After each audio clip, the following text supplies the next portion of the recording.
Good morning. Okay, we are on the record. We are going to get started. Today is Monday, May the 4th, and this is the Complaint Committee meeting. I will go through real quick and do the attendance. Mr. Bobby Finger.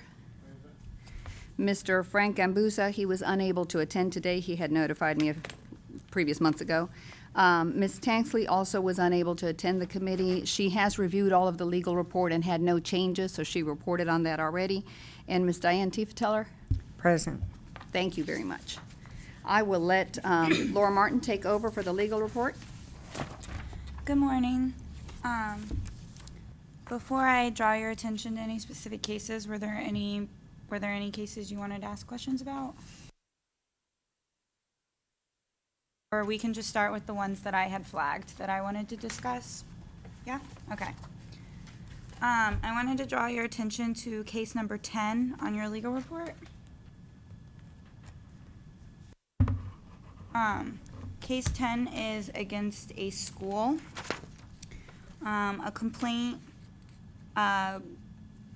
was filed because a student had an issue with the school, and it seemed to fall time-wise in line with that school's annual inspection. A board member had gone to that school and saw that the ratio of students to teachers was inappropriate. So that teacher plus the inspector both witnessed that. At this time, my recommendation is to go forward on that case, and we're asking for $1,000 if you approve that. I just wanted to draw your attention to it so that you could look at the extensive history and if there was anything you wanted to add to that, anything you wanted to talk about.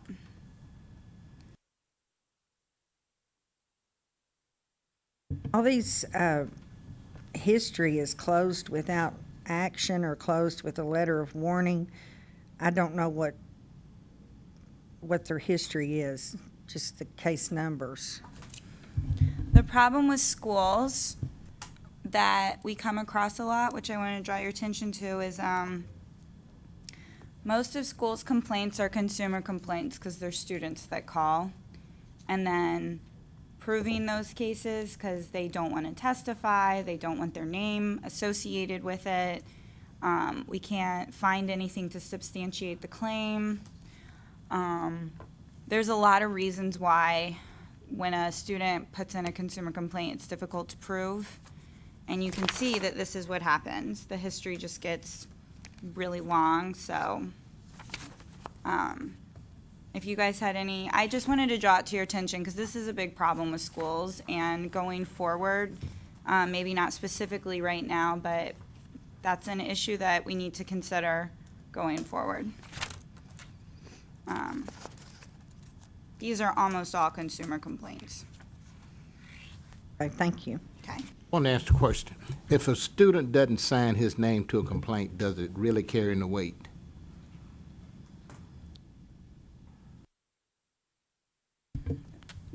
Yes and no. So if a student puts in a complaint and they want to stay anonymous, and we've gotten that same complaint several times before, and I can request an investigation and we can find proof to it, then it holds weight in that it's just one more instance of this school being accused of doing this thing.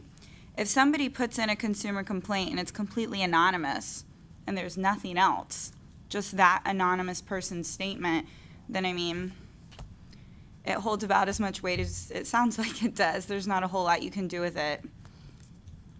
It's there, it creates history. We can request an investigation, but if you can't find anything to go with it, you know.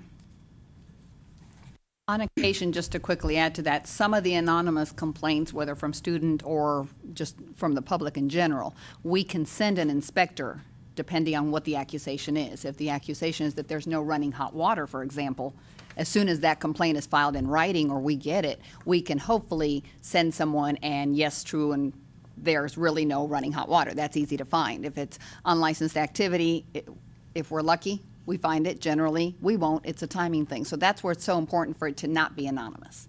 But with students in particular, yeah, they struggle to put their name behind it, and we can understand. Well, yeah. The next case I want to look at is case 67.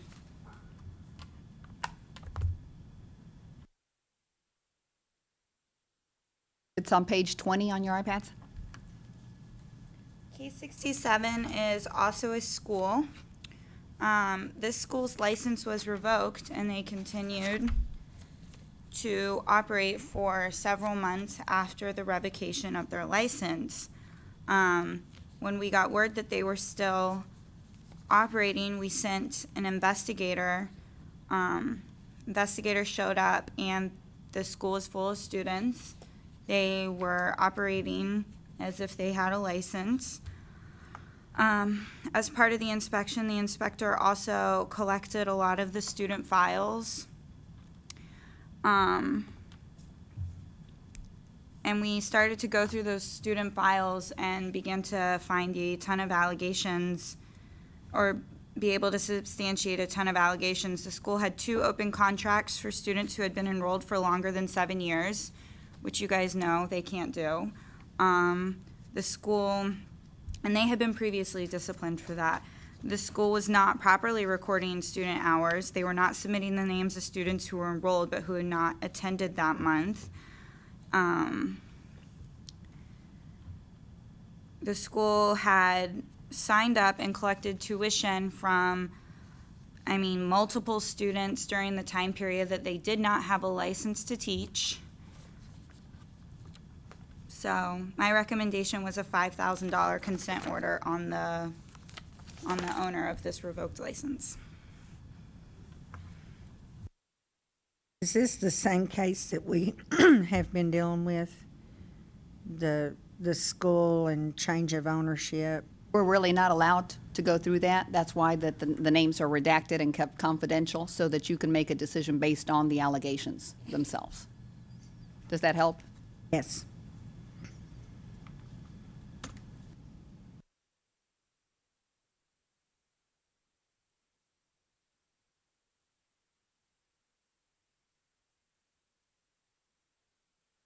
Does the school have to close down in this case? The school did have to shut down because they were unlicensed. They were operating for several months. They did shut down after we sent an inspector out there with a cease and desist letter that I had crafted for him to hand deliver.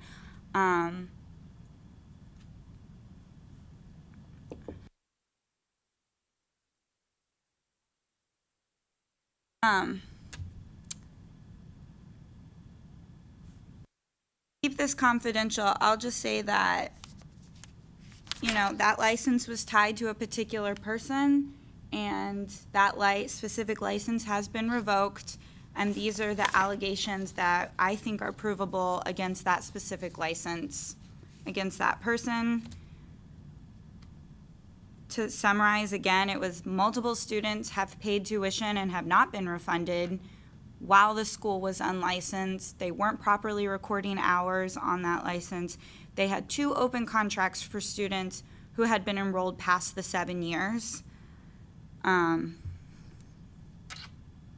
So whether or not that school reopens would rely on whether or not that school becomes relicensed. But at this time, this is a revoked license.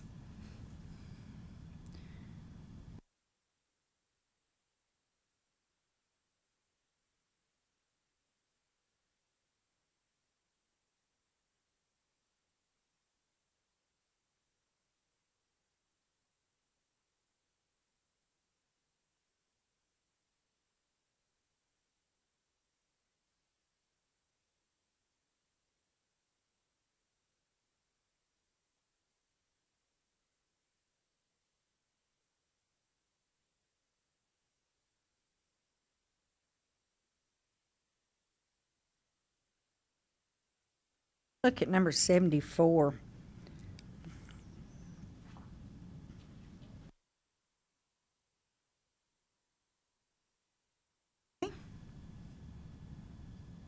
Is this has this shop been closed, or, I see where it's got a complaint history, a formal hearing was set, but I don't know, So the reason I recommended dismissal of that case is my understanding of it is that someone who the shop says doesn't work there, but I guess used to work there, was sitting sort of by the door waiting when the inspector showed up. But there was nobody at the shop at the time, like, nobody was working. So you can't really conduct an investigation or an inspection, I'm sorry, when the shop isn't open. And I think with some shops that have like looser hours, it's a difficult for the inspectors, but I've actually talked to the head of the inspectors about that, and we're gonna start shops that don't hold normal hours and can't have inspections, because I mean, if they're not working, we can't cite them for, you can't cite someone for working without a license if the shop isn't open, Right. because they're not really working. So, but in this case, there wouldn't be, if it were to go all the way to formal, which is how I look at some of these cases when I'm trying to think about them, there wouldn't be anything to testify about. So I thought that we should dismiss this case. But I can hold off on that and look into it, you know. No, that's Up to fine. you. I was just curious at how, that explains it, and that's fine. I also wanted to draw your guys' attention to the last case, case number 96.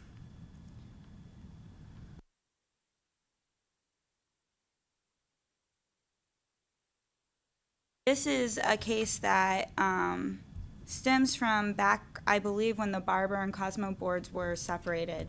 There was an issue where someone was helping respondents get false or fraudulent barber licenses by faking military hours where they were a barber in the military, and then sort of funneling that through another state and then applying for reciprocity in our state. So there was a person, like a third party, who had sort of set up this scheme and was just sort of finding people saying, pay me and I'll do this kind of stuff. There was a lot of those cases, and in the beginning, they were all contacted and sort of offered the option to just bring in your license, surrender, since I think a lot of them weren't even using, I mean, they knew what they had done was probably wrong, or I would assume so, but a lot of them I don't even think were working as barbers. So the idea is if they came in and surrendered their license, we would officially revoke it, and then that would be the end of it. Then, whoever did not surrender the license, the board authorized formal charges and with a consent order of $1,000. We're coming up on the last 16 cases of that whole mess. And we do have some respondents who, for whatever reason, who have said they did not receive the original correspondence, but that they don't use the license and they're happy to just bring it in and surrender it. A lot of time has gone by, so formal charges have already been filed, so, you know, there's a filing fee involved with all of that.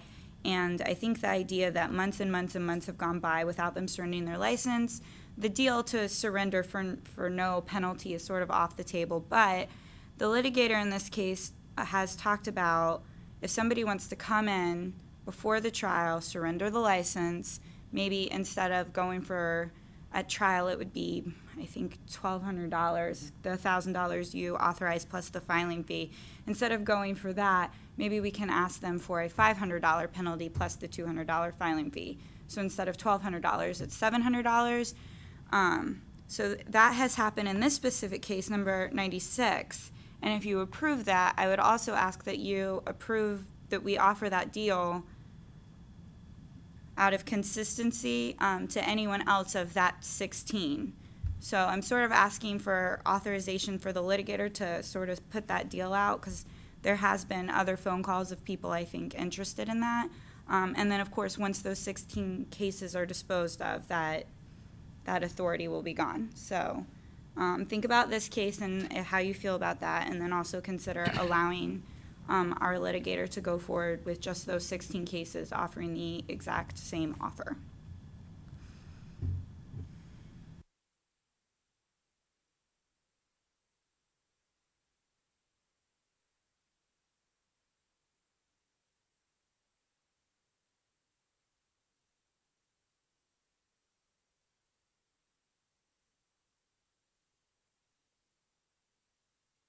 On this particular case, I'd like to move that we go with the board recommendation on that. I agree.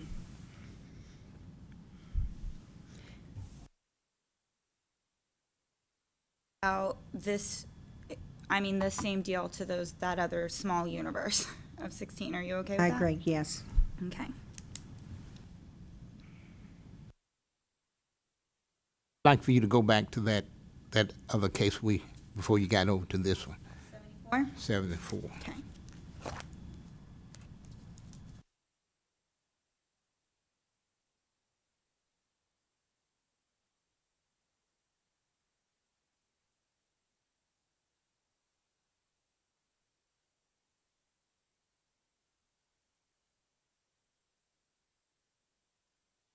I'd also like to go with your recommendations on that one too.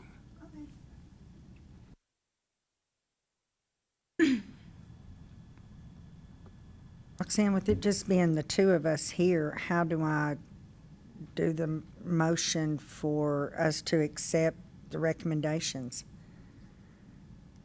So I think that since there's only two of you here, we still have to do a motion and all of that with the full board meeting. So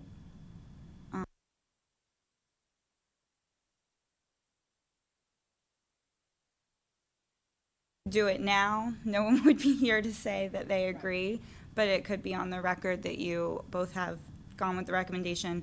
But then with the full board meeting, you'll have to explain to them that there was just two of you, so the full motion will have to come from the board, Okay, and then it'll be okay. okay. And I would suggest, since we've got a total of, I think there were 90 or 92 cases, I've got it in my minutes here. 96, oh yeah, 96 cases, that we've got at least 15 minutes, if not 20, for you all to just kind of go back through all of them. If you have any other questions worth asking Laura for a second opinion, that way we've got a little bit of time to review them again. And that way comfortably when we do the motion with the full meeting, if anything else came up, we can make sure that it's covered. I read over these last night, and I was just amazed at the unlicensed people that are working. That is just, I think I sense a little bit of an improvement in the shops, not much, but a little bit, because again, we're catching up on a long time of not having had every single shop inspected. So we definitely are feeling that volume, but hopefully the word is getting out and we start seeing a turnaround. Month and next month are also going to have a high number of cases like this to make up for the month off in the summer. I think it's July. July and So September. that we we're don't down. come back in August and have to have like 150 cases this month and next month. I've been trying to add like an extra 20. So that is why this one.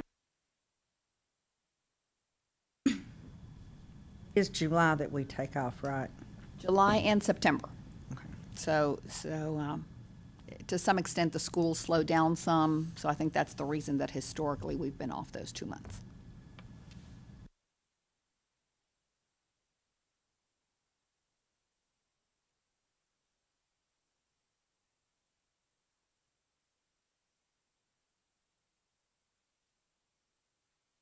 I got to ask a question.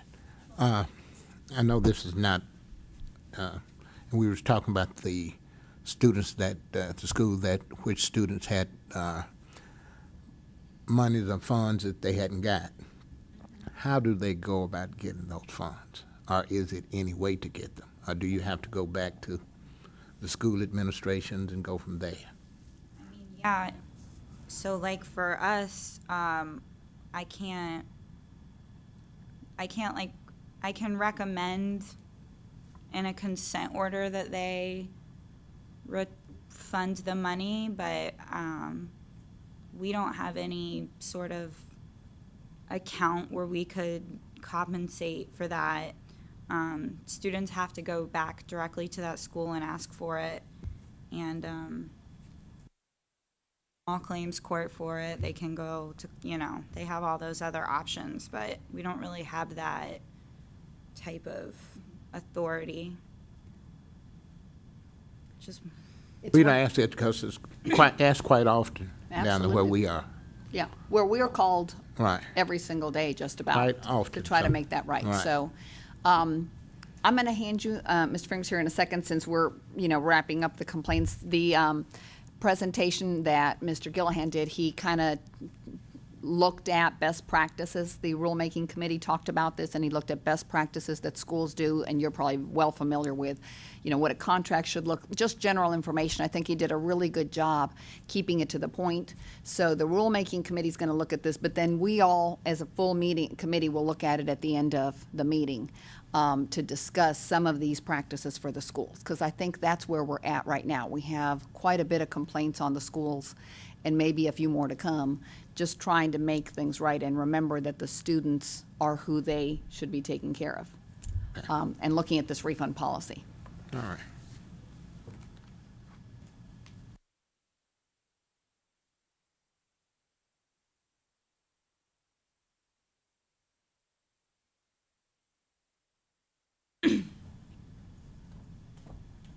I'd ask one more question.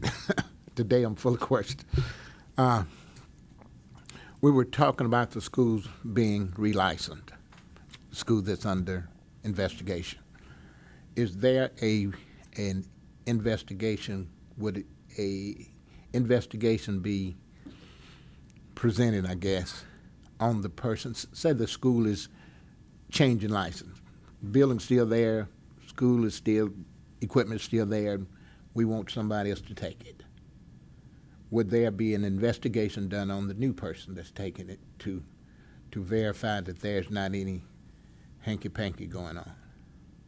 that function really is going to have to come through the application process. So, one of the reasons I even drew your attention to the one school case with the extensive history is because I want everyone to see that once a school is licensed, it's really hard to pinpoint when wrongdoing is happening. Right. But an investigation on a new person wanting to be licensed, we don't automatically conduct an investigation, but the application process is there for the board to ask for or inquire any information that they think is relevant. So during that time, that part of the meeting where new schools are applying, any questions that you have or any information that you think is important to gather, that would serve that function.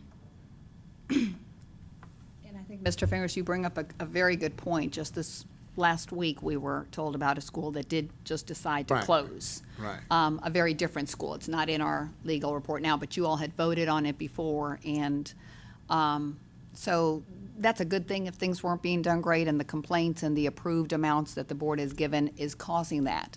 So exactly as Laura said, I think what we have to then learn from those things is as we license new schools, we really can ask a lot of questions and make sure that you're comfortable with how they are now entrusted to serve the public. I think now we're probably going to look at those applications differently.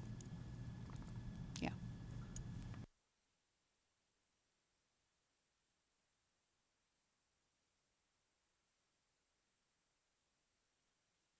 I don't think I have any more questions. I agree to go with the recommendations.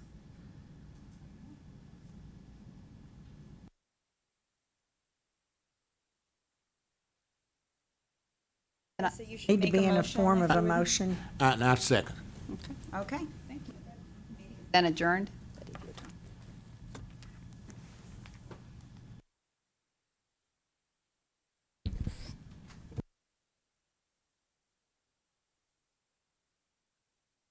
Finished early. How are you? Wow, I'm good. How are you? Itty bitty. Thank you. Good morning.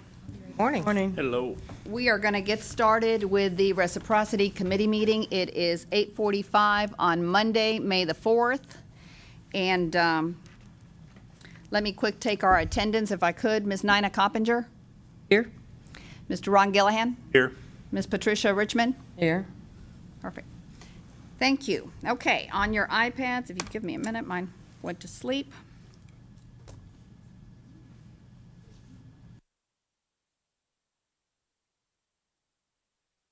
Okay, first on your iPads is reciprocity application of esthetician license from Oregon and Hawaii for Ms. Martha Kelly. Let me see, Ms. Kelly. Ms. Keith? Ms. Keith, go ahead and come on up if you could, in case there are any questions. Thank you. I do have that wrong. The certification on your iPads shows an initial licensure in January 2004 with 250 hours as the state requires, and also no practical exam. The Hawaii certification shows that she was required to take the exam. Ms. Keith is appearing before the board to explain her work experience that goes back all the way to 2003. She, at this point, does not have the last 5 consecutive years, which is the reason she's before the board. Good morning. Good morning. Thank you for having me. I appreciate it. Thank you for coming. Okay, so you want to explain your work history? Sure. So I've been licensed since 2003 and then got my first job in 2004 in Oregon, right out of the gate. And that was in medical aesthetics. So all of my experience thus far has been in medical spas. So it's a higher level of work that has to be done too in terms of clinical accuracy and whatnot. A lot of, I think really that aesthetics is a skilled trade, and I've had a lot of on-the-job training through my work experience over the years. I worked for 5 years at a medical spa in Oregon, and then another 2 years after that, moved to Hawaii, worked at a place for 3 months for just over 4 years before moving here. And you moved here when? In February 23rd. Oh, just of this year? Yes. Okay. Yeah, and thus far I have not been able to obtain work here because of not having a Tennessee license.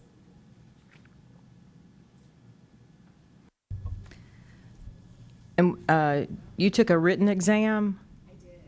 So in the state of Oregon, I took a practical at the beauty school, was how they did it, and then they submitted that to the state, and then took the written exam for the state of Oregon. And then when I moved to Hawaii, How many hours did you have in Oregon? Oregon, it was like 49.5 because the 49. school that I attended was a competency-based school. And so you just had to go and test out, essentially. If you could pass all of the tests that they had, then practical and then go take the state board. The state of Oregon really only certifies 250 hours versus our 750. Yes, and she doesn't have the last 5 years, but she definitely, if you look at the letter that is on page 3 of your iPads, it kind of has a brief description of all the years of her experience. And as she says that she has taken the practical, it's at a school though. So we've seen that in a couple of states. So the board could decide that she take the practical and accept the work experience, or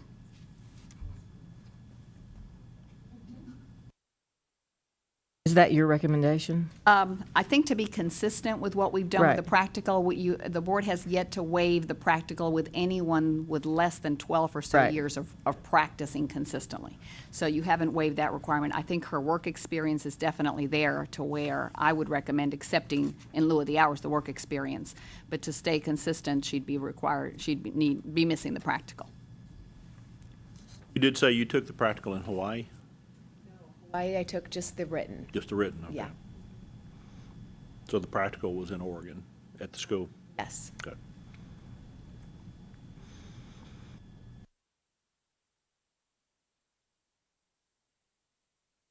Ms. Keith, cases like yours give us opportunities to obviously be equitable in how these rules are applied. But one thing we have to consider is how we treat everybody, not just an individual. And whenever we start making exceptions, then sometimes it's a slippery slope for us. However, given your experience and your long-time service, the nearness of the small amount of months that you have missed in consecutive experience, I think I'd be comfortable if she took the practical exam here in Tennessee and read from there, and I'd make that motion. Second it. Motion made by Mr. Gillihan that you take the, Ms. Keith take the practical exam in Tennessee, and seconded by Ms. Richmond. All in favor? Aye. Motion carries. Good luck. Folks, I appreciate that. Thank you. Thanks. Ms. Roxana, just in case we kind of lose sight of what we're trying to do on something like that, would you keep us reminded Absolutely. if we get a little off track? Absolutely, So we want to be absolutely. fair with that. Yes, absolutely. I understand. Nice to Good luck to you. Really appreciate it.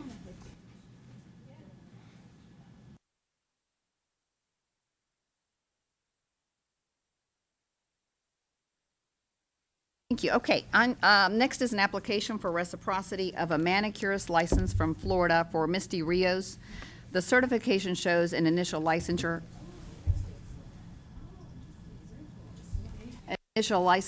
of, in June 2000 with 240 hours and no exam. Ms. Rios was unable to appear today before the board, but she's requesting a different kind of waiver. She does not have the GED or 10th grade requirement. She was sent a letter, she submitted a letter explaining that she needs the 360 hours. That's the standard letter that the board has asked I send them. And she actually is very excited about taking the hours and would like to take the exam and become, better qualified for her industry. However, the schools are asking her for that high school requirement. And so at this point, Laura and I did some talking. We'd like to consider the options of what she can do, if anything.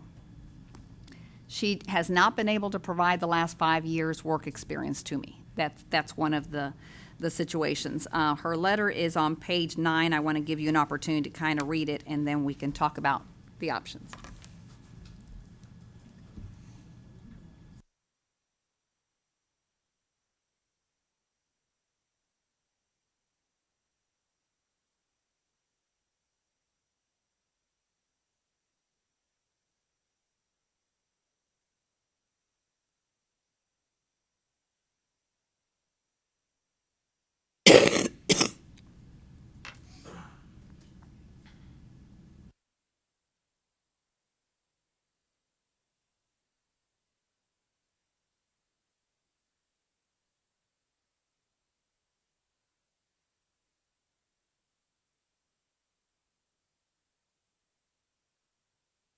How many high school credits she might have? I believe her letter says she dropped out in 9th grade, so she's, I'm under the impression, she and I spoke, that going back to that stage of life right now is just something that she's not decided on doing, so she asked for the waiver. As Laura and I talked about it, I don't think we can actually waive that. I don't think so either. I think So- that's a Right. requirement that you have to have. And even if we could, I'm not ever in favor of waiving Right. GED, or high school diploma. Education, Yeah. portion of that encourages people to drop out, and that's a bad thing. Yeah. I'm a little concerned in Florida, even with some of their paperwork, that she was allowed to enter school even though Right. she did not have. Right, it's something that's the first time I'd heard of it, so it aroused my concerns with the Florida licenses a little bit more as well. We can definitely send an official letter that says the board is unable to waive that requirement. We highly encourage that you do take that the other thing, the dilemma if she comes up now with the work history somehow, 'cause she didn't have it early on, but if she comes up even with bits and pieces of the work history, is knowing that requirement is missing. Now, if she doesn't need the hours because she has the work experience, we never go back to that piece. Of our reciprocal applicants, to be honest with you, we don't know that they Right. all had the 9th and 10th grade. Right. We assume, because most states have the same requirement, and they, just like us, probably leave it up to the school to check on that. It's not the regulatory board that verifies that, it's the schools. So this could be a situation with other applicants that we've just not come across. Another question we need to ask in some of these cases. I didn't know you could slip into any program without a GED or a high school diploma. 16 credit hours. They can have 16 Oh, yeah, credit hours. yeah. So, yeah, she needs to, I think she just needs to probably finish up her GED though Her myself. license is 2000. Now, her license goes back to 2000. So I'll let the board decide what kind of letter we can send her. She really wants to go back to school within manicuring. She was excited about it. She took the letter and went straight to 2 different schools, but of course, got stopped because of the high school. She wants to go back to school in Tennessee, then she has to. She has to have the GED for that. GED, yeah. Okay. Oh. Okay. All right, so, Do you need a motion?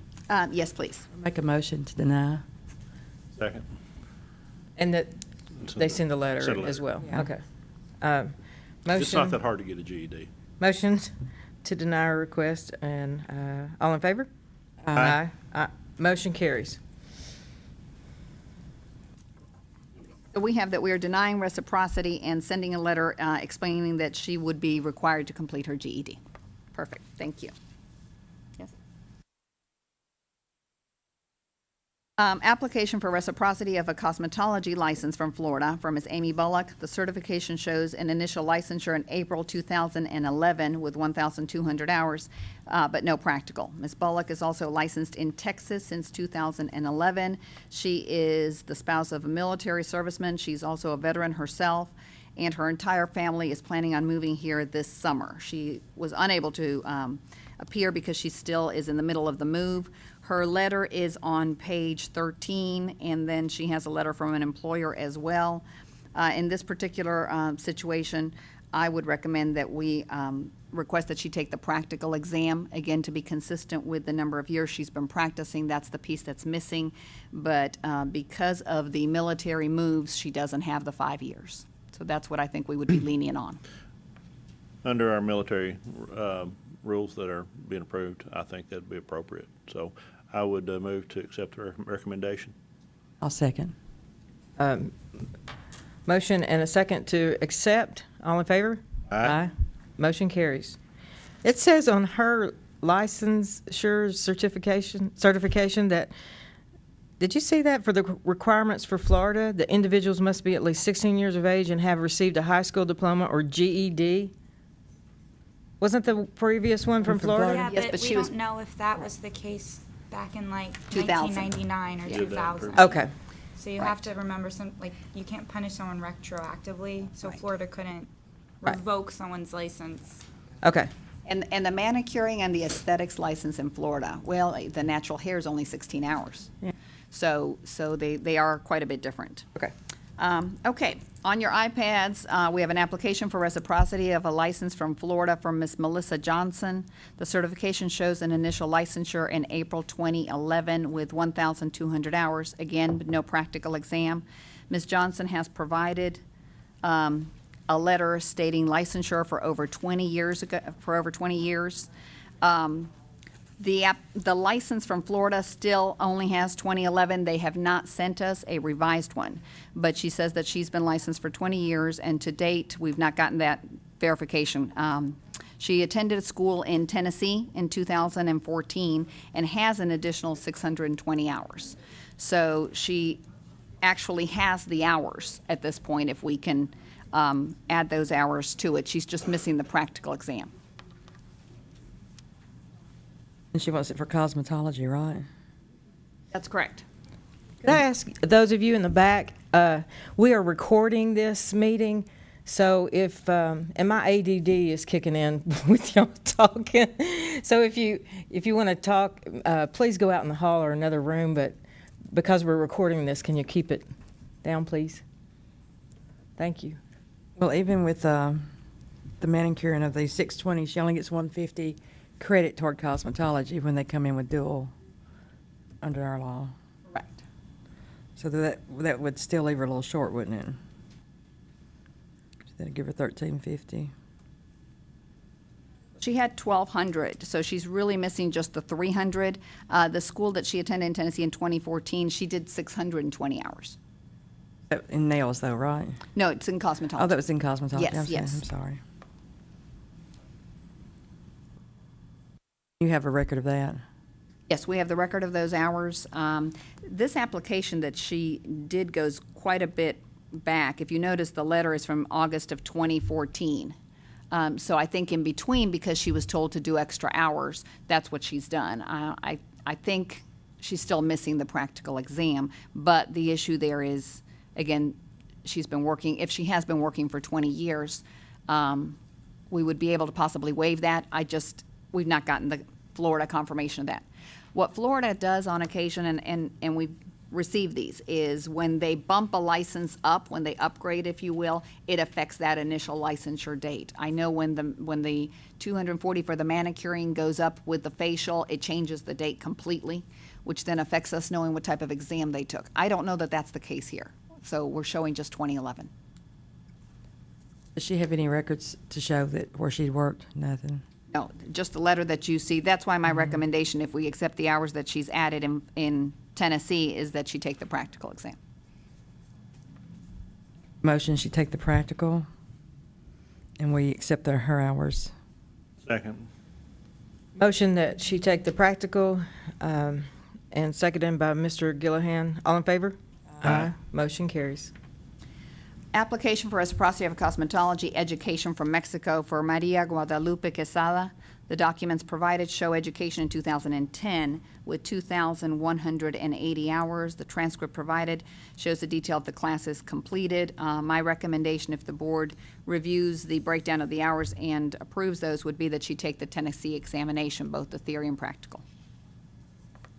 Do we know anything about the school or the licensure things for Mexico? There's really no licensure to speak of. I think for there's something along the sanitation and health area for the concern of hygiene that they review and give some type of certification. I believe that's what you're seeing on page 21, where they acknowledge that the person has done some education, but it's not licensure as we would define it.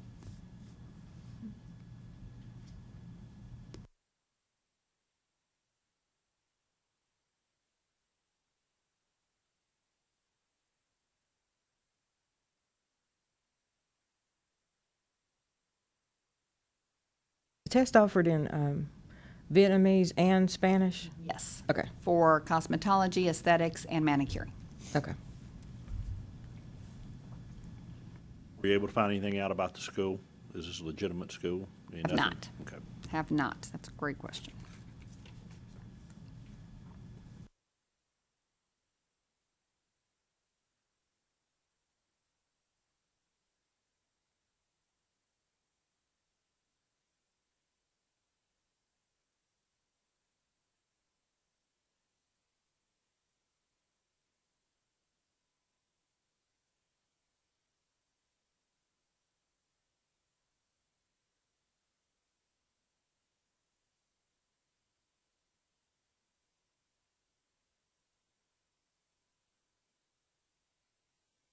Of course, this looks, shows that she's taking like the cuts and all that stuff too.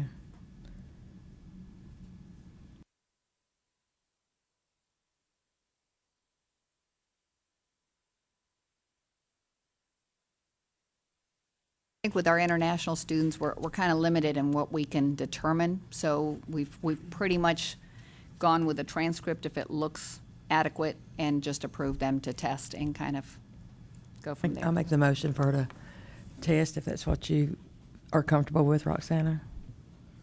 Second. Okay, motion made by Ms. Richmond that she take the Tennessee exams, both, seconded by Mr. Gillihan. All in favor? Aye. Motion carries. Application for reciprocity of a manicurist license from California for Fuen Tran. Mr. Tran was licensed in California in 2013, and he is also licensed in Minnesota since June of 2008. His information was previously presented to the board at the February 9th, 2015 board meeting. At that time, the board denied the application because the Minnesota license had been revoked. That license has since then been renewed and is currently active. The board office was able to obtain a written explanation of the revocation, and that is on page 26 of your iPads, which explains that in February 2013, the manicurist license number 14131212 was revoked for obtaining it in 2008 by fraudulent means. Part of Minnesota's process for revocation is that the applicant cannot reapply for 2 years. So it is in February of 2015 that he was allowed to renew that license legitimately. So at this point, my recommendation would be that we approve him to take both exams. Says in the official letter that he, in order to be renewed, he had to prove his education at that point. There he did, yes. Yeah. And in February, of course, when we presented it, he was in the process of getting it active. He had said to me that it was active, but I couldn't get an explanation of why it was revoked. This just came this week. Move to accept with the recommendation. Second. Motion made by Mr. Gillihan, seconded by Ms. Richmond, that he take both Tennessee exams. All in favor? Aye. Motion carries.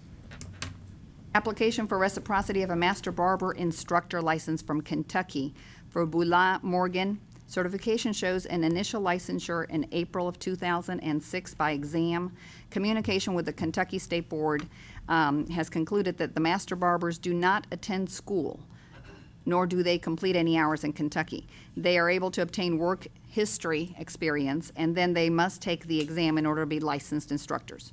Ms. Morgan obtained a Tennessee Master Barber license in March of 2015 by reciprocity from Kentucky, so she now would like to do the same with her instructor piece. It's not that different from what we do with the Master Barbers. We allow a Master Barber with 3 years of consecutive licensure to take the exams and be licensed. But we also do, of course, offer the hours for those that want to go down that path. The Kentucky Master Barber program has quite a bit more substantial requirements than Tennessee does. They are required to do time in the shops and in the apprenticeships. Now, that doesn't speak to the instructor side of anything. So I think I would probably be comfortable.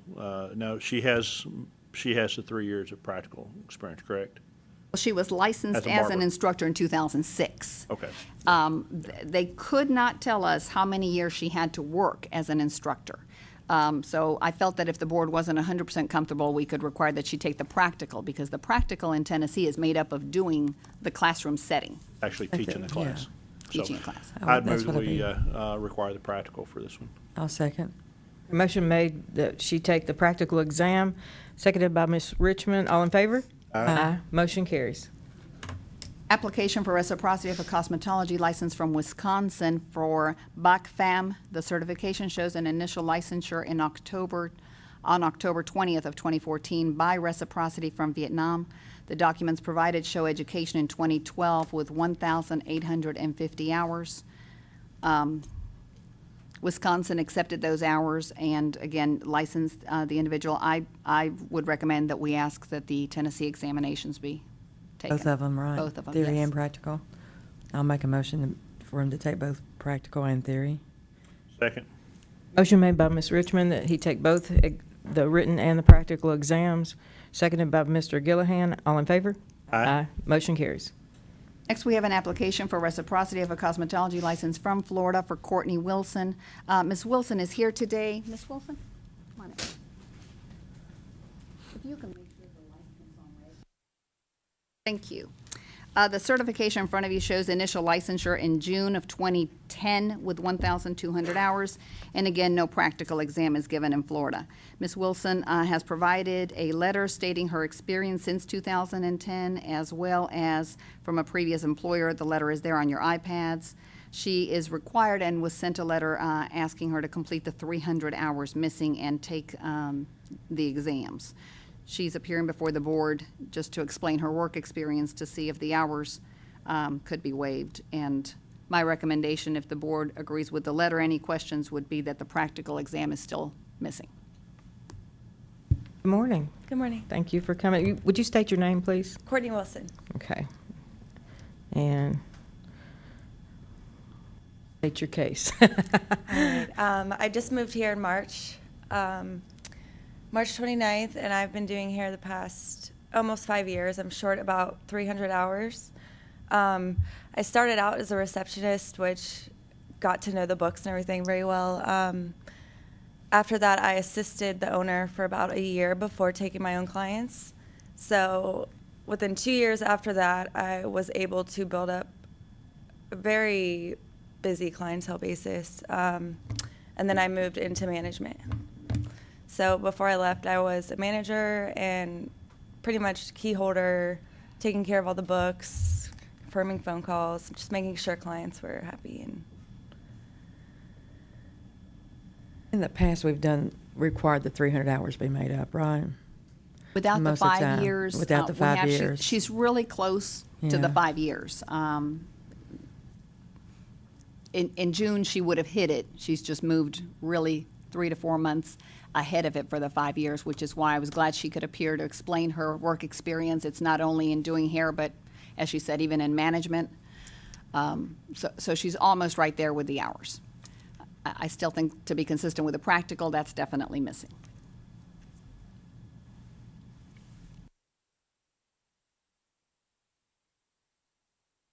Because such a large amount of that time was spent as a receptionist and that sort of stuff,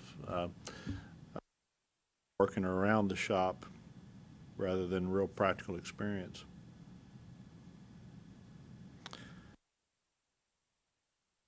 I would move that we go with the recommendation for the practical.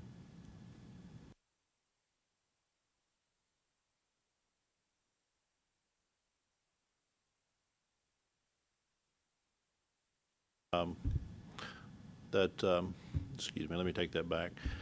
I'd move that we would either require the practical or the hours, or maybe the full Tennessee exam. I think we need to be consistent with what we've been doing. You know,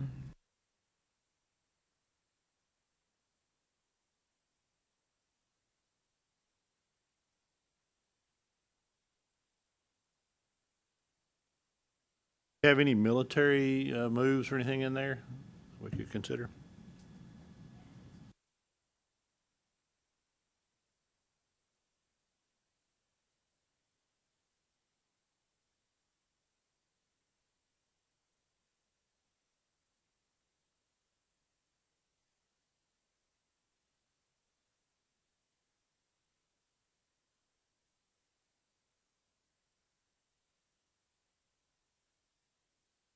So you received 1,200 hours, and did you take a written exam? Yes. Okay.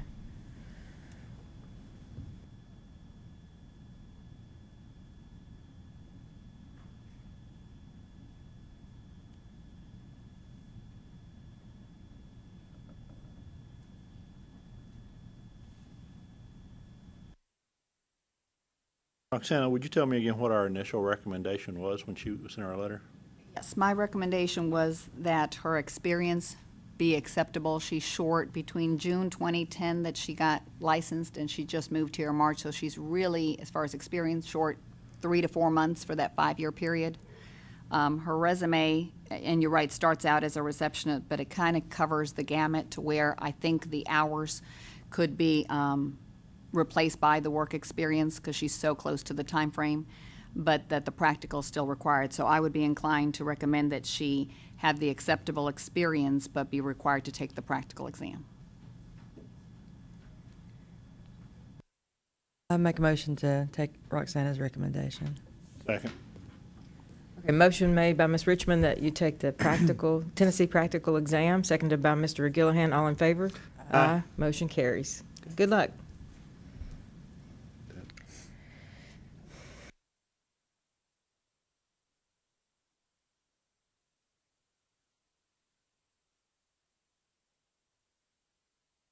Okay, you have on your iPads a lot of pages ahead of you. This is the last presentation that we've got, and it is regarding what we touched on at the last meeting at the April 6th meeting from Attorney Tracy Malone. She's representing 2 individuals, Dot Tan Lee and Van Mai Thai Tran. Both reciprocal applicants have a license in Arkansas through hours from Tennessee. Their school's hours were never submitted to the state board. The board then decided that they could therefore not approve reciprocity unless additional information could be provided that showed some type of attendance in the school. The board has about 120 pages here of both students. They have the withdraw document, as you can see on the first applicant, for example, on page 45 for Ms. Lee.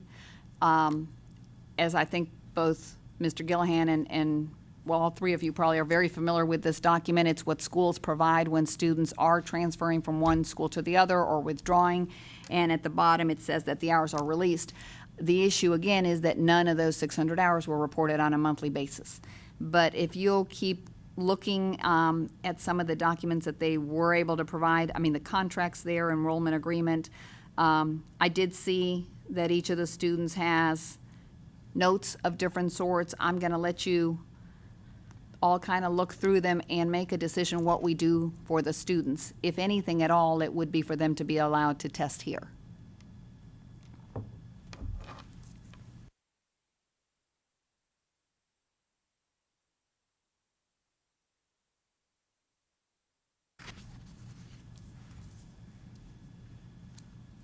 This information looks like it's coming just from their recollection and their. It is coming from their documents. This is what they provided their attorney. Just as a quick reminder, of course, this school had a complaint about, I mean, there were 4 students in this situation, so a complaint was open. It's not been resolved. It's going to keep moving the path that the legal complaint has to move.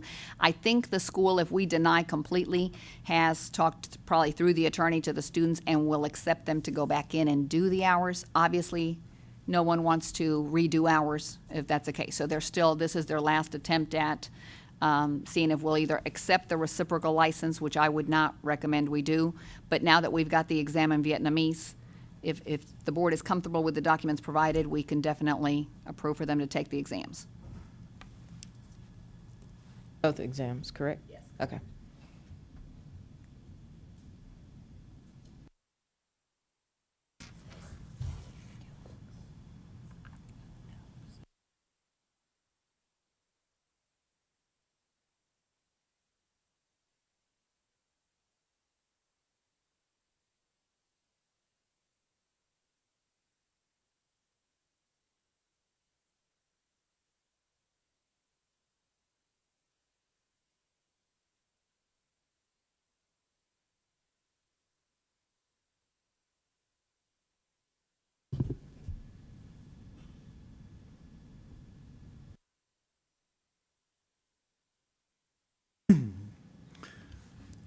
Patricia, help me out here, but to me, this looks like it's simply just chapter questions from the end of a book.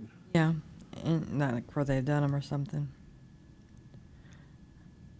I'm not comfortable with them writing down their proof because I just think it needs to be. I mean, I know on the document where they had got from the school that I could accept, but you don't have records of it here. Right. So I just I'm not comfortable with taking just their word myself. I don't know about the rest of them.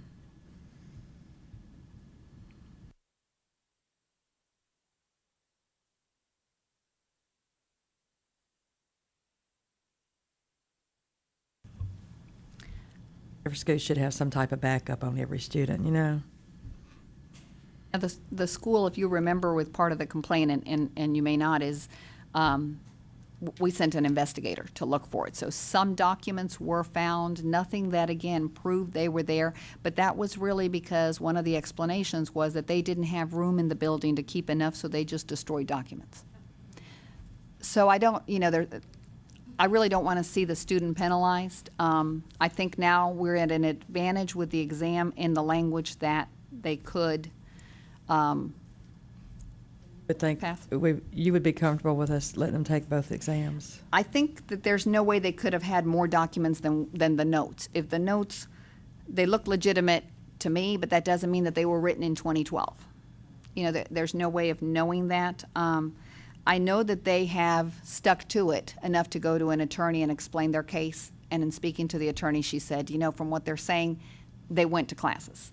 I think then at that point, if we accept some of that or all of that to be true, we still, to be fair to everyone we have to have them test.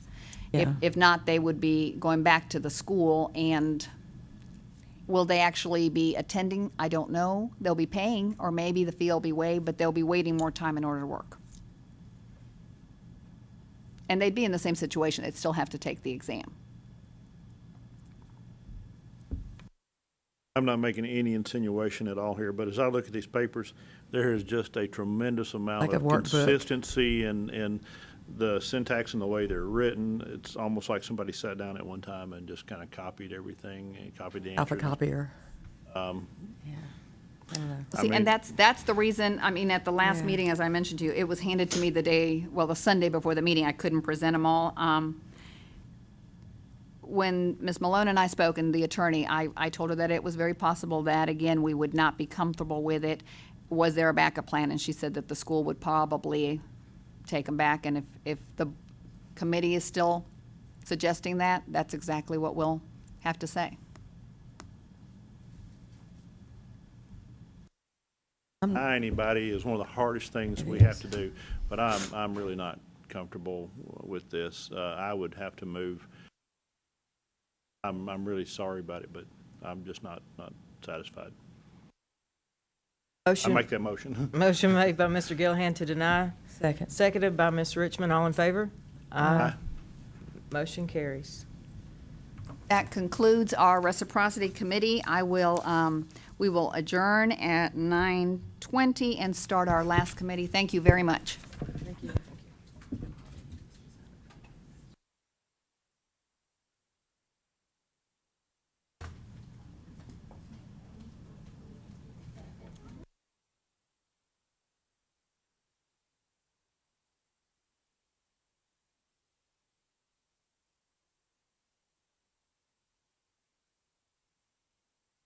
Page 209. We're going to go ahead and get started.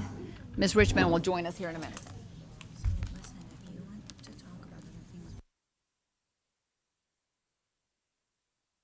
By the way, good morning. Pardon me? Good morning. Good morning, good morning. We're going to go ahead and get started. We are on the rulemaking committee meeting. Today is Monday, May the 4th. This committee is starting at 9:25. I know Ms. Richmond will be joining us. She just finished the previous meeting, so she should be here shortly. Let me do a quick call. Ms. Kelly Barger? Present. Ms. Yvette Granger was unable to attend today. Ms. Patricia Richmond? Thank you. Ms. Mona Sappenfield? Present. Thank you. Ms. Barger, I will let you take over the meeting. I just wanted to let everyone know I emailed the last meeting that we had. We discussed best practices, our concerns with schools, with how to make improvements during the rulemaking review for next year. And in doing so, Mr. Gillihan very kindly offered to put together a document that was emailed to everyone on the board. And so I just thought if we wanted to start there, we can take a look and discuss, and I'll let you take over. On your iPads under the main presentation, it starts on page 209 if you didn't bring a paper version with you. So it's all yours. Okay. Well, thank you, Mr. Gilliam, so much for preparing this. Was very, very informative. And clearly we want to see the best for our, our schools. And I think this is a great place to start in to improve on best practices. I guess, this is just what's in place now. Yes. Gotcha. So the PowerPoint that you're looking at is just basically Mm-hmm. an overview of what the Tennessee laws and rules required at a minimum to be in a student's file, and the basics that if you walked into an inspected school, at a minimum, these things are required. Right. And when I put this together, I also I tried not to leave anything out from either side, cosmetology or barbers, but the rules really do go hand in hand in those basic requirements. I think on barbers there might be just a slightly more strict standard, but on a couple of things, and likewise on cosmetology, but it's all still really, really right there together. Well, so where do we begin on maybe making improvements or additions? Well- Is kind of where we need to start, I guess. First of all, if you don't mind, I'd like to just tell you a little bit about what you're looking at, and I'll be very brief. As I said, these are the color PowerPoint is the things that are required at a minimum. A contract has to have things like a clearly defined schedule for the Right. students. Are you here from 8 to 4 or part-time, whatever? It also should have information in there on a start date and a completion date. As de facto, under the rules, there's certain maximum timeframes that a part-time student is defined as attending a minimum number of hours. A full-time is more hours. So when you apply that standard, there would be a completion date so that a student wouldn't be going to school for several years without completion. A daily attendance record has to be kept, whether it's electronic, manual. I would say that something like that needs to be, of course, can be on paper. The instructors are making a notation each day, just like taking roll in high school. It's really a similar process. Most schools employ an electronic means to do that today, and some even use biometrics, which helps to avoid the cheating And you have to have more standards. than just one copy of a backup. You've Yes. got to have, you need at least Multiple. 2 or 3 copies of backup, attendance or clock or your appointment books to make sure they're Now, there. that probably is something that's not required. No, but I think some of But those we need laws to- need to be more, maybe we The need to backup address is not them. required. Right. But it is definitely required that schools maintain the records, Oh, of yeah. whatever form that takes, if it means backups. Because like in one of the cases we heard earlier, if there had been backup for some of these students, they wouldn't have gotten in the shape they're in. So I think we need to really maybe think about changing some of the requirements for schools or something to add to. And we talked about that with the complaint committee, Yeah. that with the issue that we are struggling with Right. schools, that as we approve schools, that's where we have to ask for all the right things to be present. And the backup to the system that you provide, although it's not in the law, it definitely covers the students, like you said. I think that's a great point. It has to have an enrollment agreement which says, it clearly outlines all the responsibilities of both parties. And an enrollment agreement has to be signed by both parties or all parties. Also, an enrollment agreement, in order to be, like any other contract, in order to be really effective, needs to be completed. It needs to be executed. That means no blanks. And if there's scratch outs or mark outs, they need to be dealt with initials and dates so that there are no changes after the fact. The schools have to give, under the rules, an executed copy of the enrollment agreement to the students, and they have to require the same thing, or maintain the same thing in their files. Who's making the agreement? It always has to be signed by the parties, it has to be dated by the authorized representative of the school, so that we know that misrepresentations aren't made. I mentioned that it needs to start in a finish date. It needs to specify the number of clock hours for the instruction of whatever particular course it is. And it also needs to have some type of statement of the number of approximate weeks or months that it will take to complete the course. Again, if someone is in a course that generally takes 12 months to complete, 36 months later, why are you still here? But now, as it is now, there are no really ramifications if you don't complete the time, if they're there for 3 years. Well, on the barber side, there's a requirement that the minimum attendance for a part-time student is at least 16 hours per week. A full-time student is at least 20 hours per week. And so if you just do the math and divide the 1,500 hours by 20, that should give you the approximate number of weeks to complete each course. It's 15 The COSMET hours. has It's a 15. minimum COSMET has- required as well. Same Yeah, thing we in have there. 15 there. Yep. And 25 for full-time. So I guess my point I want to make is maybe we should explore a way to make sure that that's enforced. But what happens if they go over their graduation date? Yes. The school charges so much per hour for graduation, so that's extra money for a school. Well, but And Right. that's what you get into a Oh, lot yeah. because they don't really, it's not hurting them because they're going to get the extra money and it's at a higher rate. There are other provisions as well. If a contract needs to be changed, let's say a student takes a leave of absence, for instance, or has some emergency and has to be out, there is a document that you would add into it, an addendum, if you will, to the Addendum, yeah. contract, that would need to clearly specify the date, the reason why you're leaving, when you expect to come back, and even under federal accreditation rules. Those things automatically extend the time frame by that, it may be Family Medical Leave Act. It automatically extends that graduation date as though the contract originally reflected that. Again, the goal is, under federal rules, is that a student would be able to complete the entire program in no more than 1.5 times their originally scheduled contract. So if you're scheduled to be in school for 12 full months, at 18 full months, you would be, or you'd have to withdraw or be terminated from the school. Funding. Exactly, that speaks the to funding on the yeah. federal side.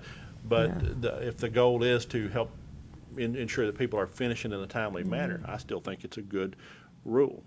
Someone who's attending less than 16 hours a week is really not making satisfactory progress, in Right. my opinion, to move So forward. that might be something we need to. Well, do I we mean, have the, like, when we go we and c- inspect records, that's not something. It's not required under Tennessee's rules. Right. I'm saying that in But we best need to- practice Right. circumstances, that's a direction to go in. Okay. The only way that you can apply that under Tennessee's rules are, on the Cosmo side, what are the minimum monthly hours that are permitted for that course of study? Same on the barber side. So that's where you come up with a 1,500-hour course at a minimum 20 hours a week is approximately 50 weeks. Okay? The contracts, as required in the Tennessee rules, has to identify all the costs and charges that the student has to bear. Do I pay for my kits? What's the cost of that? It needs to be broken down and spelled out. How much are your books? How much are your kits? How much are your smocks, if you're required to pay for those things? Is all that included in the tuition price? Is it one lump sum? If that's the case, it needs to be specified so that the student knows what they're obligated to. If there are going to be any additional instructional charges, let's say an overtime fee if a student exceeds their basic scheduled time, then that has to be outlined. And under what circumstances would that occur? What are those rates? How is it applied? Can a student be kicked out of school? If a student is going to be terminated for some reason, what are those reasons? It needs to be clearly outlined under Tennessee rules to show what circumstances would allow a school to terminate your attendance. Now, a student always has the right and the ability to withdraw for any reason. But if I'm a school owner and I don't want you to be in my school, I need to have that spelled out in advance in writing before you sign that contract. Okay. Yeah. And all the contracts need to state this is a legal and binding contract. So the student's fully aware that it is a legal contract they're signing. And I think a lot of students don't realize that because they're thinking, okay, I just want to get in school when I sign up. So, And it's up to the school owners to really make sure that the students understand everything, because these students are just wanting to come in and get their hours. And if you don't sit down and go over it, they have no clue. And then they'll come back and say, well, I didn't know that. but we need to, it's our responsibility, I guess, to educate the school owners or create more rules. Yeah. Either we need more rules Yeah. or That's what I'm more clearly thinking. out Yes. defined rules. The school owners should be pretty responsible folks to begin with. They should learn the rules before Well, they apply. Yes, yes. There's some that's not, and the ones that end up getting hurt are the students. Student always loses. So it has to say in a clear and understandable language what is the school's refund policy. If a student has to move, if a school closes, and a million other scenarios for why a student would want to terminate, good or bad. Under what circumstances is a refund due, and how is that calculated? When is it going to happen? And who is responsible for saying that that does occur? What's the compliance measurement? Does a student really have to complete all their work? Are there any special conditions or requirements for graduation? There's some schools that I'm familiar with that requires that a student completes so many hours of community service work, just as goodwill, before they're allowed to graduate. Now, that is extra from what the Tennessee requirements are for licensure, but that is something that the student agreed to before they enrolled. They need to know those things and make sure they understand them in advance. I don't think the board can set limits on how much a school requires, because they may want to raise standards considerably. But as a minimum, We haven't, yes, that's what we need to set. And there's accreditations that the schools can go through. And I would like to see that all the schools would eventually go to being an accredited school. So they are regulated by another board besides just the State Board of Tennessee, because Roxanne and them have too much going on. Right. But like NACUS, and there's some other ones out there, I think any new school that's coming up maybe should have to go ahead and apply for the Well, yes. accreditation. Or if we can raise our minimum That would standards. be raising it a lot because they crack down on what you have to do. Yeah. And that might take a lot of confusion away from everybody. There are best practices that are out there, and under some of these different accreditation bodies, they all have their own requirements that make them unique, but they're all in the business of making sure that the consumer, the student, and Right. the public are well protected. It leads to the standards that the federal government is willing to put money into that venture. There's no certainty that if you are accredited, that you'll ever qualify to receive federal funding. It's just a standard that you're showing that you're operating your school by. And I'm certainly not, saying that a school has to be accredited at all. It's two separate things. What I'm saying is that many of those minimum standards that accreditation requires are a good place for us to always, to also, not always, but also add. Yeah, I our own wouldn't be takes on those. opposed to really And, they could. looking at you these can, rules. If you're going to open a new school, you could go ahead and apply for your NACAS when you open. It takes about 2 years to get it. But that would be showing that the school is working in the right way, to me. It's a very expensive process to go through that. But, So those are business choices that Right. people make. Let me say very clearly, my school is not federally accredited. We do not operate under those guidelines. We are in the process of becoming accredited, but we have always operated from day one when we were licensed. We've always operated under those requirements that would lead to accreditation. You have your NACAS now, don't you? Your NACAS We're just about to finish the process. process, so he'll have his I NACAS. don't But see a that's- problem with raising Tennessee standards, Yeah, I though, don't for our either. board. Yeah. And really looking at our rules and requirements to improve, schools, and then in turn, students improve, the industry improves, and so on. And- There's just a couple more things I'll add in here, and then I will be quiet, I promise. And there needs to be an acknowledgement within the contracts and in the students' paperwork that shows that they have actually read what they've signed, that they understand what they've signed. And if someone is speaking in a different language, you need to also identify what language the course is being taught in. If you're teaching a course in English and the recipient's Vietnamese or Hispanic and they don't speak English, how can they possibly grasp the coursework? And therefore, it may affect their choices of schools they attend. So what language is it going to be delivered in? That they've understood it. And then finally, all the documentation, all the agreements, all the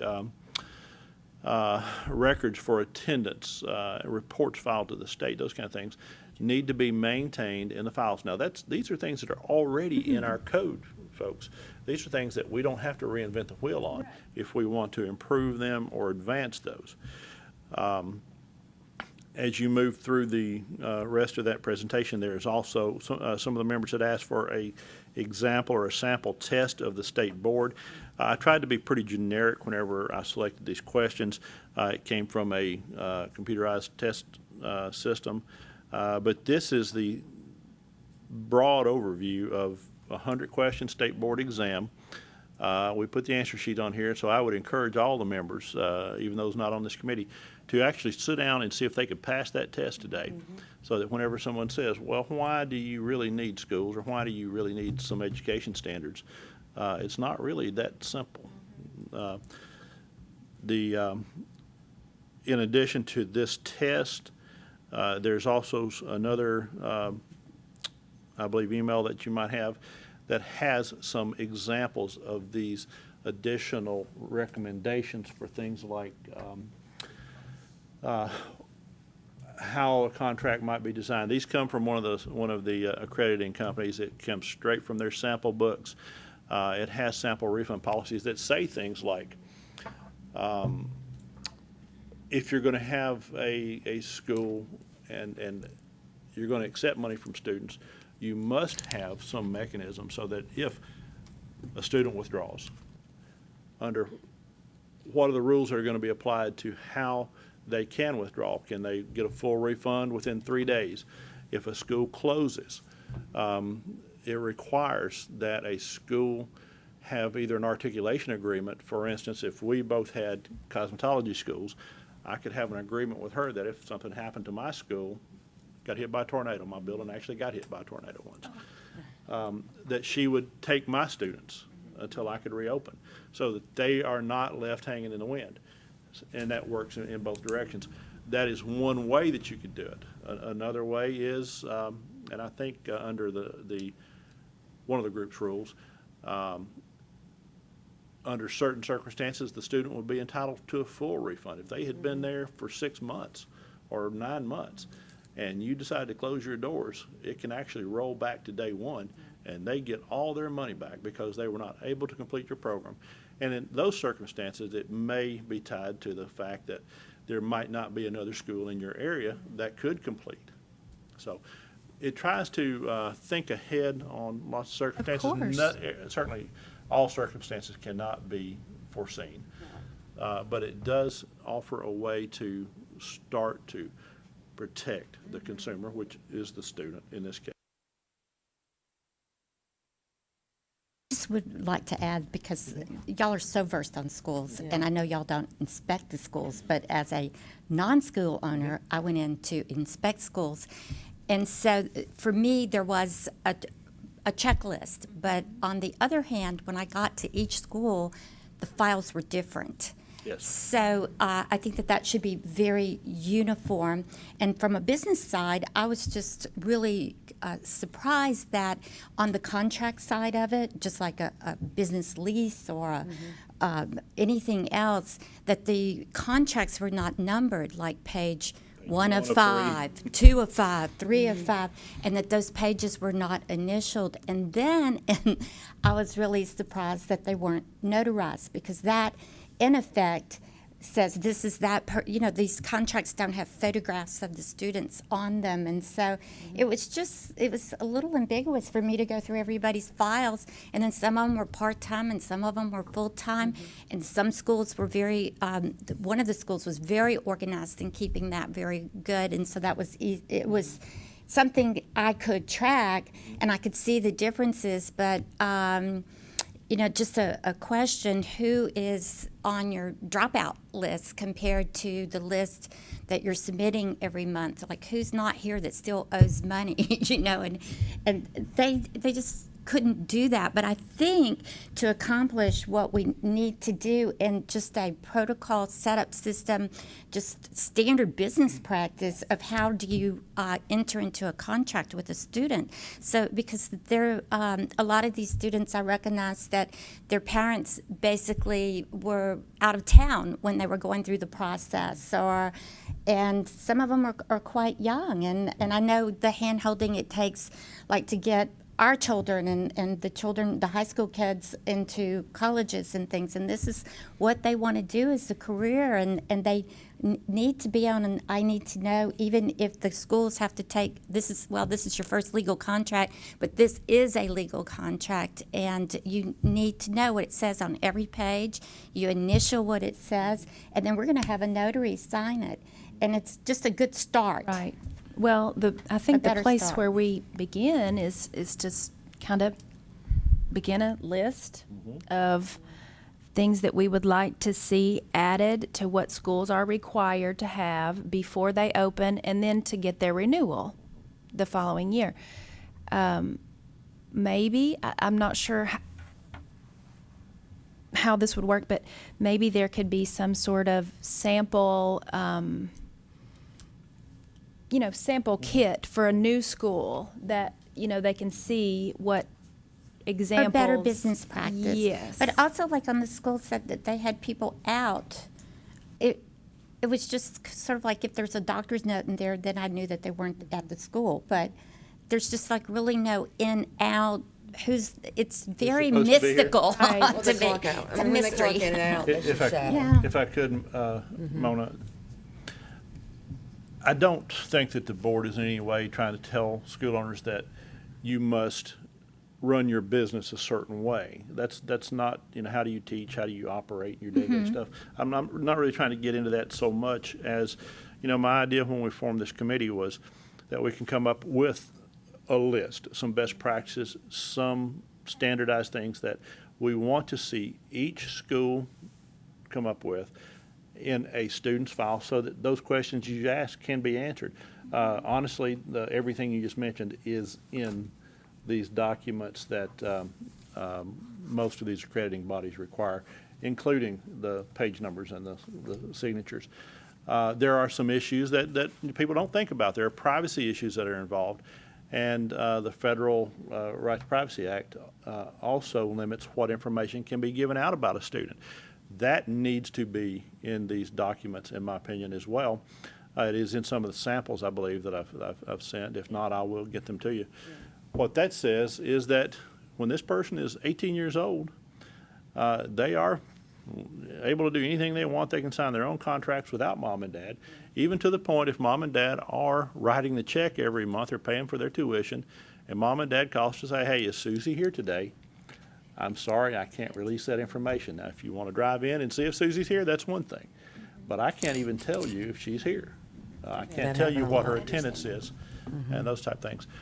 With a listing or examples of whatnot, all this stuff is online at the various accrediting agencies, and I'll be happy to get some of those names to you guys to do your own purview. But if you want it in a written form, I can promise you it's a stack about this tall from this table. No, we're not doing that. I've got a sample here of our school You've got thing, some if of you'd yours? like to see it a little later, whatever. And there should be checklists Yeah. and responsibility assigned. And that's for not, who's that's not doing good these for things. everybody, but it just kind of gives you like a little overview. And this is. And we keep it, one's administration, one is business, Mhm. and the other one is their testing. And maybe if Yeah. the state sort of had something similar, when someone's applying for a new school, just a guide, possibly.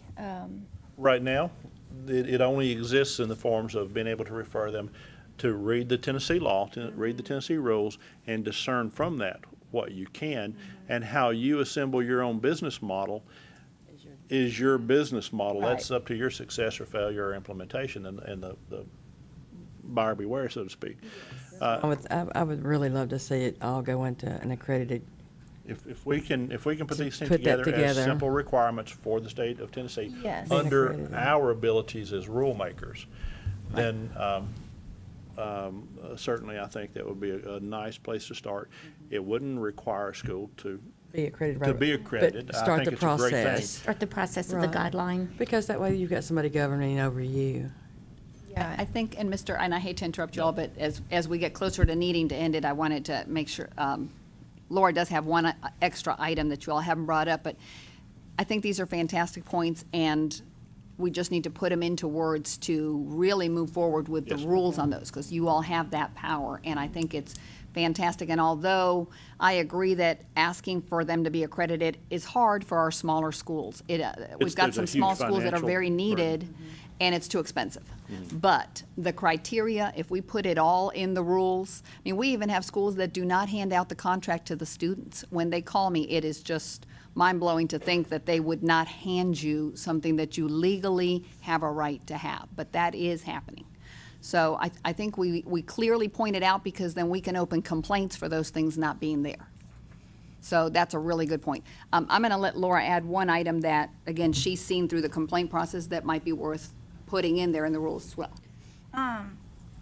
So, just as far as schools go, some of the complaints I get that are particularly difficult to know how to move forward, just because how do you substantiate, is some schools have discrimination and harassment policies, but a lot of complaints that that's not happening, and there's really no way to figure out how to move forward. So I think that maybe a discussion about that in the future would, whether or not you want to do anything with that might be worth discussing. But how we want to think about how students should or shouldn't be treated in a school setting, I think is worth a discussion. And so I had one more thing I wanted to talk about that kind of related to last week with like aesthetics definitions, but I want to make sure that you've said all you have to say about schools before I move on to that. So, Or I maybe just- for today. I just wanted to understand from school owners how this works, but I'm getting complaints from students, and I'm forwarding them on to the board and things. But the things that I'm reading through is that there's just not enough transparency Exactly. once they sign up. So there was a lot of complaints that I got just this month on a federal PIN number that they had access, but that other people had access to their PIN number, and they just really weren't sure. Even though they could log in, the school was like, the student felt like the schools were manipulating the information in their PIN number.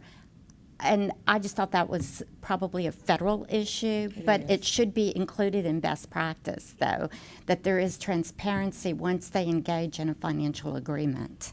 Under the federal rules, that access to your records is guaranteed. And that doesn't have to be simply because you're accredited. That access to your records is a right that you have under federal statute.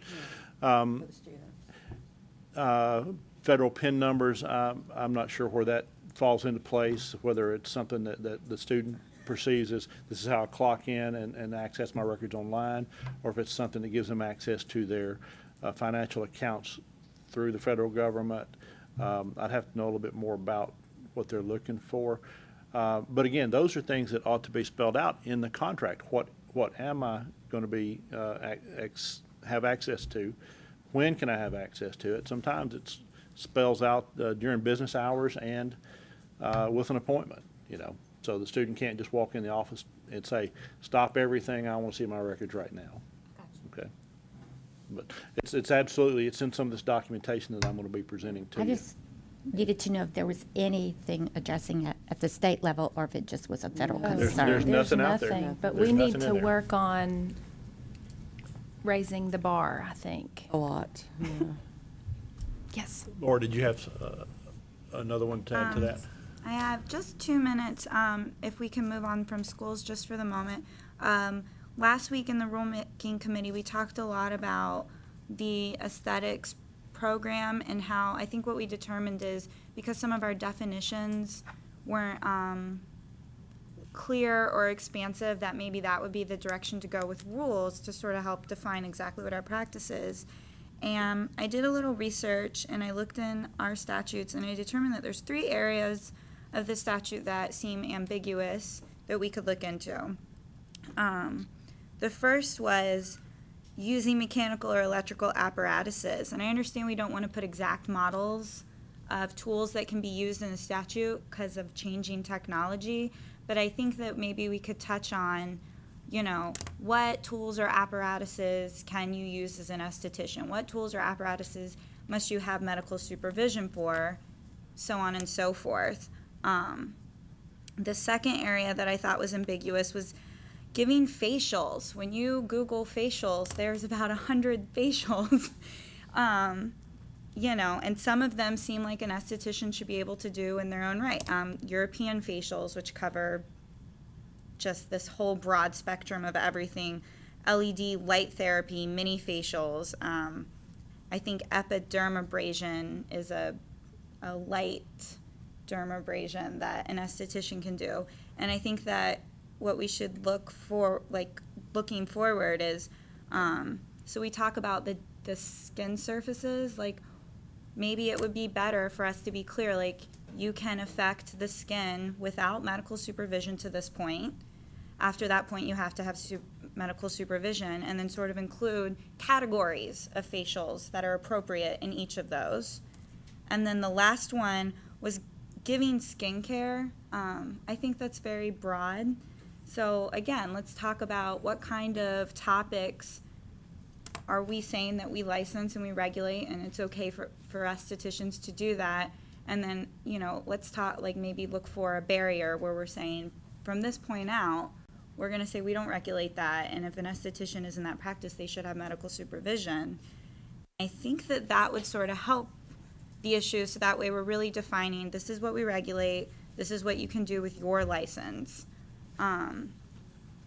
So I was going to suggest that in the month to come, if you guys, because you would probably know about it more than I would, start thinking about where you think we should sort of draw those barriers and then we can talk about how to put that into words for rulemaking. I agree. I think we're like-minded on moving in this direction. There's one category in the hair removal that in our definitions, it talks about tweezing, which of course is epilation, but all other methods are depilation. And I think that we have a real broad range of defining in hair removal there as to what an esthetician can do as well. But I think you've really summarized it as far as Great. moving Very good. Okay. Forward. So we'll work on that this coming month. So we have 2 lists to work on. Yes, you're busy. Okay, I think we will adjourn and take a quick 5-minute break to give everybody a chance to get settled in. Thank you very much. Thank you. Washington, the state of Washington just revamped everything, and it's all done. And Skin Inc. did a very consumer, professional-oriented article. It's on the internet. You can pick it up, and it's Good morning. Good morning. Morning. Morning. Hello. I'll turn it over to you. This meeting of the Tennessee State Cosmetology and Barbers Board of Examiners is now open. Ms. Roxanna, do we need to take a roll call? Yes, please. Thank you. Let me start with Miss Anita Allen. She's not here. Kelly Barger. Present. Nina Coppinger. Present. Bobby Finger. Present. Frank Ambusa, also not here. Ron Gillihan. Present. Wyvetta Granger, also not here. Miss Patricia Richmond. Present. Judy McAllister. Present. Miss Mona Sappenfield. present. Amy Tansley. Present. And Miss Diane Tiefenteller. Present. Thank you.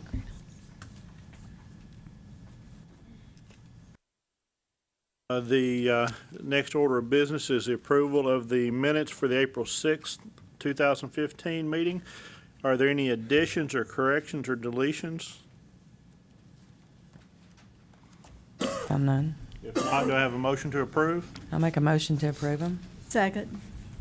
We have a motion and a second to approve the previous minutes. All in favor say aye.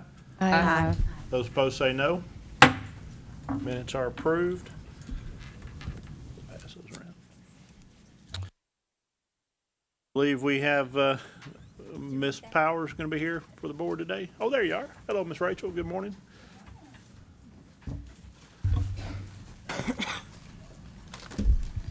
Good morning. How's Hi. everyone today? Good. Great. Well, legislative session has wrapped up and you all have some legislative changes, and I'm going to try to go through these a little bit slower today, and Laura will be working on any implementation with Roxanna and I throughout the year, and you'll have some rules and some changes you'll have to do, but I'm just going to go through them one by one. And some public chapters are out. Some of them have just been sent to the speakers for signatures, so we'll go through that process as we get into it. We send notification emails out, so if you're not already signed up for Notify, please sign up for Notify, and I would urge everybody who's a licensee to sign up for Notify, and you can do that on the board's website. The first bill is SB 669 and House Bill 594. This passed in the House and the Senate and was sent to the speakers for signature on 4/22, so it's going to be effective July 1st.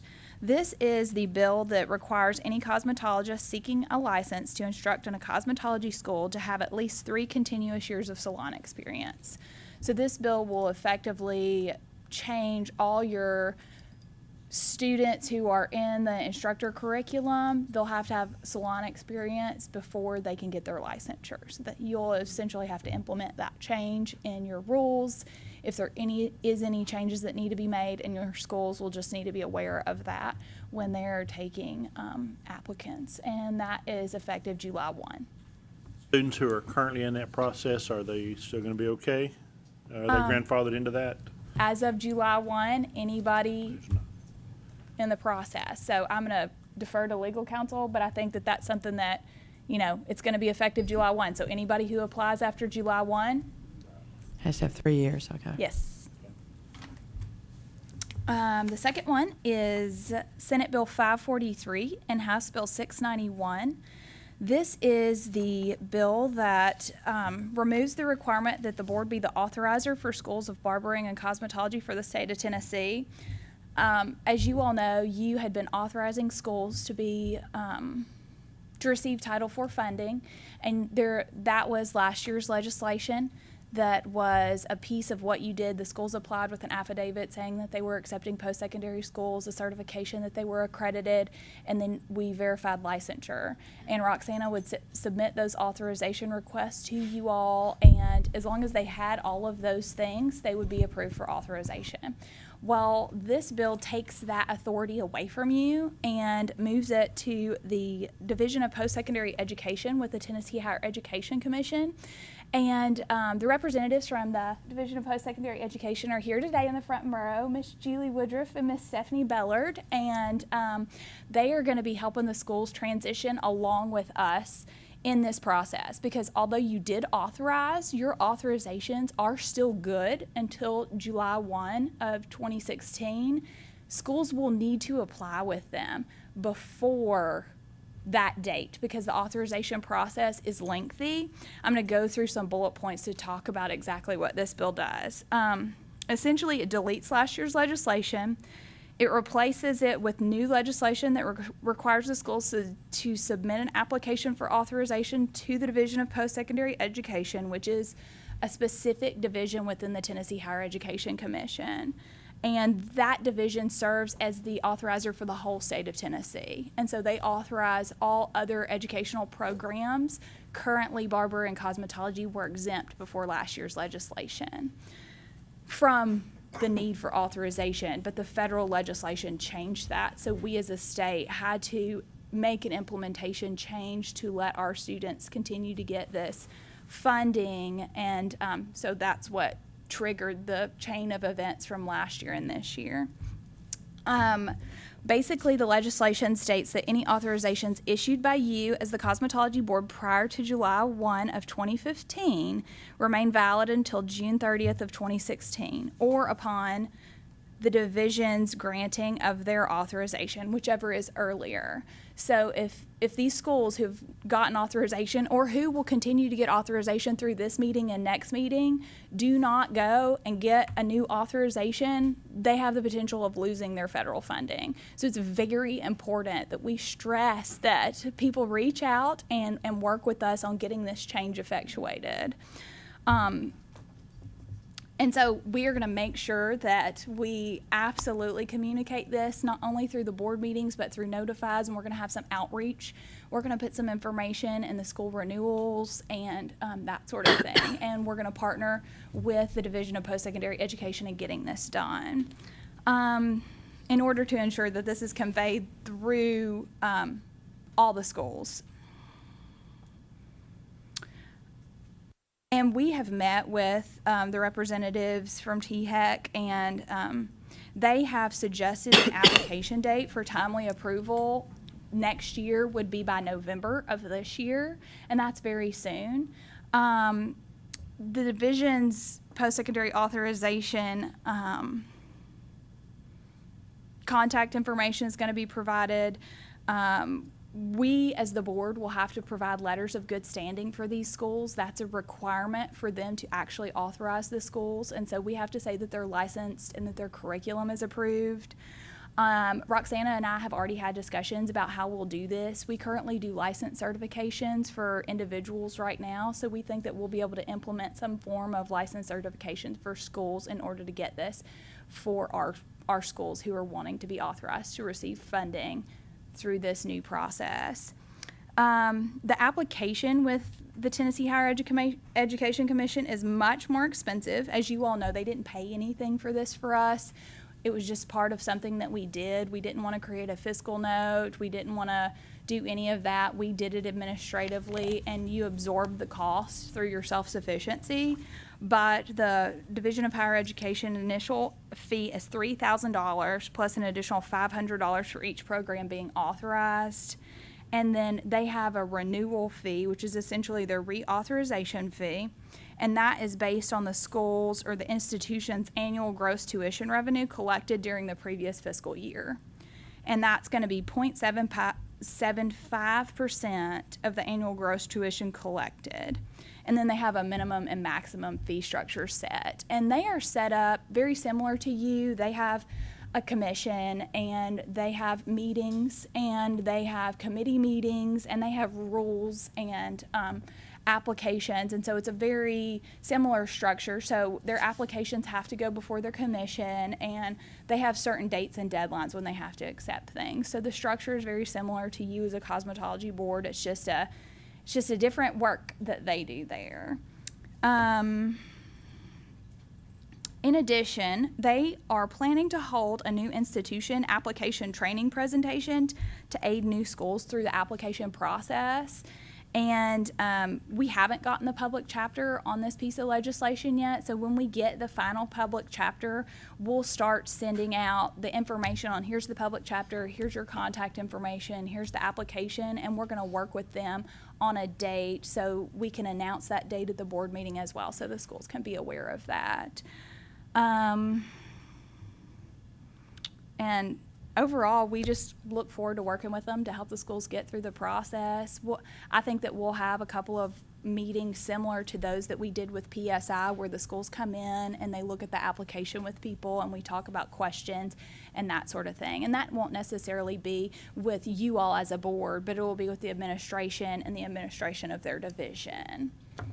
Does anybody have any questions about that? This is a very big piece of legislation, and I just want to make sure everybody understands what it does and the implications for the schools, and that these schools, will still have to be licensed through you all, but they will have to be authorized through this new division. Well, not new division, but not through you all, through the Division of Post-Secondary Education.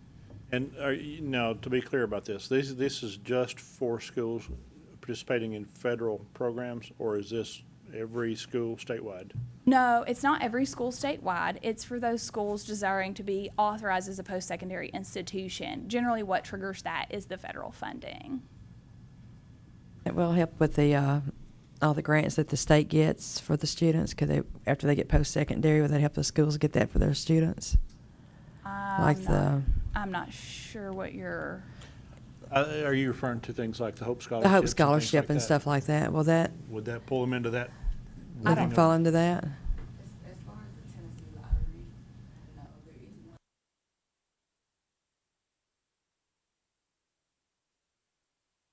Okay. I had a question for Roxana. This may be something that would help, it may not, in feasibility. Would it be possible to have one of our representatives from TEC to maybe attend regionally one of the instructors conferences, because a lot of school owners are there, a lot of the representatives are there. Have somebody like that come, and I don't suggest that they take up the main floor time with that, but maybe have a side committee or a room or an area set aside where they could do a small presentation, or at least give out information at some of those things. I can definitely have the conversation with Stephanie and look at the presentation here at TSU.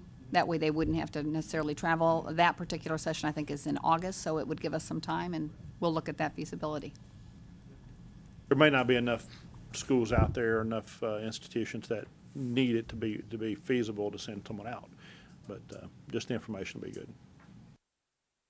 Just for clarifications, if a school wanted to, if their students were applying for a Pell Grant, they have to be authorized under this, is that correct? Well, they, the federal aid, they are requiring that you have post-secondary authorization.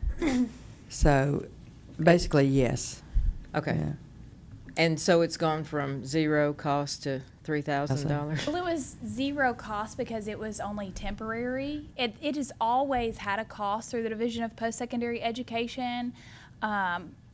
Their fees have not changed. It's just last year when this issue was brought to the attention of the administration, there needed to be a fix for a year to ensure that no students lost their federal funding. And so for this year that you all have been authorizing, it's essentially been a rubber stamp. It's not the formal authorization process, nor has it ever been the standard of the state for authorization. The Division of Post-Secondary Authorization has been the formal standard. Every other school in the state of Tennessee, every other educational institution goes through their same application process.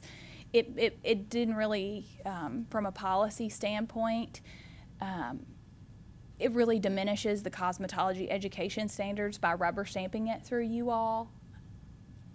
And that's why it was put with a division.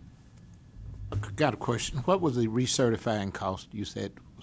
Oh, the recertification cost is based on the annual gross tuition revenue collected during the previous fiscal year, and is 0.75% of the annual tuition collected. So there would have to show their financial statement. It would vary by institution to institution.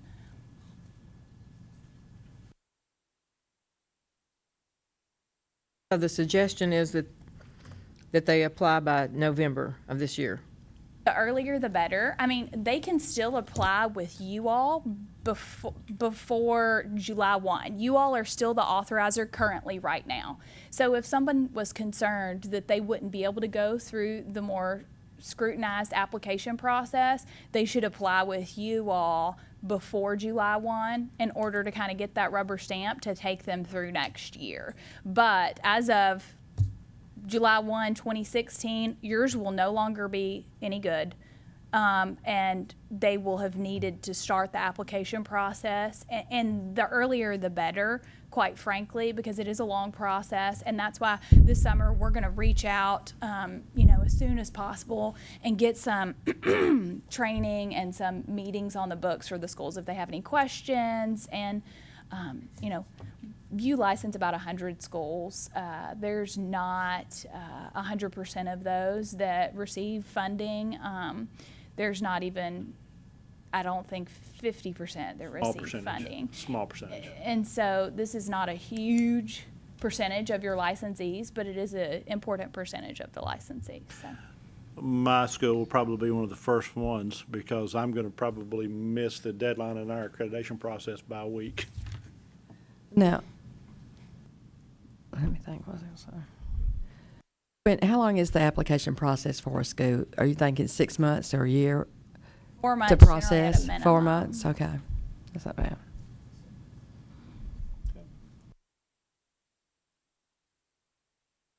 Do you have any questions for our visitors other than what we've covered? I have a lot more legislation. Please. That was just a Please. really big piece. Please. Okay, so the next bill is Senate Bill 1306 and House Bill 987. This has actually been enacted as Public Chapter 267. And this bill specifies that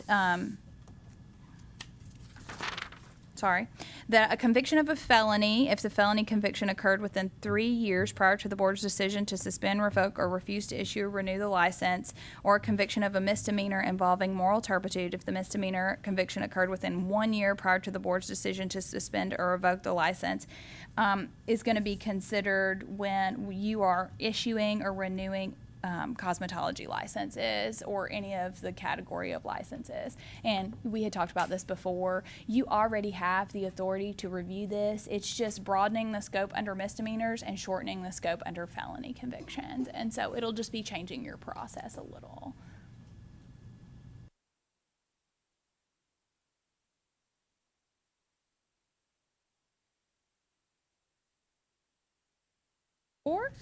Senate Bill 964, House Bill 1332. This is been sent to the governor for signature on 4/27, and this is the big cleanup bill. It changes a lot of things. I can go through it section by section.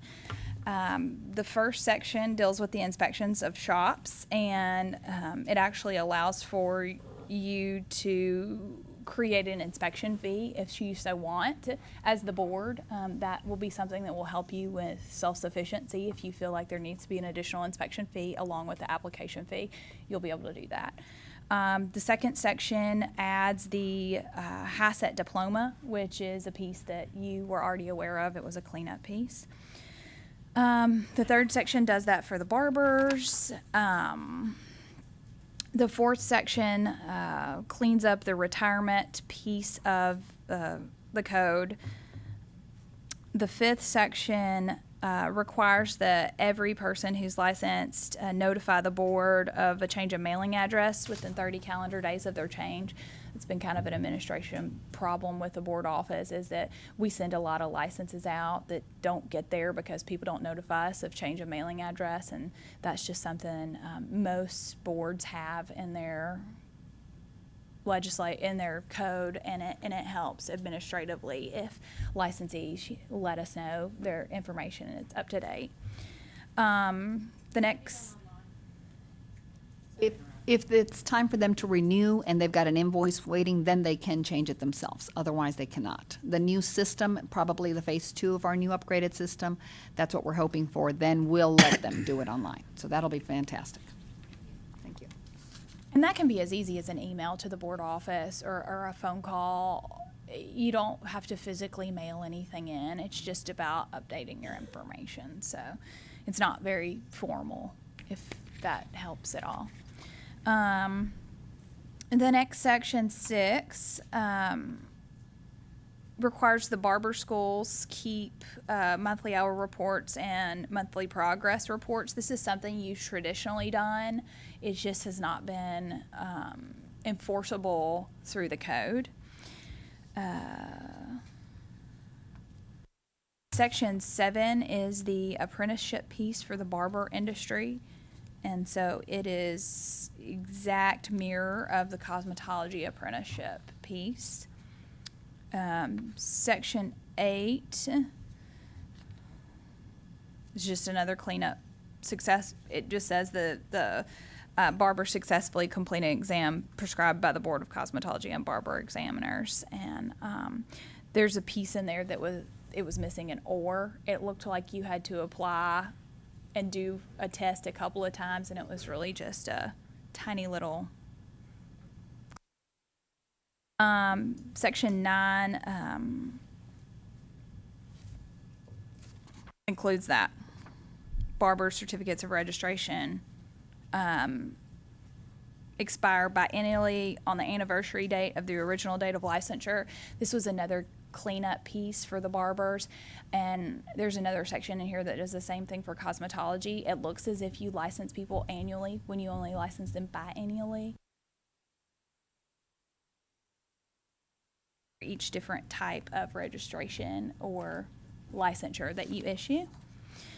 Section 10 standardizes the language of Class B misdemeanor throughout the code as a violation. Section 11 allows for the management piece of shops, where we talked about dual management of shops, and that persons licensed by the board to perform barbering services are performing those services in the shop, and people authorized to perform what their license is asked can manage that.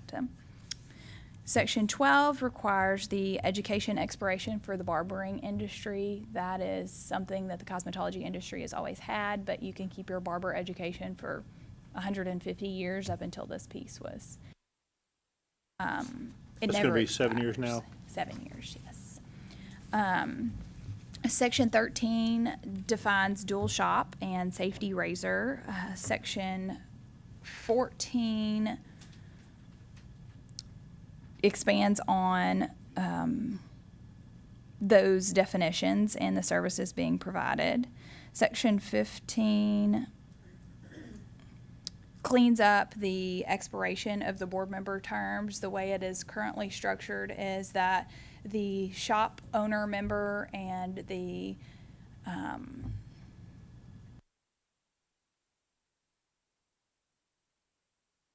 industry member were expiring at the same time, so it would always make the initial appointment the same, so you wouldn't be able to flip those. And so it's just a cleanup that was missed last year's legislation. Section 16 allows the board to publish its laws and rules on its website. It said that you used to have to publish those pamphlets, which is outdated. Section 17, the addition to the section that has rendered.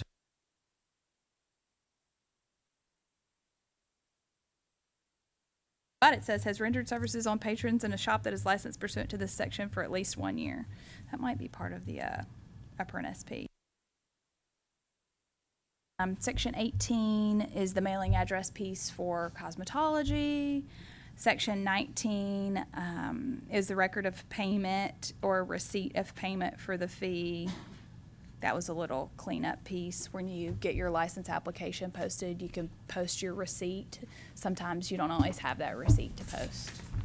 Section 20 adds a new section that failure to display your proper information is the Class C misdemeanor, which is the other piece in cosmetology at standard.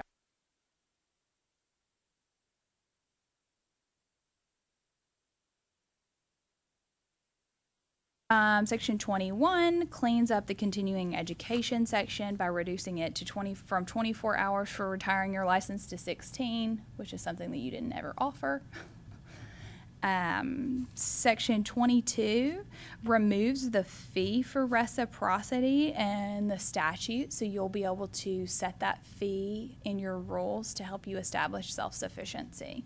It's kind of been a problem with your reciprocal applications is they weren't required to pay the fee until after they were approved, and that was really an issue is if they were never approved, they may not ever pay their fee. Help with your budget. Section 23 is a biennial cleanup from the annual cleanup section. Section 24 is the same thing for the shops.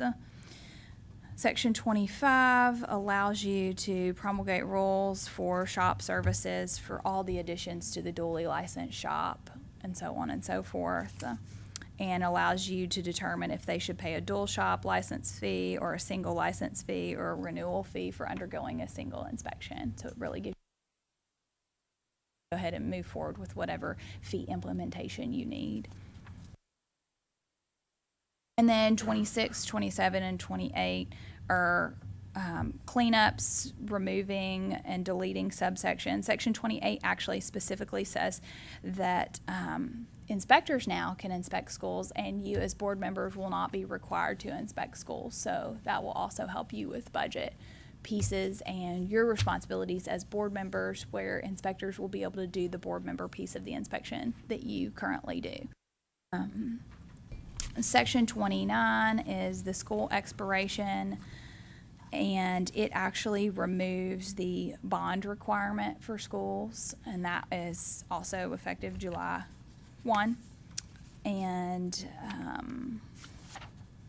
Section 13 is adding the HACCP requirement in the cosmetology school.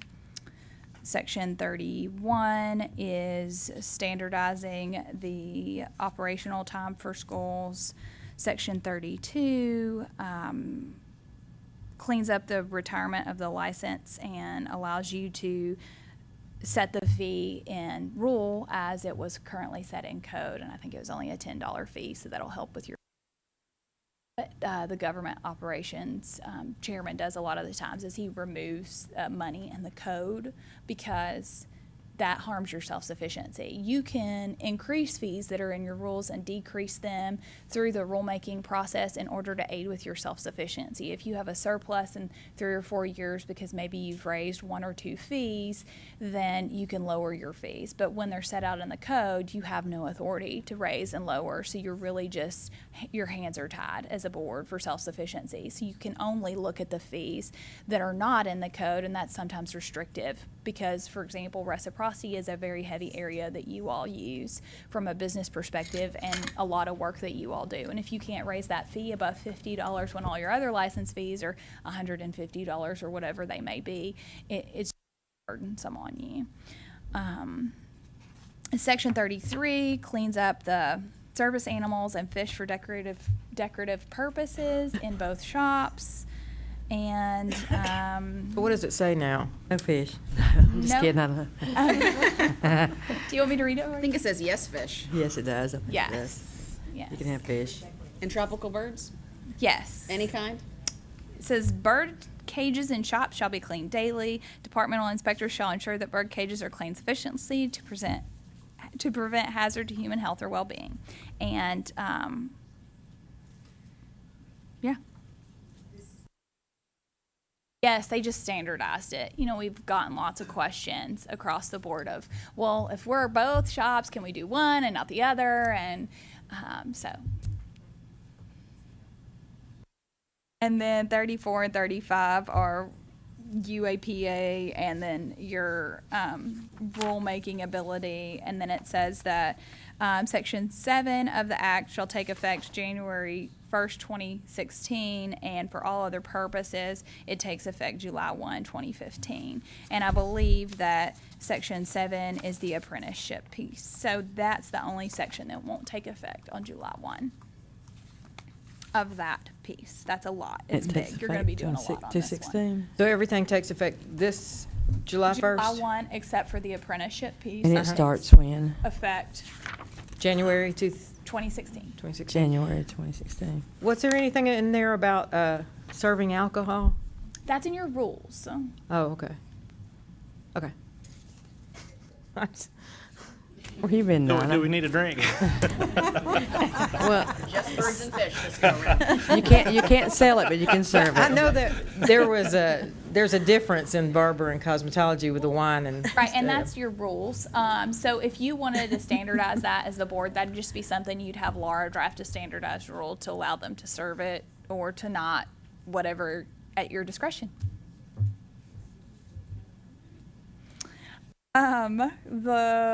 Let's see, the last one, I'm sorry, there's two more. Excuse me, Rachel. No, We go got- ahead. We got a question. The changes, if you're signed up for the notify, we'll send the public chapters out. So when we get those public chapters, we will send them out. The big piece of legislation, the public chapter has not come out yet. If you want to get on the General Assembly's website and look up House Bill 1332, Senate Bill 964, you can find the changes on those bills, but the public chapter will have it all in one pretty put together version, and we send those out via notify. And Roxana will draft that notify, and Laura will review it for legal purposes to make sure everything's right. And each notify summarizes the public chapters and what they do, and then we attach a link to the actual public chapter that passed so you can see verbatim, word for word, the law changes. It's on the state board website, right? Yes, For and you can him. sign up for Notify online on the board's office website. It says, click here to receive notifications, and you click and you go and you just type in your email address and your name and click the box on who you want to receive notifications about. So if you want to know about Architects and Engineers Board as well as the Cosmetology and Barber Board, you can get those notifies as well. So And our website actually still has the last 2 years' public chapters. So we always encourage everyone to sign up. Those emails, The students here that are here today, they really need to yeah. really see all the changes that are going on and understand it. And if you weren't signed up for Notify before, when you sign up, you can click on that entity web link and it'll show you historically all the notifies that have been sent. And as you all know, we don't send a bunch of spam. We literally send your rulemaking notices. We send your notifies for your public chapters. We don't send, I think we sent a notify out when we changed the PSI process where you apply electronically, and we needed all the schools to, come in and sit down and get their account information. We announce that via a notify, but we don't send just anything through the notify process. So you're not going to receive a bunch of spam. We just don't send it, just in case anybody had any questions about that. The second to the last bill is the same thing as the previous bill for the Barber Board for felonies. It's 3 years for felonies and 1 year for misdemeanors. And that is passed. It was sent to the governor for signature on 4/28 of 2015. And those public chapters are actually effective on passage. And so that'll be something that Roxana is going to start taking a look at every application. So once we get the public chapters, we'll have that and send it to you. And we do send those all in one big email. So now that we just have one public chapter, we're not going to send one notify for each public chapter. We'll send it in a big subset. So, and then the last one, I know it didn't open your code, but I know that there was a little bit of interest in it, is SB 613, House Bill 980. That's the online med spa registry, and it did pass, and it's effective on July 1. What was that number again? SB 613, Senate Bill, sorry for my abbreviations, and House Bill 980. What is that again? Sorry. Senate Bill 613. No. Oh, what is it? Oh, it's the online med spa registry. It basically says that the Board of Medical Examiners, in consultation with the Board of Osteopathic Examination, is going to establish an online registry for medical spas. And it includes the name and address, the medical director, supervising physician, and their license numbers, and the certification information of those physicians, as well as who's responsible for the supervision of the med spa. And it's basically, my understanding is what it is for public information. So if you want to know if a med spa has licensed physicians working there and you want to know the information about who those physicians are, you can search, Memphis Med Spa, if that is one. I'm just making this up. And all that information will come up on the registry once it's created and the registrants put their information in the system. Any questions? On the felony one, the changes that we will see, I'm not sure I'm correct on this, but is it, if it happened within the last 3 years, we will be aware of that at that time? Well, what happens is when they complete your application, they check that box that says, did they have a felony? Right. And so what will happen is they'll still check that box and they'll still provide that information. Roxana and Laura and I will administratively talk about what's the best way to look at it. It may be that we check that box and we get them to give us that information, and we only supply it to you for consideration if it's in the past 3 years. Right. Does that make sense? Yeah, so we'll be aware now of if it occurred within the last 3 years, whereas before Now it's Ever. forever. It was Yes. ever. Right. Ever. Before. Okay. And that's if they're truthful with the schools when we check that box, you know. Well, and the other thing That's is the hard we'll thing to have do, to add too. an additional box for the misdemeanors, because that's not something that Right. you've previously Yeah. looked at. So it might shorten the felonies that you look at, but it might lengthen the misdemeanors. And so that's something that you haven't looked at before and that you will be required to look at now. You said it's a Class B misdemeanor? No, it's not Class B. Give me 1 second. It is a misdemeanor involving moral turpitude if it occurred within 1 year prior to the board, within 1 year of the date of application, essentially. And moral turpitude is something, it's, theft, fraud, those sorts of things. So, legal counsel will give Roxana a guideline for you all. She's excited. Well, we'll need to pass that on to the schools, so the schools know what's what to going on. ask for and how to fill it out. Right. And generally what happens with every board, once legislation changes happen, some boards have years where they don't have any, some boards have years where they have a lot, like you all have had recently. We have a planning session with your director and your legal counsel and talk about implementation and the things you need to look at and the things you need to change departmentally, if there's something in the licensing system that needs to be changed, if there's something on your forms, if you need to have a rulemaking hearing. And what we do once we get all the public chapters is we start out with the notifications, and then we look at the to-do lists from there.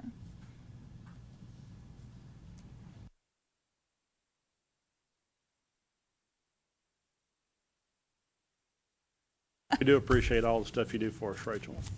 Well, thank you. And if you ever have any questions, give me a call, send me an email. Roxana knows everything I know. So. No, she really did a great job presenting these. I think all the other boards have to do it themselves, so we're on our own next year, but thank you, Rachel.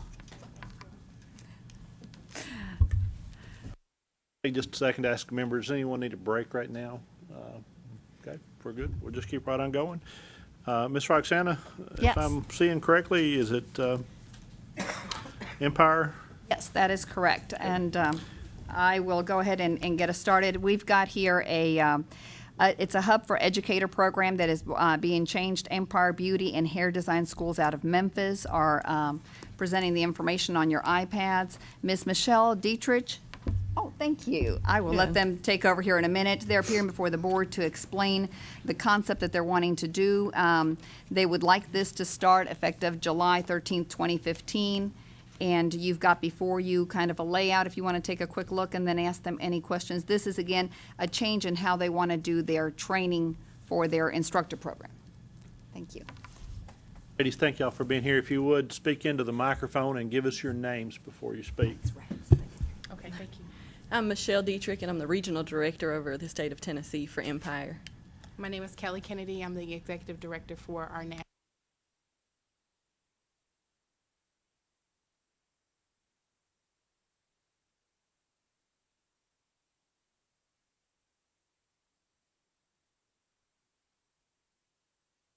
Tell us a little bit about this program you're wanting to. Basically the exact same program we have now, except for right now it's only held at our Memphis Colonial campus. And basically what we would do is we would still hold our theory days at that same campus with the same educator. And then the students, let's say Kelly has a student enrolled for the educator program at her Nashville school. That student would go to Memphis on Mondays for theory, and then she would be at the Nashville school Tuesday through Friday under an assigned instructor at her campus. So same exact program, just a little flexibility for the students, especially for Nashville and Jackson that would still want to go under our program, to have the flexibility to do so. And why would they want to drive from Nashville to Memphis? I mean, I don't understand. We added Nashville just because if we're going to do 4 of the schools, we might as well have the 5th school on there as an option. Right now, Jackson is our biggest school that is very lacking in quality educators in the area. And a lot of the graduates from that school want to go to an educator program, but they don't want to, they've been to Empire, and now they don't want to go to another school other than Empire. And instead of having them drive from Jackson 5 days a week to Memphis, this would only have them driving 1 day a week to Memphis, and they would be able to be at the Jackson campus the other 4 days. But since I had added 4 schools to the list, then I went ahead and just put Nashville on there. You're only offering this program currently in your Memphis location? Correct. Yes. And this just allows a broader number of students access to the program? Correct. Are you offering it here at the Nashville area or other schools? Right now, we don't have the program offered at any of our schools on a full-time basis other than that Memphis campus. And our Nashville campus is fully staffed, so we don't have as great of a need for the educators in Nashville as we do for Jackson.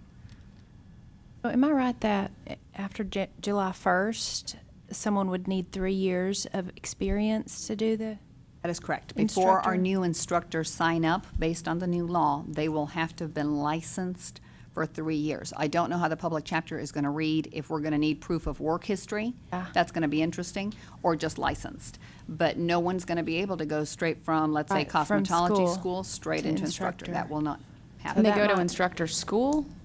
No. Could you do that? No, you have to complete your 3 3 years years. in the salon before way- you can even go That is to correct. get your instructor license. That's Correct. right. Oh, okay. Yes. When they enroll for the educator program, we do ask for their cosmetology license, so we'll be able to see the issue date on that license prior to enrollment.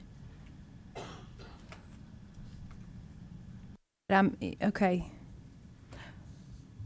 But you were saying that it was your students, your cosmetology students, that wanted to continue on, and that won't even really happen anymore. Well, we'll still have previous students. We'll just now be able to direct them, be in the Gotcha. industry for 3 years, stay in touch, and then we'll be able to also see whether they have a good reflection of work history or not, Right. and whether we would even want them to qualify as an instructor.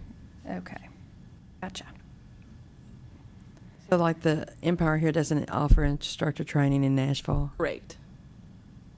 Could they not just add that to their course instead of? It would. See, I'm confused because I guess I'm not understanding what you're getting at. Well, basically, with doing it this way, I still have one instructor that is dedicated to teaching theory, versus hiring another educator. Whereas the instructor program, we don't have, as you know, it's not a program that's eligible for Title IV funding. So there's not a plethora of students out there that either want to pay cash or that we know we want to hire, so we scholarship them.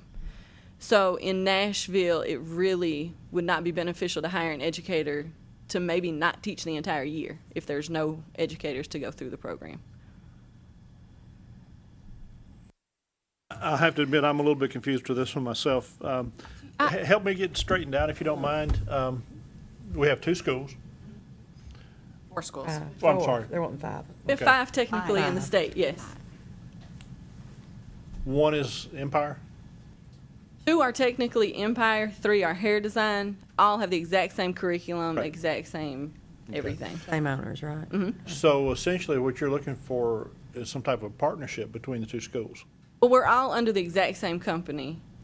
Okay. Oh, I Nothing see. is different I see. between the 2 schools. They just happen to have different names because we purchased those schools and they really didn't meet the aesthetic look for the Isn't there Empire a name. provision in the rules about having an off-site, a location, if a school had an off-site?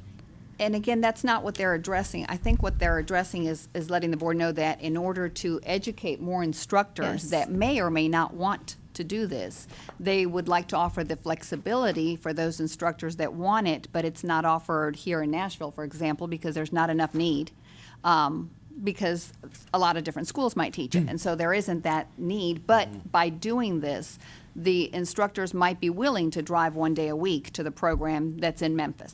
Is there Correct, some, So is there it's something completely that- flexible. Sorry to interrupt. Is there something now that's preventing them from doing that? Well, they don't offer it in Nashville because they haven't had the need. Right, but preventing allowing their students to drive to Memphis? I think mean, are this we basically approving something? just, the only thing this would do for them is have them drive 1 day a week versus 5.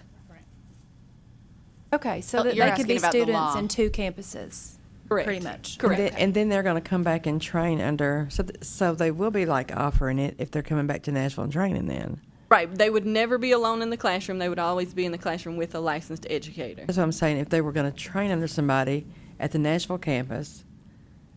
I get it. It's You a see what I'm business, it's a saying? cost, it's a business decision. I Yeah. understand that. A creative way to get more people in the program that But on is a there a way need to offer it basis. online? Correct. Just have an option. I guess you don't have an option now. Correct, we don't have that option, and having that option, it's not saying that enrollment all of a sudden is going to double or triple. We may have the exact same next year as this year, but just having the option to offer it to our graduates. I believe that right now, as it would stand, your hands might be tied as things are immediately, that if a student is enrolled in a school under one school name, even though it's owned by the same umbrella company, a student can't be enrolled in 2 schools at the same time. Is that correct, Laura? Or am I misunderstanding? The enrollment agreement would still be one school with this program, but they would have the option, they would be able to clock in at both locations, so they would still be able to track their hours. If the Nashville school doesn't offer the instructor training, how can they train there under somebody else if they're not? Well, the And get 1 those day hours, of that's what theory, I'm as saying. prescribed by the current regulatory curriculum, you have 1 day of theory, and then you shadow under another instructor. So that instructor is not necessarily your educator, but you're learning under them. This is how I would teach, this is how I do theory, this is how I assist with practicals. So it's more of shadow days, the other 4. They are randomly assigned their day to teach, which the instructor from the Memphis school would then come to that homeschool location to observe that, so that they would be the one grading them for those circumstances. Homeschool is ultimately responsible for all the record keeping, okay? For a state inspector who walks in on a particular day to see what's going on, how is he going to know who's supposed to be there? Well, the records would still show, only on Mondays would they be at our Colonial campus, which it would just take a phone call to even fax anything, email anything, or verify the student was in attendance that day at the Memphis campus. The other 4 days, it would be as easy as printing up a report to show who's enrolled and who's actually there clocking hours. And all of our classrooms have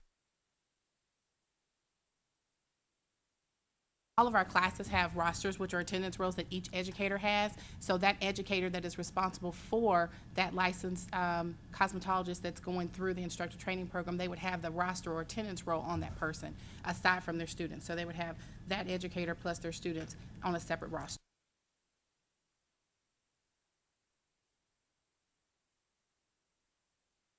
Question for Roxana. On an average daily inspection that might happen in any school or any business is fine. The inspector walks in, he sees what's there at that moment. When they inspect a school, just for the purpose of a sanitation type inspection, that would be one scenario. When they come in to inspect the school for their records, Remember that the new statute now is going to be, the inspectors are going to do the whole thing. So they'll be doing the sanitation as well as the records. It'll be a lengthier inspection. Yes.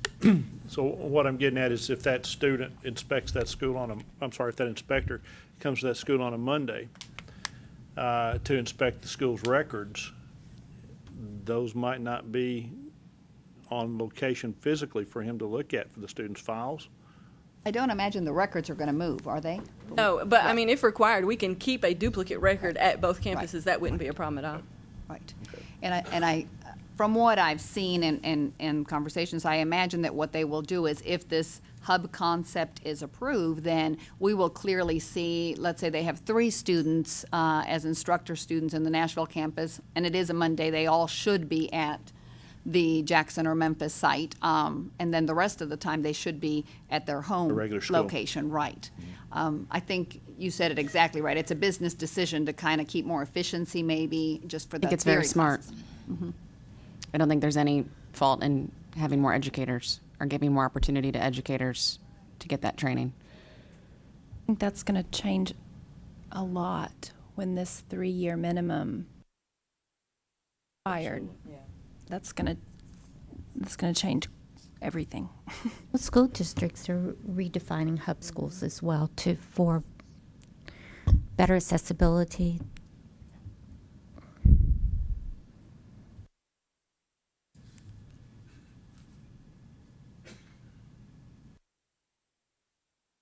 Do we have any further questions? I would like to make a motion to approve the hub school concept. We have a Second that. motion to approve by Ms. Sappenfeld, seconded by Ms. Tanksley. Is there any other discussion? I'd like to say I think it's very innovative. That's good thinking. All those in favor say aye. Aye. Opposed say no. Motion carries. Congratulations, ladies. Good work. Yay. Thank you. We have 2 more school applications. We have a change in location and a new school application. They're both on your iPads. We can follow the agenda as we have it. Southern Institute would be next for a change in location. And with Southern Institute of Cosmetology, that particular school owner was not able to come by today. However, Mr. Tommy Sparks and Ms.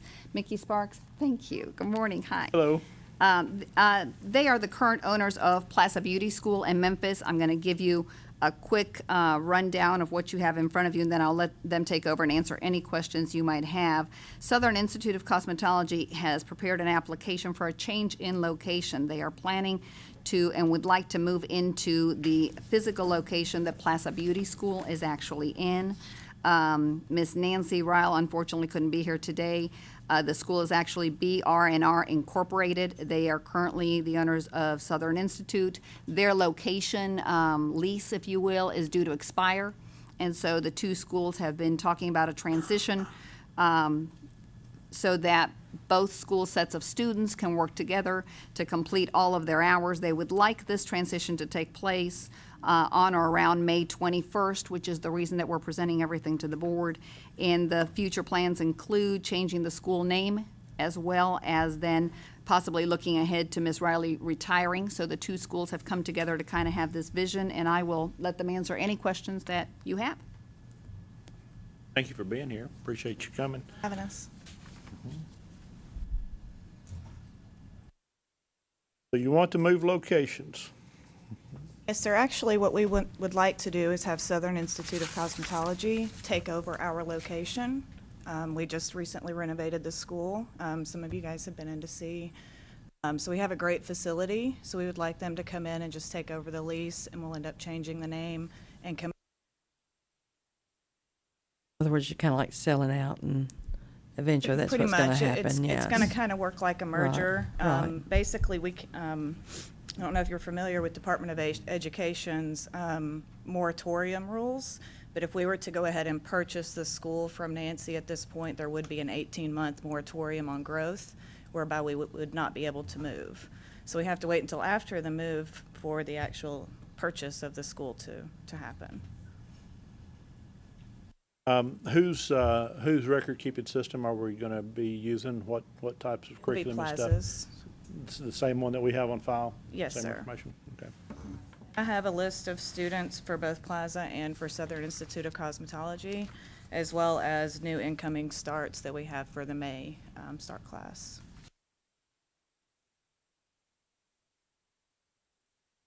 And just to add a little bit, licenses are not transferable. So if it's Southern Institute that's moving there, their license number will remain the same. It will really be like them taking over that school. You've got the floor plan, which is Plaza's floor plan here. And with a relocation, we would, a board member at this time, because the rule hasn't changed, would need to go out as well as a field inspector. But in speaking to both sets of the current owners, the students is the first thing that they all brought up, that they see this as a big improvement for the students, and that's who they want to protect.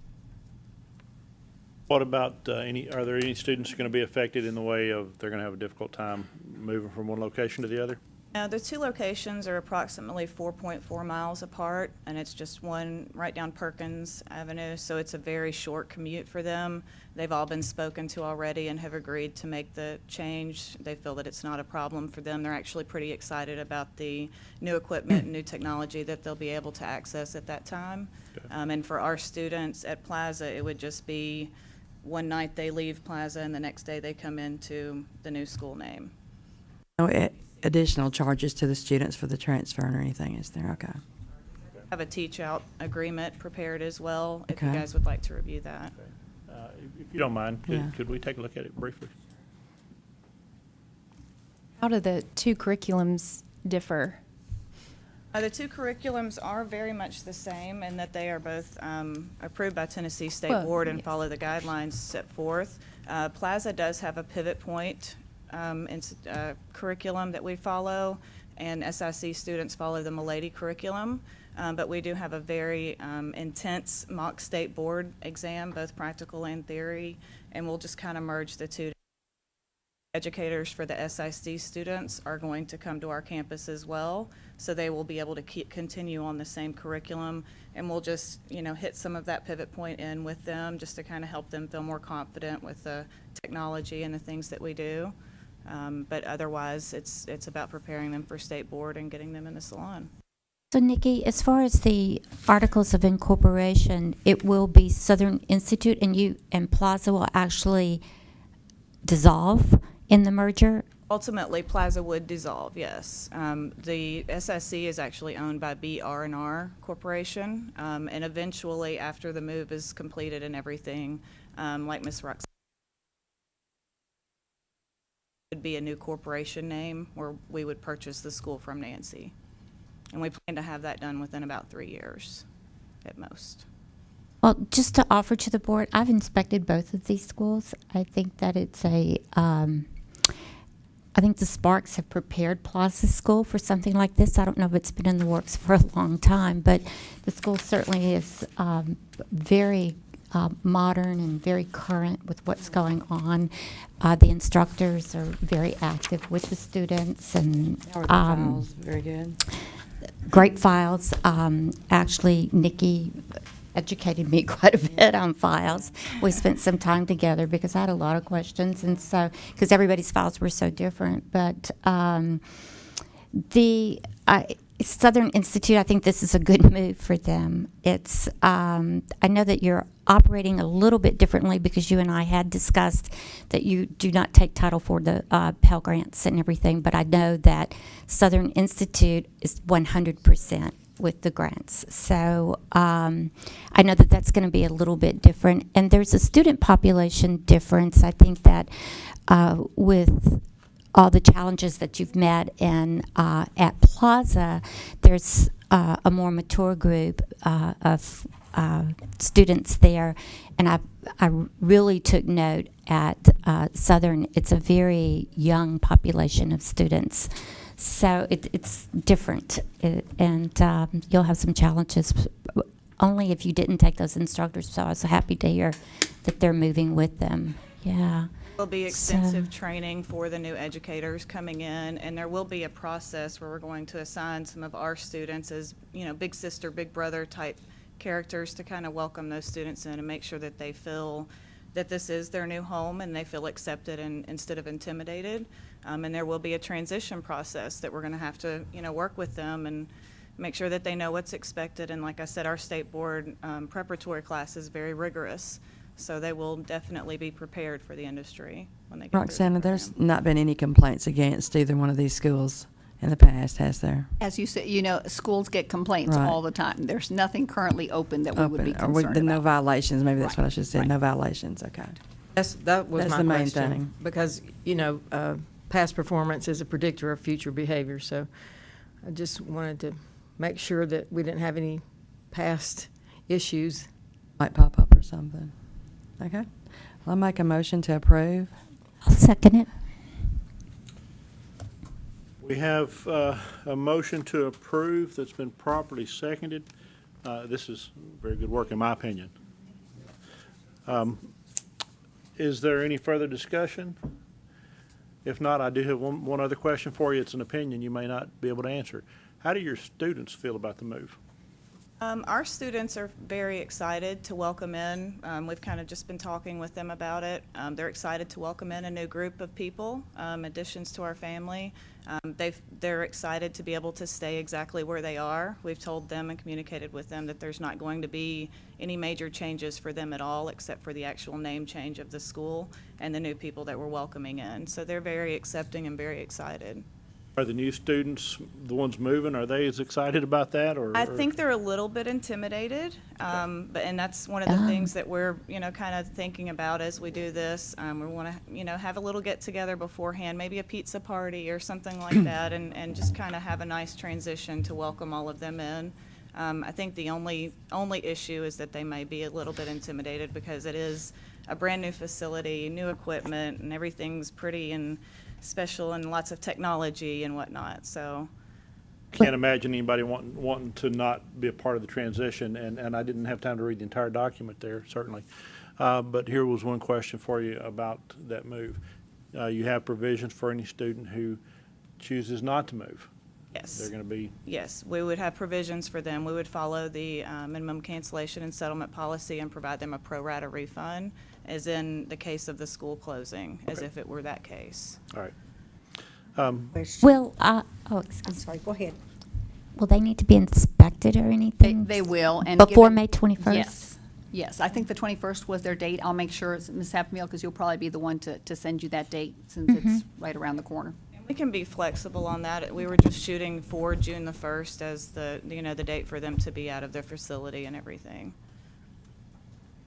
Combining these schools, the teacher to student ratio, are you still going to be there? Are you going to need to hire more instructors? We should be okay.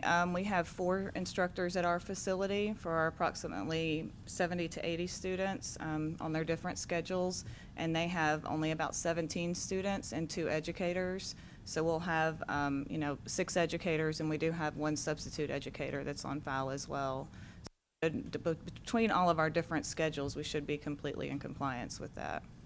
Having different schedules, do you have a set schedule, though, for a part-time or a full-time, and to ensure they get their theory and their practical? Yes, ma'am, we do. We have 4 schedules that we offer. We have 1 full-time daytime schedule, 2 part-time daytime schedules, and a nighttime part-time schedule. And we have written schedules for all of those for both schools. I would have to say of all the schools I went in, their book record keeping and scheduling, and it was very clear. Everything was done very well. It should be a standard. Okay. If there's no other questions, all in favor say aye. Aye. Opposed, say no. Congratulations on your move.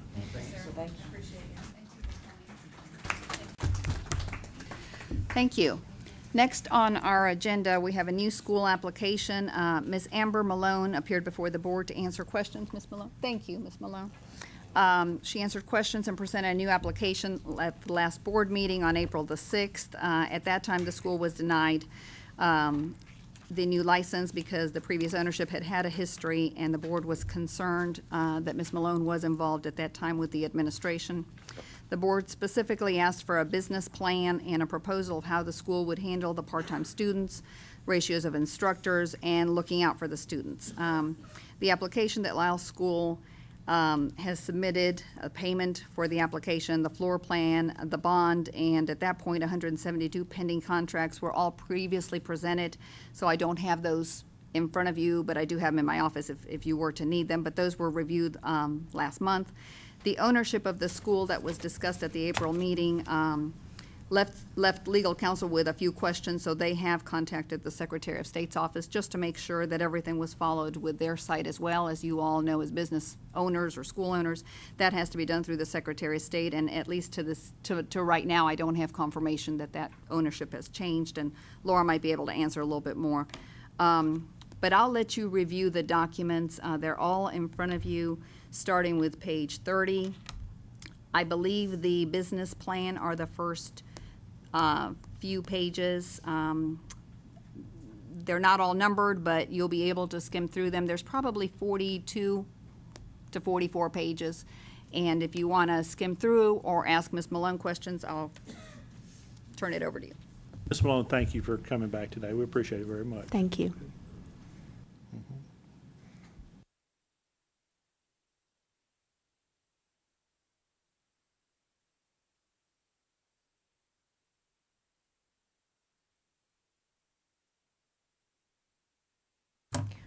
I would like to just go ahead and ask, could you summarize what you've brought before us today that's different from the last month's presentation? Because this is a lot of pages. Yeah. Okay. Well, I brought to you guys basically what you had asked. In the business plan, it addresses violations in the past from the previous school owner and how I would fix those problems. Set short-term goals, long-term goals, and also clarified the number of active students that I've been through.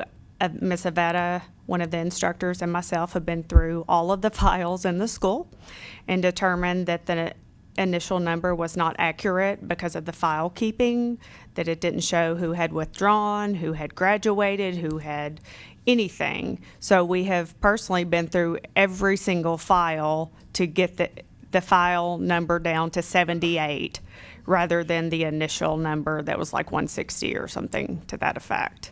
That's a So huge difference. been busy. Yeah, big difference. What's your number? Oh, I'm sorry. What is your number? 78. And actually, since I had submitted this number to the board last week, it's 75. Because 3 have went to another school. I'm a little confused. All right, did you work at the school prior to reopening? No. I thought we filled had a in letter part-time, like that on a you were Saturday. instructors and stuff. Yeah, I have a full-time job as a nurse that I work 40 hours a week, so I would substitute in as needed. Were you, even when they were closed down and supposed to not be taking any more students, which No. you never I have not. substituted then? No, I have not in the past 6 months. I had taken a new position. Now, unfortunately, at was- the previous meeting, I did, and it is on the hourly reports, her name has been on. all Right, the and I hourly think she just on failed to there? take me off, but I had not worked there.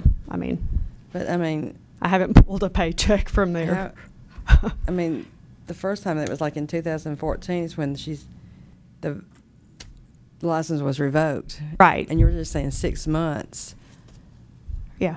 So that's just, you know, That would have been in October when the license was revoked, and the school's been closed since March.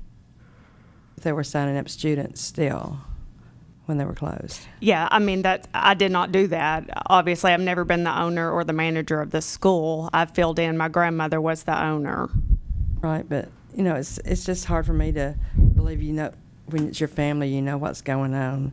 And I have a real problem with that because so many students have been affected by it. Sure, and I agree, but I think that, and I hate to bring up what I had no control over and what is in the past that doesn't actually pertain to today, a new school application, but I will go back to that. And when she signed that consent, she did not know what she was signing. I'm sorry, but she's 82 years old. She thought she was paying a $1,000 fine for a complaint. This was never done intentionally.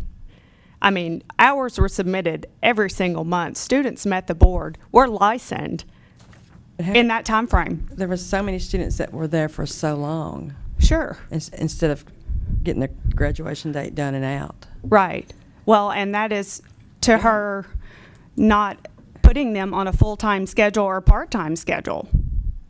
It was within 7 years, but I've laid out how I would like to do that. Have an organized curriculum, an addendum to the contract. This is your schedule. This is what you'll stick to. If you're going to take a leave of absence, then this is what it's going to be. And if it's past this point, then you're withdrawn. There's no more I'm putting in 10 hours a month or 5 hours a month, because I'm never going to have a turnover. That's not fair to the student. That's not fair to the educator trying to catch somebody up. It really isn't. And you've got like 2/3 of your students that are probably part-time? Right. Right? Yes, ma'am. Okay, how are you communicating with them? How are you teaching them? What's their schedule? Their schedule is going to be, well, I've talked to them, and this is assuming that they stay too. I'm going by, everyone has been sent technically a withdrawal slip. So I'm going by that they're going to stay with the school and then working out with them a part-time versus a full-time schedule. Saturdays are mandatory. I mean, that says it in their contract now. I've said that I would obligate their contractual agreement from the previous owner. So obviously I would have to do that. But it's going to be a 20-hour a week for part-time, 40 hours for full-time. And that could be Tuesday, Wednesday, Thursday, and then 8 hours on Saturday. But we could work that out with an addendum. What books are you going to use for the language gaps with the students, since you have so many nail students? We have My Lady for the nails with supplementing Pivot Point, and I know that there are some new books out there for Vietnamese that are in the Vietnamese language. I can't teach Vietnamese. I don't speak Vietnamese, so I can't. I mean, as of right now, it's going to have to be as it always has been with the English version, because I don't speak Vietnamese and none of the other instructors do, to know what they're teaching, and obviously they can't teach themselves from the book. Do you have any Hispanic students who only speak Spanish as their first language? No. Okay. If you I do have Hispanic students. There are 2, but they speak English as a first language. Who's going to do your record keeping now? Me. You are. Every bit of it. So you're going to quit your other job completely? Yes. And be at that school 6 days a week? Yes. 5 days a week. How many students have you had to withdraw? I've looked at probably, and Miss Avetta can help me. We've done it together.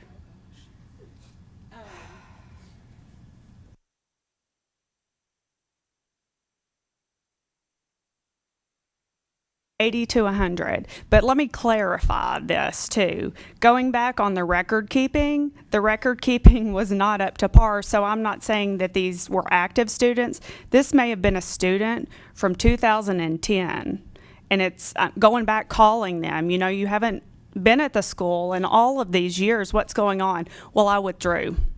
Okay, well, so we went back in the file, filled out a withdrawal form, and put it in just for record keeping, and put it in the file cabinet marked withdrawn. Lauren, how many students have you had withdraw since they were notified that the school didn't have a license and that they were being closed?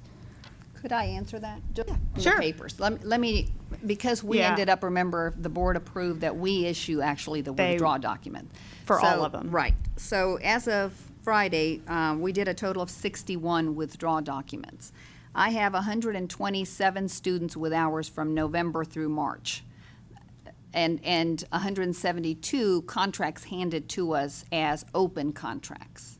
So all 172 didn't have hours during those months. So given that the board said until July, we could try to make it right. I'm not worried about that difference of 50 or so, or less than that, 40-something. But of the 128, 61 have given us affidavits, said the hours they went, had that notarized. Those hours have either been identical to Lyle's, or if they were off a few, we've communicated. Only had one incident where it was obvious that Lyle's had incorrect hours because they were giving 120 hours for a month they had no contract on even. So the student and I were able to come to terms with that. She understood that was a mistake of bookkeeping. And I so- did actually talk to that student. When she first enrolled, the first time she clocked in, it said 120, so that was brought to the attention of the instructor, and they were trying to fix that. So that was something that she knew about initially.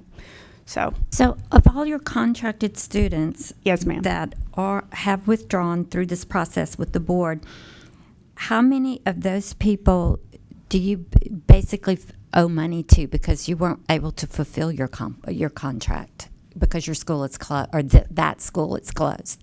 And I'd like to hear how the family process is in reimbursing these students that, I mean, we heard from a parent last time, and, Yes. and I'm sure there are more. We didn't hear as a board Yes. from all the complaints. I was told there was plenty. So that is of concern to us, that we did hear from several that were, very complimentary and fans, but there are enough complaints to close the school. So we just have to hear about the family's process on reimbursing these students that it would be per contract, whatever their contract had stated, the refund policy stated. Have you started that process Sure. yet? I've actually given, and I'm not the owner of the school, but I've went through the contracts and I've given 4 refunds that were entitled to refunds, yeah. But going back to referencing people being part-time,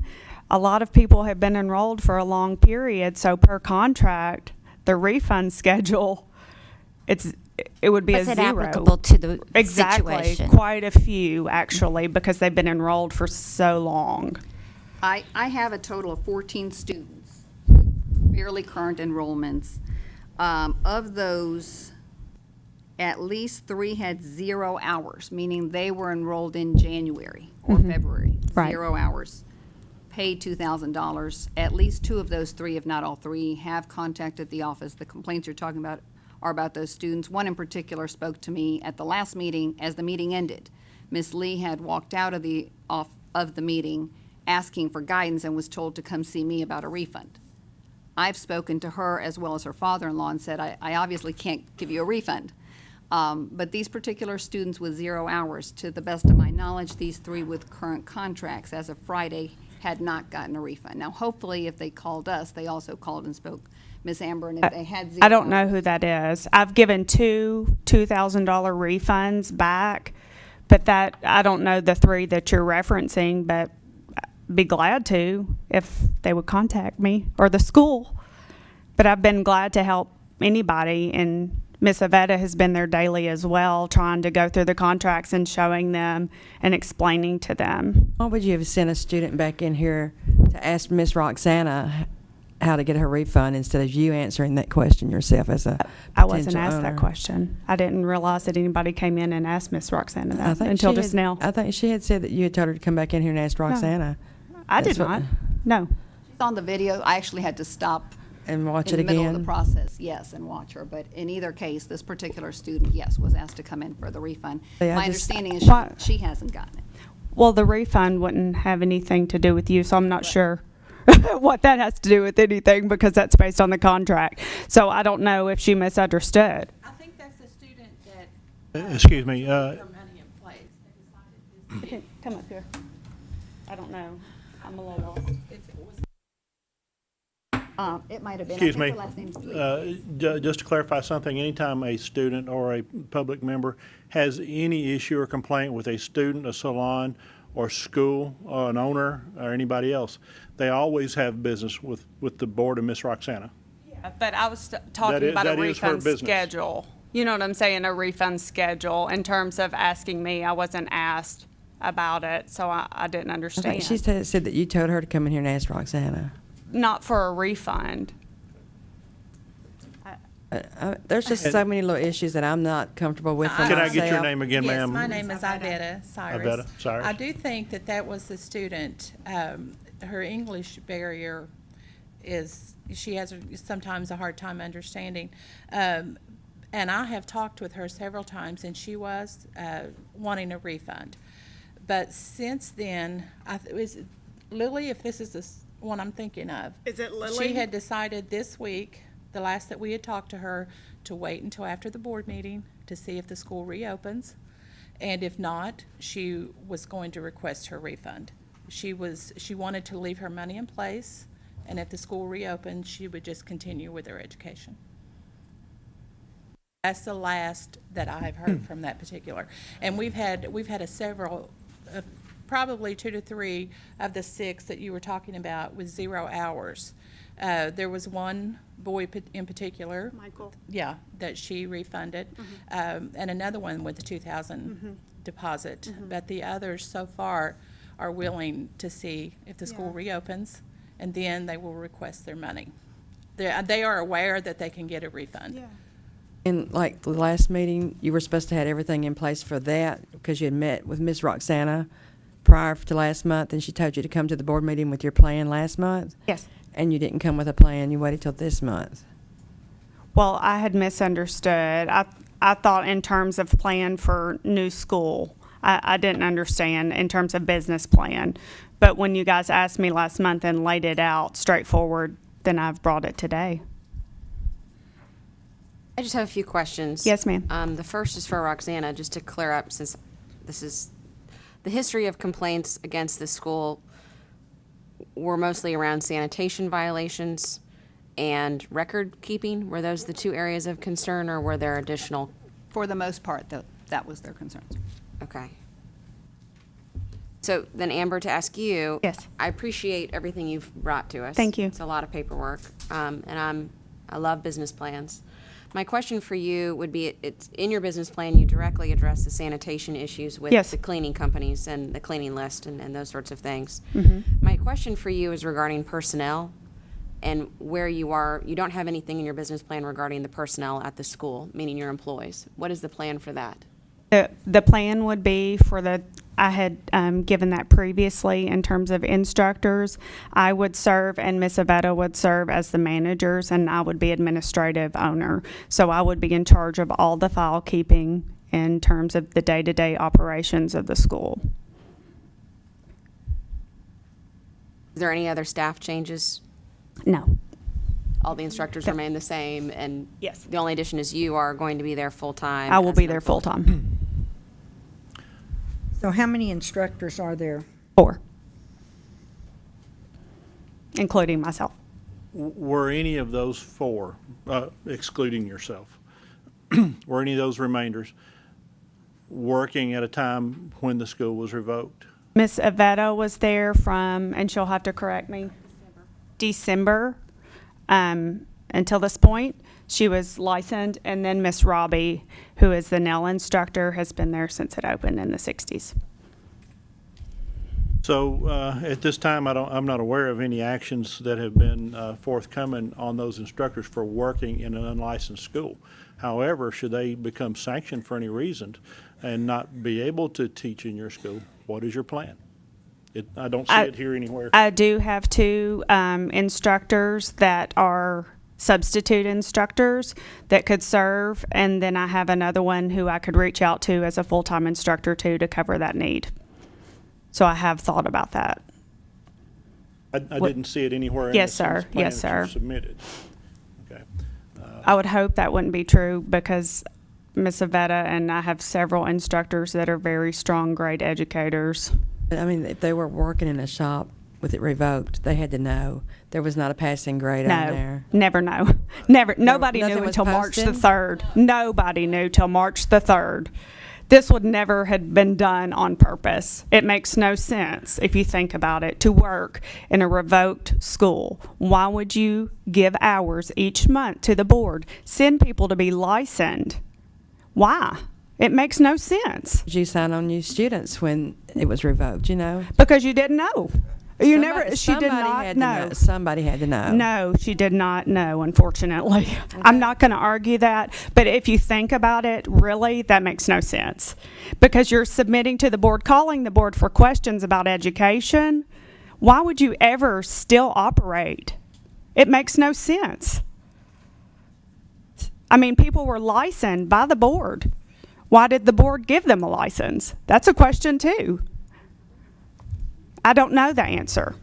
This school does not typically or did not typically call the board questions. Hence the They the actually, hourly Miss, reports. they had called twice about Excuse me, ma'am. Vietnamese. We're going to speak one at a time. Okay, then you go Hourly ahead. reports by this school, unfortunately, were still being faxed in. That is the reason that, unfortunately, they weren't caught earlier, because they weren't emailed, they weren't using the hourly reports that all the others schools have been using for a while. And so unfortunately, because of some of that lack of communication, if she didn't read the document that she signed, Well- that's what I think Ms. Miller was Roxanne, referring to. Yeah.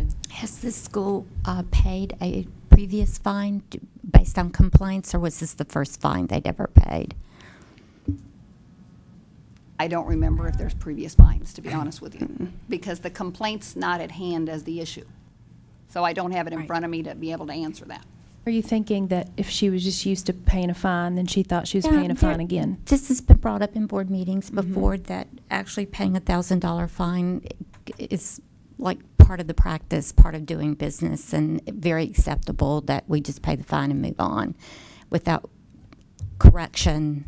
I don't believe that type of fine was ever assessed to that school. It's a But totally again, different that's piece not- of paper probably too, isn't it? Pardon me? It's probably a whole different letter too. than Well, just it's a legal consent order. legally. It's Okay. a consent Right. too. Yeah. Several pages. You've got to go through it to get to the amount, to sign it. It's a legal consent order. So, Roxana, obviously, we're here to decide whether or not this Correct. school can open with a new owner as a new school.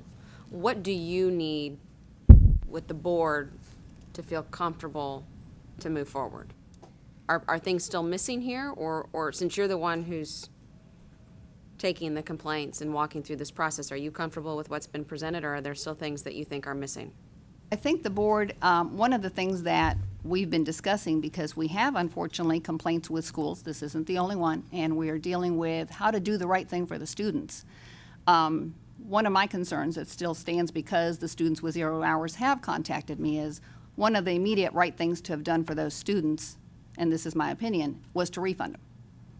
That might have happened on last week to some, but it should have happened in March, if that was the concern, one.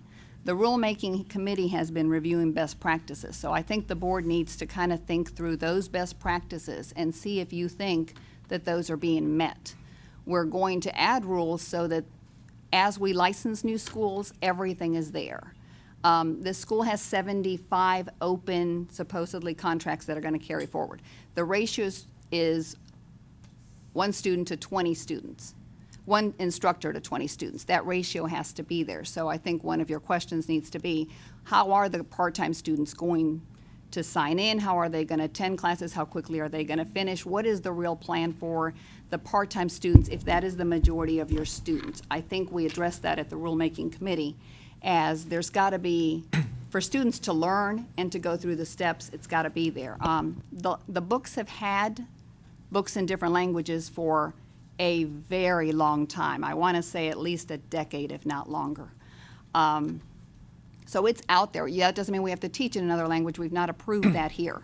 But the books, for them to be able to understand what they're learning, use of flashcards, those are all things that, are out there if you want to help the students. I have an additional thing I wanted to add. Yes, ma'am. One of the things that was recommended in an initial meeting that I think the board was also hoping for is that when the school reopened, it would be under new ownership. So when you looked up the public information on the website for the Secretary of the State, it doesn't appear that the ownership has changed. It appears that it's the same owners and it's the same filing from 1965. And I will say that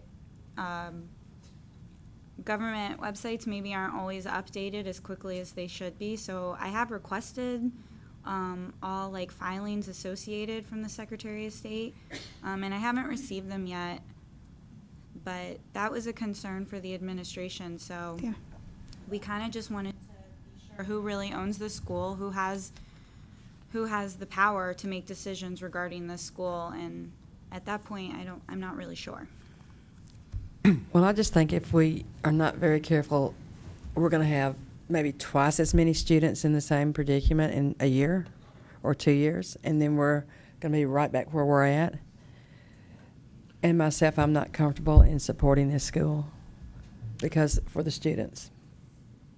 I think this needs to be said for my own good. Ms. Malone? Yes. I appreciate very much you coming to the board. I appreciate the efforts that you have put in here. I do understand personally how much you have invested from here into this family business. I do think we need to make it clear, and I know the board members are all clear on this, we are not dealing with a school that has already gone away. That school has been dealt with. We recognize that this is your school. Yes. This is a application for a new school. Thank you. Which comes with its own responsibilities, not the baggage from other previous entities. However, having said that, in order for that to be a believable philosophy, we have to also believe that the things that were existing in the previous school are not going to move forward into this one. And we have seen that you were a part of the other school. You worked in the other school. We have seen that you've put in great effort on this. And I'm sincere when I say I appreciate what you've done here. When I look at this compared to what we normally ask for from other schools, I'm not seeing the quality that I think would ensure some of the things that need to be addressed with the contractual parts of dealing with students. First of all, you're teaching a course to people whose first language is Vietnamese, and you don't teach in Vietnamese. How can you possibly teach that course in a language that you don't have instructors in that language, first of all? Okay. Secondly,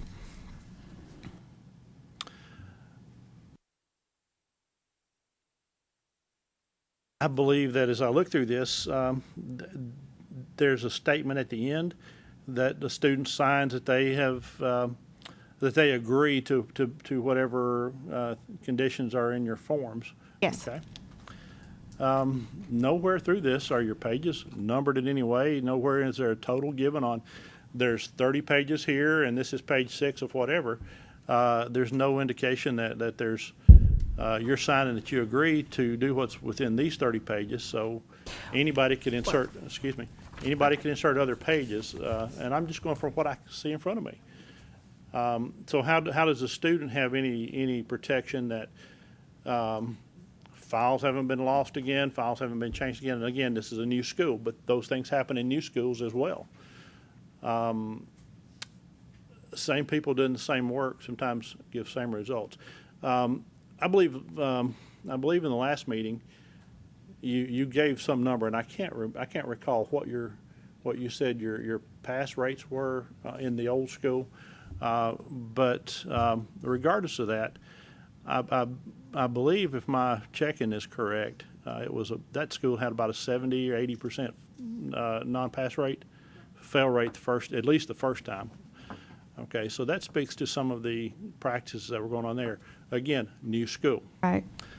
But not new educators. But not new educators, not new systems. We can't dictate a school's policies. You hire who you want to hire. You work with who you want to work with. That's why I asked the question about were those same people the same ones who are going to be working with you before, because the board has not expressed any interest in moving forward with any disciplinary actions on those. It actually could, Right. as we delve into this situation much deeper. Right. So that always exists. So I don't want to borrow too much of what ifs. Right. The language barrier could have contributed to some of those failures, because that's just impossible to teach English to non-speaking English And we can't just say, well, here's the book, and this is up to you to figure it out for yourself. That's not what they're No. paying for. Well- Strictly on new school foundations here, there's some, I still have some serious concerns about those type things. There's nothing that's going to show that these pages may be initialed or signed that the student actually read all those pages. Yes, I have a question. Have you presented, is this your contract? No, my contract was presented at the last board meeting. Okay, And it was, okay. And so it's the same contract? It is the same see. contract with the two addendums I see, I gotcha. Thank you. that will be included on the contract. I just typed up addendums. Understand, thank you. Could I ask my fellow board members to look at page 65 of the addendum to contract, the schedule? I really am a little bit concerned for the part-time students. I mean, you've got 4 instructors, and if a part-time student chooses to go to the theory class on Tuesday, and then another one chooses to go on Thursday, are they learning the same thing that week? I'm confused at how this can be a continuous, consistent curriculum if they get to pick and choose which theory class they go to. How does that work for other schools with part-time students? That's what I was wondering, because I don't. I have part-time at my school, and we only have like maybe 6 night students. So we have 1 instructor, and we take their walk-ins and floor work up till like 7:30, and then from 7:30 to 8:30 we have class. So they're getting their class at the end of the night instead of when they first get there. That works for us. what I think, what we do in my particular school is we have a class for full-time people, and we have a separate class for part-time people. And that class has its own schedule. They're in attendance, so that someone who's attending 40 hours, getting, an hour a day at a minimum in that class, in that particular subject, is going to move through that very quickly, as opposed to someone getting half of that time. So they have to be on 2 different paths. Is that what you're planning to do? Well, I had laid out the curriculum, and it was just in terms of it's a rotating curriculum, so if they miss something at this point, then it would do a full circle and they would get it. So they would still be on the same chapter for a whole month, a 4-week period. I feel like we're getting closer. Yeah. I'm sorry. No, go ahead. Roxanne, is it stated that they have to have theory an hour each day? So if you just have 2 hours a week for a part-time student, that doesn't cover, or does that cover? I'm asking. It's for their scheduled attendance. So if they're As long scheduled for as- 2 days. Right, right. 10%. It's 10%. So if it's 20 hours, they would have to do 10% of that in theory. And I think part of the problem before probably, and Ms. Amber can correct me, is that they were not all doing 20 hours a week. I mean, there's no way. How are you going to structure this to where, I mean, I understand flexibility. I needed it when I went through school. Sure. But at the same time, they told me what my flexibility was. Right. I was in theory class at this time. I was Right. on the floor, and I was there on Saturdays. And, Yes. And that's the schedule. I couldn't just come in and attend what theory class I wanted to, or Yes, ma'am. come into school whenever I wanted to. I had to still have that structure. So how are you going to address that and still be flexible? Well, I've laid out for the addendum to the contract about the schedule and actually writing in their schedule and acknowledging that this is their schedule and this is what they will be upheld to. So in terms of theory and things like that, that we can lay it out in terms of we'll know how many students are going to be there and what their schedule is for the remainder of their time at the school. Where, in the past, they were able to come and go. I do progress reports or anything for the students? Yes, I believe I included that in there. Hold on one moment.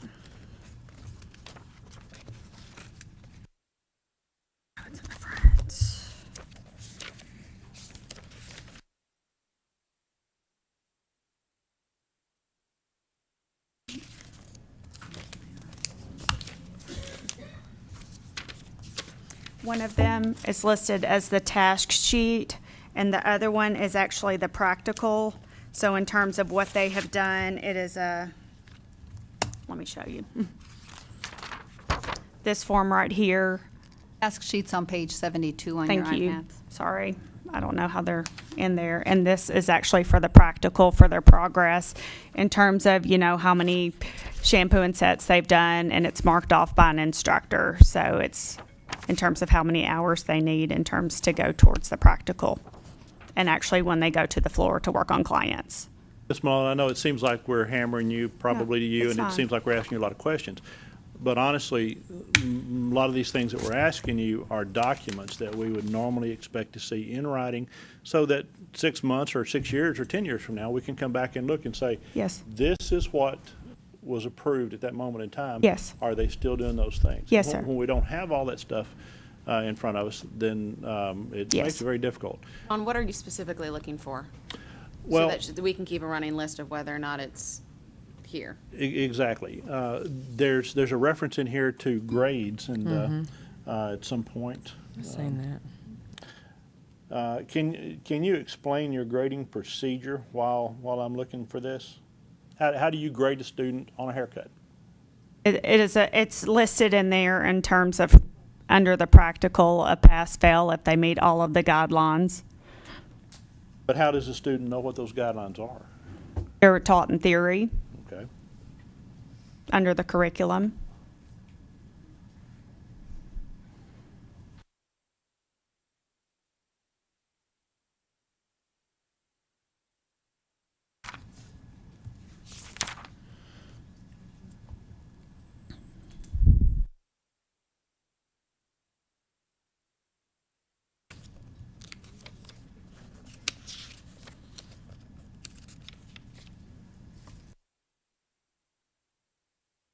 It's your hourly fee too for your transfer students. It's on there at the bottom of the tuition, I believe. Hold on.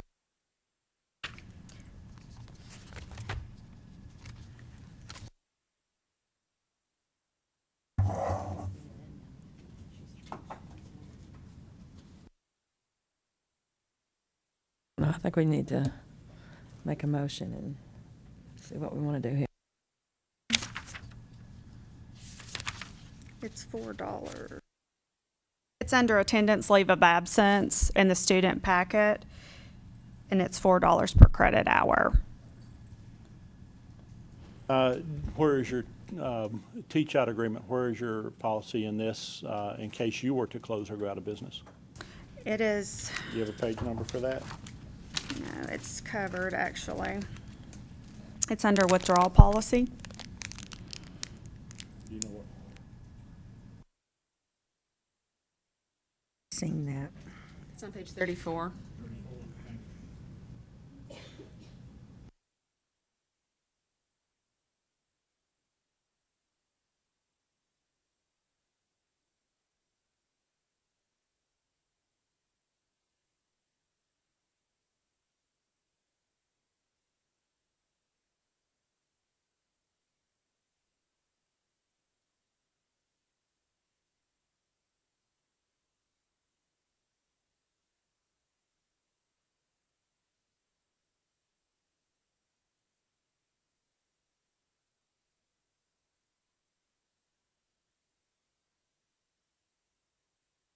Do you have any type of a teach-out agreement or articulation agreement with any other school that would accept your students in the event? I do not. I know that at the last board meeting, it was referenced that students would be accepted at other schools. But right now, the students, they want to stay. They don't All want to of go them. anywhere else. Not all of them. Not all of them, but I would say a majority. I'll make a motion on this case. Could I ask a quick Roxanne. question that I Yes, ma'am. don't think has been answered Yes, ma'am. yet? Again, Laura pointed out, legal counsel did address the change of ownership. That's the foundation Yes. of this application. Would you be able to get the Secretary of State's proof of change of ownership? We've not been able to get it. Yes, I could get it. The school shows no change, and hopefully that's Sure. incorrect. With that in mind, I That make was a my question. notion to deny till everything else gets into place. I'm just not comfortable approving it. Second. Before we vote, can I just ask that, because Amber, I want you to be successful. I think we all want you to be very successful. The third time is the charm, sometimes. At least that's what I've heard before. Can we make a list of the things to be very, very, very clear so that next time? Absolutely. She seems very determined Absolutely. to get this school back open, or open your school, as quickly as possible. I don't want to waste your time anymore. I want to get this done. Can we be very clear as to what we need, including the LLC verification or Sure. whatever your business entity is? What else y'all are needing in terms of, it Articles sounded of- like contract was a concern, curriculum was a concern, schedule was a concern. What do y'all need to feel better about it? How can we deal with the language issues? We need to have that worked out. I'd like to see an articulation agreement of not just, well, the school's closed, here's your refund, go pick up your life elsewhere. Most good schools will have something like that. It's not a requirement under the law, but if you can't have an articulation or a teach-out agreement, I'd like to have something to look at that would assist. How would you assist students in that placement? Or do we just come in and find the door locked today? Checks in the mail. Part of an Articles of Incorporation would actually have an operating agreement that would answer a lot of questions, and legal counsel could really help you there and help us to understand what you're trying to accomplish. Right. Is there a better schedule that you would like to see as well that was of concern? Or class schedule or teaching schedule? on No, that was, schools. that I mean, was they can do me. their I just own. wondered about structure. Are you okay with what? Yes, she answered it. Okay. You know, I wish we had something in place where there was a time frame for violations such as this. I mean, it's a serious violation to be closed and to still be conducting business. And it's really penalized those students. And if, for example, if somebody cheats on an exam, we've told them, you know, you can come back in a year. You cannot retest, and so you've got this period of time to sit and think about it, whatever. And last time I mentioned a probationary period, but I'm almost, you know, I wish we had something in place where we could say, you know, this is serious. This has affected a lot of students in this profession, and so, you know, we're going to take a look in a year and see how you reapply. how you you know, how you plan to conduct business. You know, I wish we had something like that, in place. Request that. We can, request that, couldn't we? well, that's outside the, She would like to speak. This is Jessica McCaslin. Good afternoon. Hi, I just felt like I could clarify some of the questions that I think you guys did have. Just to let you know, for 4 years I was a full-time employee at the school, but for the last 2 I've only been supplemental once a month here and there. Somebody goes out sick type of thing. I did work within that time period that the school was shut down, and I can tell you with 100% certainty, none of us had any idea. I can say that the times I saw Amber teach, maybe once in that time. Like, she really was, if someone called out sick, she'd come in and help out on a Saturday. As far as moving forward, I personally helped them design this curriculum. This is a brand new curriculum. They are moving forward with a completely new system as far as their grading and tracking and things that had previously not met the standard that the board requires. Again, I'm just on the substitute list. I'm not going to be one of the full-time instructors here. I work full-time for Remington College. We're here on a field trip. But I just want to impress upon the board that moving forward, this is a new program. I went into the building since they've been closed down. I've helped Amber and Miss Ivetta go through this process. So again, I know that there's been a little bit thrown out there that there was some sort of a bait and switch situation, and it just really was not the case. The mistakes that were made were not intended. Doesn't mean they weren't severe, but moving forward, this school is a different school, and I just want to impress that that's what's happening here. I'd like to ask you, are you a licensed instructor? Yes, ma'am. Yeah. Yes. How affected or how would you be affected if there was action taken against licensed instructors that worked in a revoked school, and you would lose your license. Well, I mean, I surely hope I wouldn't. I mean, I've been working full-time at another school. Again, same with me. I would just be there on a supplemental basis. If somebody called out sick or they would call me and need help, I mean, this is my beauty school alma mater, so I would go in and visit with June weekly. You know, she has been a person that has taken the students that other schools wouldn't take, tutoring people that didn't speak English. You know, the schools that said, no way, get out of here, June would take those students and give them a chance. And, you know, so maybe the pass-fail rate isn't fantastic, but that's because you have people that are coming here barely knowing the language. And so the school has given those people an opportunity to move forward with employment and a skill. We do appreciate that very much. And I'd like to address something you said, and then we're going to have this vote as the members ask all the questions you want. But I would like to say this just to add on to your comment. You said that nobody there knew that the license was expired. Ladies and gentlemen, that is the crux of the problem. Nobody knew, and you all should have known. Everyone should have known, and as a licensed professional, I believe you have an obligation to ensure for yourself that you are working in a licensed facility at all times. It's as simple as walking to the wall and checking to see if it's hanging there. If it's not, you can always call the board office and it's there. Still there. Is it listed on the board's website as? It has shown revoked since the end of September. The license is still hung in the school because. Well, then that's the owner's It fault. should not still be there. That's- It should have been taken down But going at the back time. to when she signed the consent, she thought she was paying a fine to meet the Well- complaint. Again, We're sorry about her misunderstanding, but I think the paperwork that she received was legal and Sure it very was. thorough. Yes. And if And any of her confusing family was to a around, layperson. well, and if any of her family was with her, they should have looked over it and helped her, or she should have somebody helping her if she didn't understand legal it. counsel's always available. Folks, we're going to bring this train into the station. Okay. We have a motion and a second to deny. Is there any other comments from the members? All in favor say aye. Aye. Opposed, say no. Motion carries.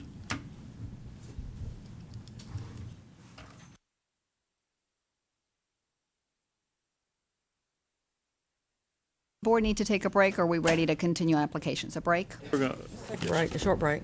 It's 11, or I'm sorry, it's noon. Do we want a 15-minute break, or are we breaking for lunch? How much longer should our meeting go on, you think? Hour and a half to 2 hours? A little lunch, you want to do like a lunch 30-minute? break. Lunch break? Okay. Okay. We will be back at 1 o'clock. Thank you. Thank you.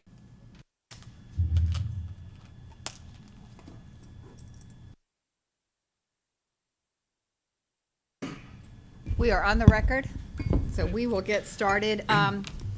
We are on the felony applications, actually applications to take exams on page 75. We have an applicant who did take the lunch break with us, and she's back. She's appearing before the board, so I'm going to let her go first, if you will. Ms. Alexander? If you step up and if they ask any questions, just make sure that this is read when you speak. Give me a minute and give them a brief explanation. Okay. Before you is Ms. Alexander Adkison. Is that correct? Okay. You don't have anything on your iPad. She is actually a testing student with PSI, and when we're at that stage, there's no application yet. We really don't have a full file. Ms. Atkinson went to take the exam with PSI, and she'll explain her situation, but basically, they stopped her from taking the exam because she pulled her phone out and did some things on the phone. And so at this point, they have stopped the process. It's part of their contract. If there's ever any concern, they let us be the ones to make the decision. In the past, we have had students caught cheating on a test, usually with a book or flashcards are the two different examples that we have of some sort.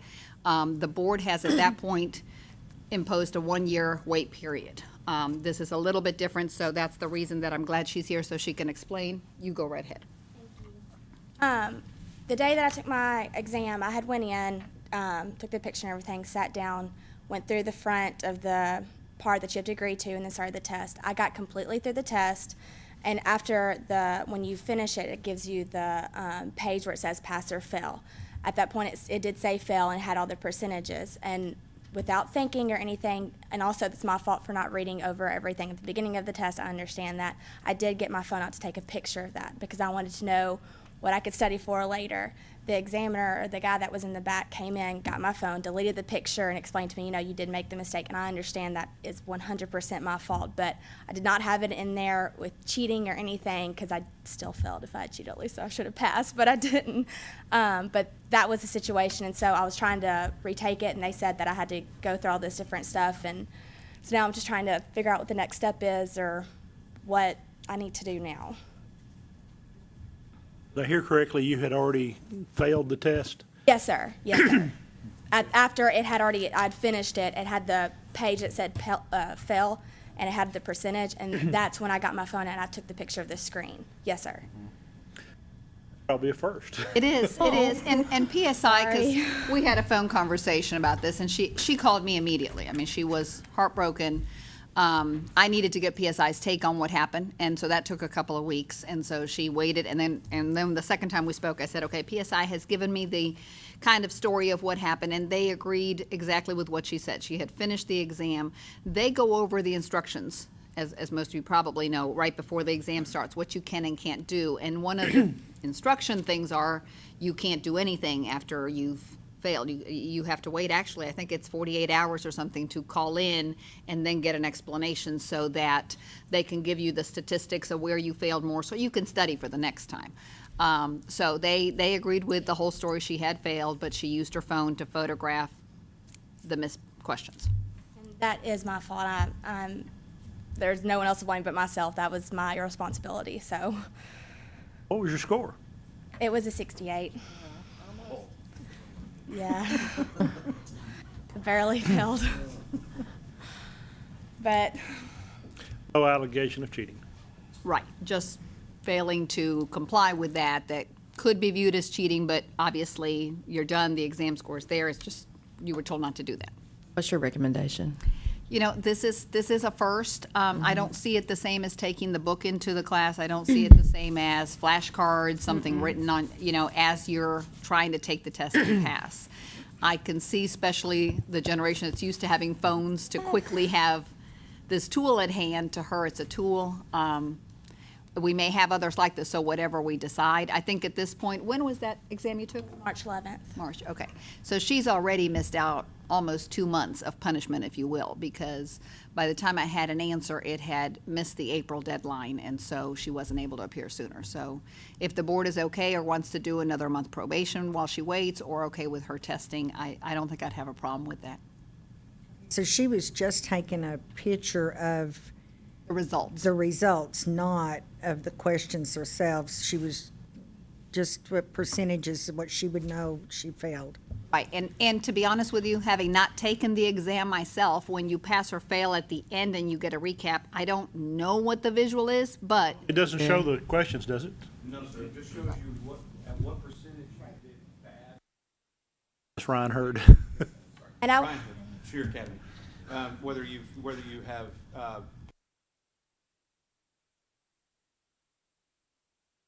categories. And I was not aware at the end of the test, like once you leave the room and everything, they actually give you a piece of paper with that exact screen on it. They give you that exactly. Didn't realize that they would give that to you. No, ma'am. No, ma'am, I did not. And did PSI confirm that that's what she took a picture of, that Yes. screen, that's all? They did, and I did not have that on time for the April meeting because there was a holiday in the middle, and so I wasn't comfortable without their confirmation presenting it. So that's the reason she's waited almost 2 months. Moving forward, do you think we should ask BSI to post those like no cell phone signs in those rooms, those testing areas? We could, they have, yeah. I think their instructions are pretty clear from the 2 or 3 exams I've sat through. It's just, I think you get excited and nervous and both things, and your phones are almost a part of you. And there actually, there was a sign on the front door when you walk in that has no signs, and I noticed that after the fact, and like I said, that's my fault, 100%.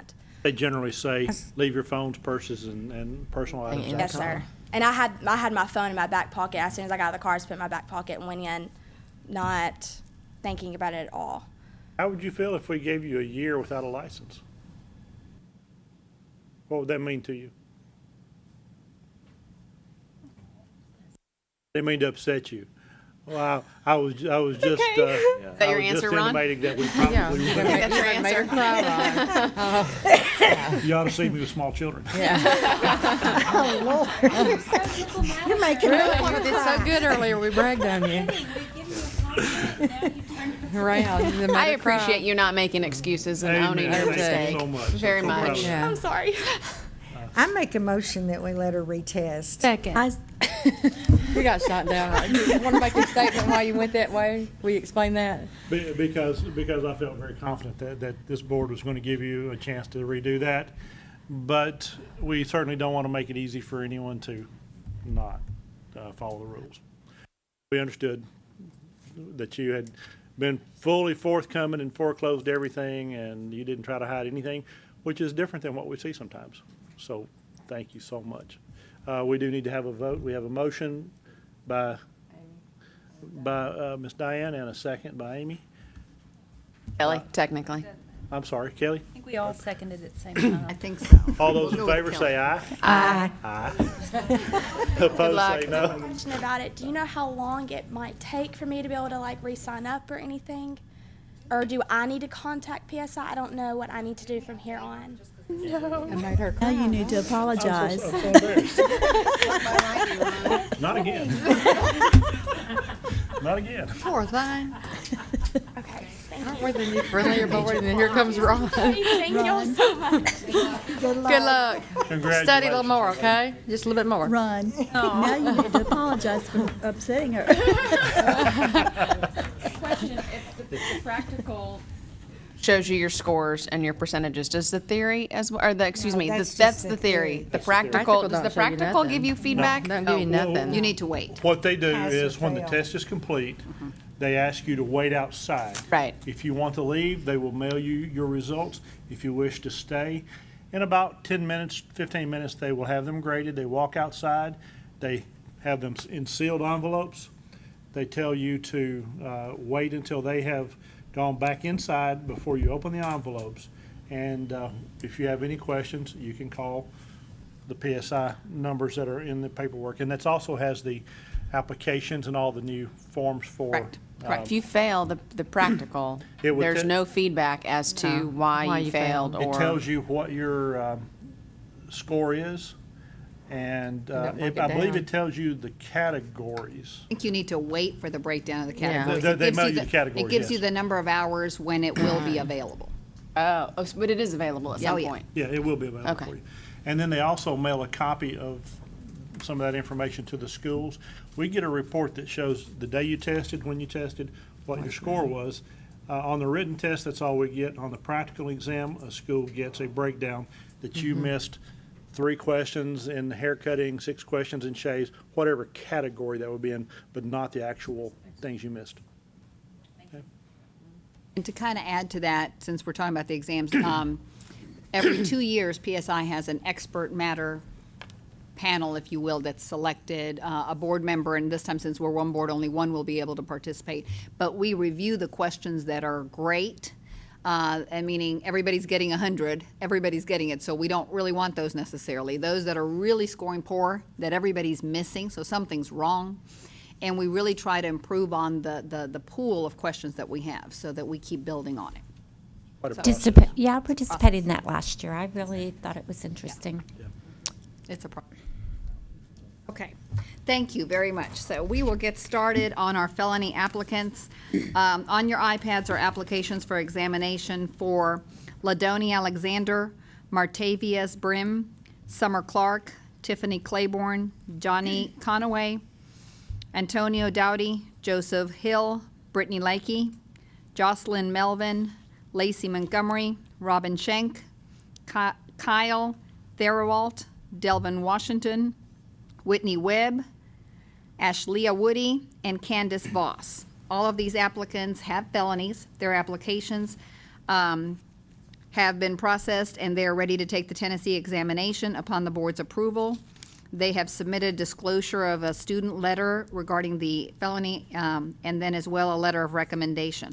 Upon the board's agreement, a agreed order will be sent to each one of them. Once that is signed, then they will be allowed to test. At the last meeting, we changed the probationary period. Our standard is 2 years, but we did change several of these to 4 years. So I'll let the board review what they have.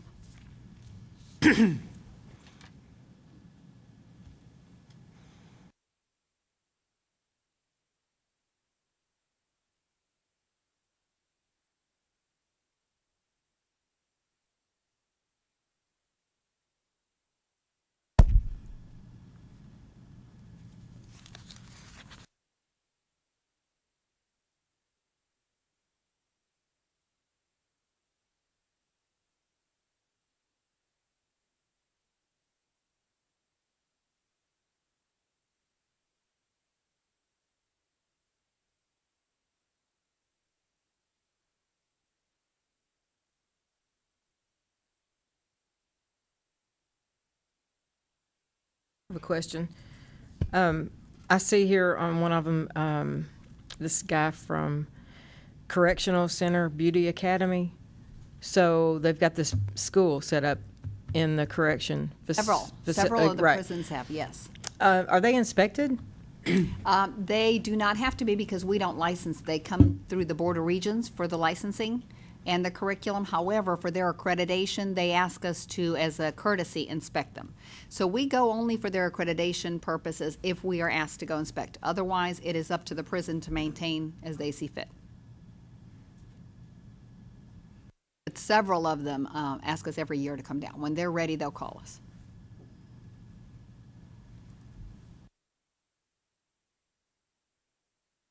Are there any in here that really stand out to you that we should not kind of, or be more wary of? We've got, again, I think a couple that are incarcerated. Murderers, second-degree murder? Yeah, yeah. And what you have to keep in mind is they're, you know, I mean, I'm looking at one right now. I think it's the one that jumped out at me on page 96. Mr. Johnny Conaway, he's doing 20 years. So the purpose of the education is, again, probably to have something to be able to work on, to get, he might have even gotten most of his education before he went in, but the licensing piece is for the facility to make sure that they're in compliance with us, and then they are allowed to work doing haircuts. Oh, in the correctional In facility. the correctional Okay. facility, yes, so they do have to be licensed. Having done haircuts in some of the local facilities for various trials over the years, it's a service that they can really, really use inside. And it's something that the prisoners who are in those positions are actually very fortunate to be selected for Absolutely. that, because of all those incarcerated, thousands and thousands want to be in that program just because it's something to do and pass time. Right. So it's a benefit to them. I mean, we don't change their sentencing in any way No, for no. whatever Correct. they've done. No. It just gives them, Educate them a little bit. Well, they are the ones that are taking care of the other inmates' hair, you know, just like the cooks Yeah. are cooking for the inmates, yeah. I noticed on a couple of these, we have recommendation letters, but we don't have letters from them. Right, the ones that are incarcerated, they actually just send the cover sheet of their record, Okay. if you will. Okay. Yep, that's absolutely right.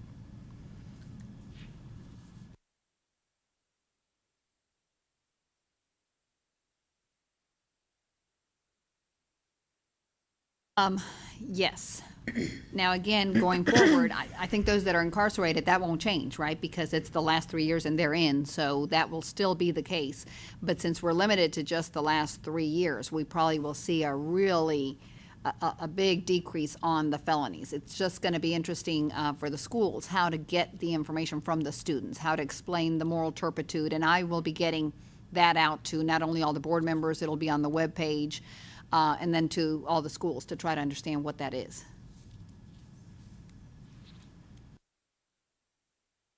it seems like it's got to be cut and dry, like this, and this qualify for, yeah. You would think. If it doesn't, then how are they? I'm sorry.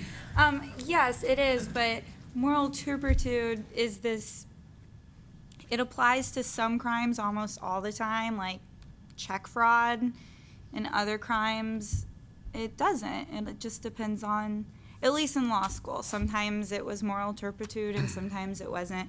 But I think when we have to start implementing that, we'll be able to nail down some guidelines to figure out what is moral. I haven't heard moral turpitude in years. What that's going to be considered. Some of the members of the House had a little difficulty understanding what that was when I was on the Hill the other day. I mean, Tony said it pretty straightforward. It's the lying part. So you can imagine that sometimes in crimes, there's more of a dishonest element to it than others. So. We had a young lady who made a mistake a few minutes ago and was completely forthcoming and admitted everything, and I'm sorry I made her cry, for the record. She'll never forget it, guys. She won't do it again. Well, that's actually a perfect example, because in that case, I don't think anybody here would say, well, moral turpitude, but generally cheating on a test would be moral turpitude type of crime. So, like I said, it would seem straightforward, but... And we will need to make it straightforward for the schools, because the schools won't even know how to, because they're going to have to add something in their question, that beginning process of the application to ask. That's some of that work we were doing this morning, perhaps, that can be incorporated maybe in there. To give them a guideline, because they want to do the right things correctly. You saw that earlier. They want to do the right things. Sometimes they just don't know. Okay. Do we have any other discussion or questions? Anybody else we're looking at?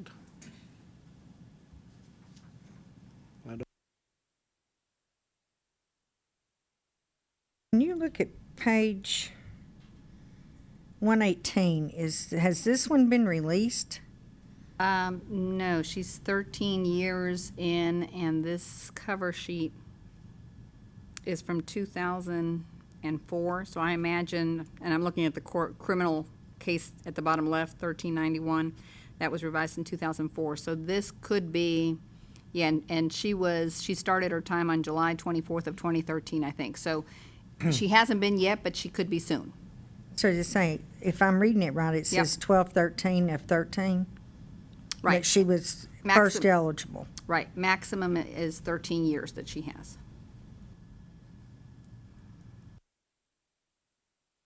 Two convictions. That's what I was looking at. It's second-degree murder and then aggravated assault. Right.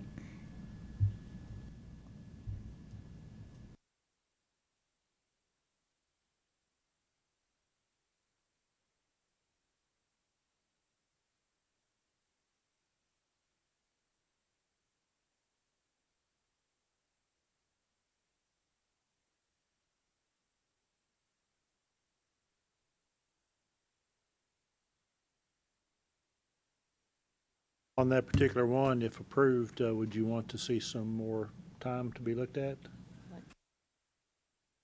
I don't really feel comfortable with that one. I'm willing to do that. I just don't feel comfortable with that one. I'm not trying for her not to take the test, but I just feel like it needs to be watched, I guess, monitored or something. Mr. Chairman, let me. Yes. And just look at this, just an idea. On our severe cases, what about us having, if a student's going to come and take the test, that before he does that, he gets a sponsor to hire him. Bring the sponsor from wherever they are to the board to vouch for them, that they are take care of them if they pass the test. In other words, they've already got a job and someone to look after them, somebody to say that we'll sign with them. But she's in jail. Yeah, she's in jail. Well, she's going to get out.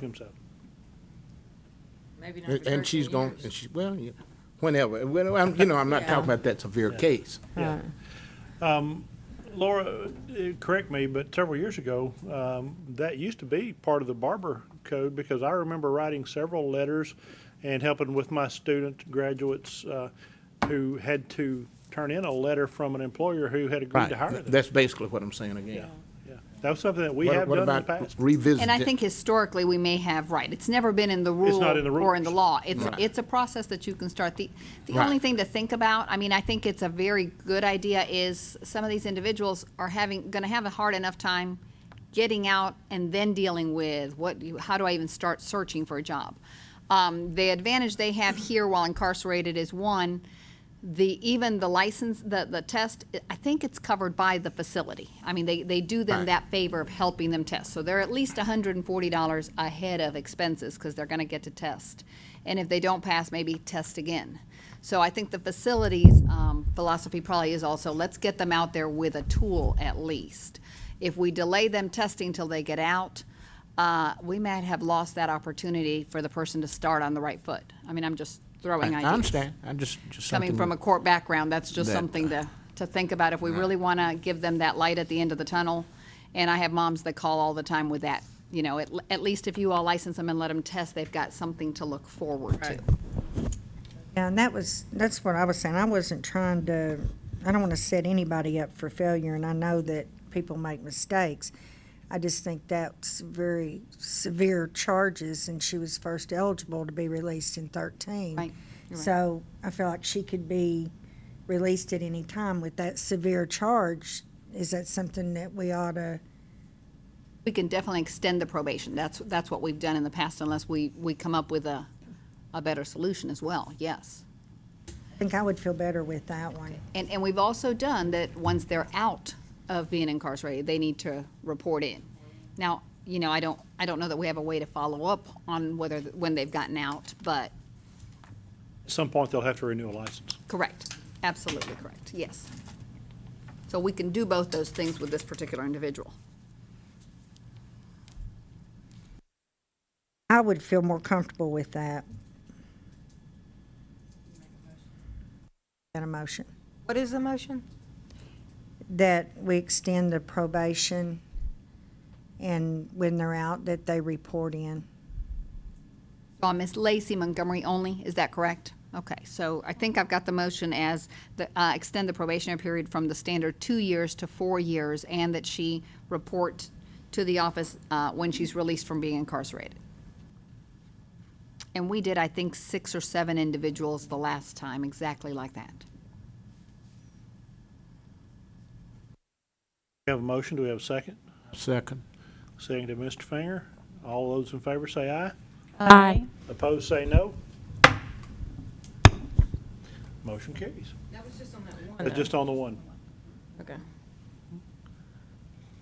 I'll make a motion that we accept the remaining ones with a signed agreed order. Second.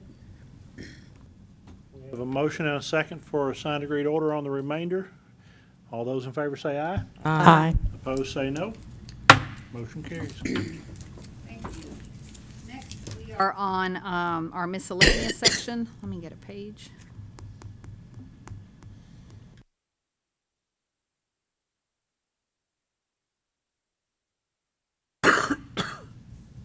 Starting with page 149, the first applicant is over 6 months. This request is from Michael Terrell.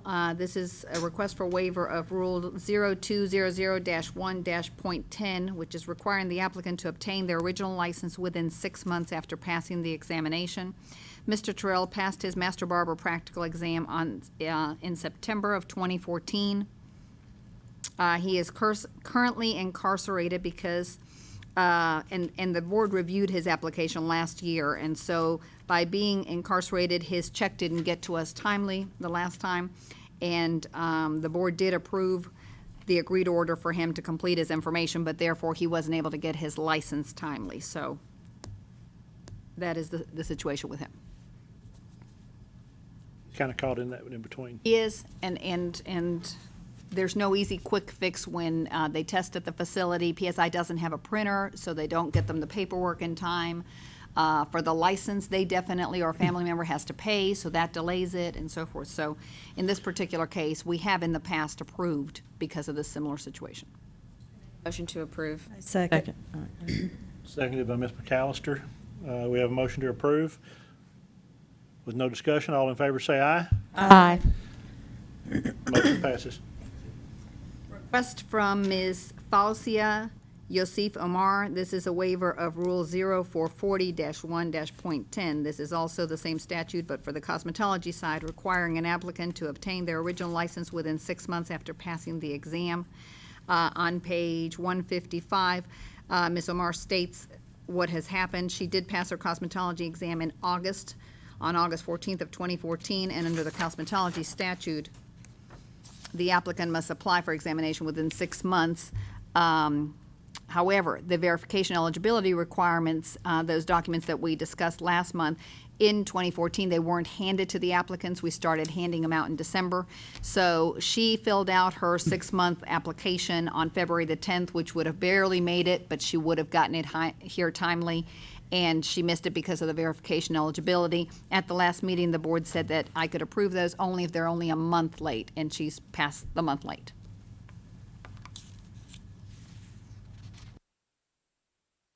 How much over that is she late? 2 months, just about.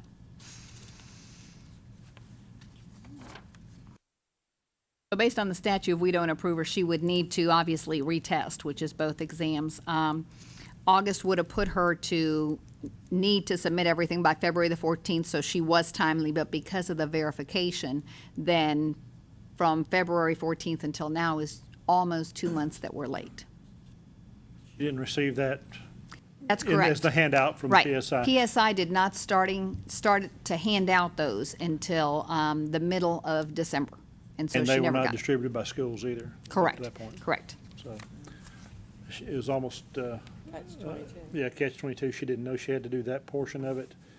And I think she says that she came that close to the 6 months. Now, obviously, that's not an issue if someone applies for their license in the first week or month, like they should. You would think they're ready to. Then they, like I said, we email them, we call them, we send letters, and so they should get it timely. But if they're already that close to the 6 months, then by the time the email goes to their junk mail, they start following up. 2 months easily has gone by, yes.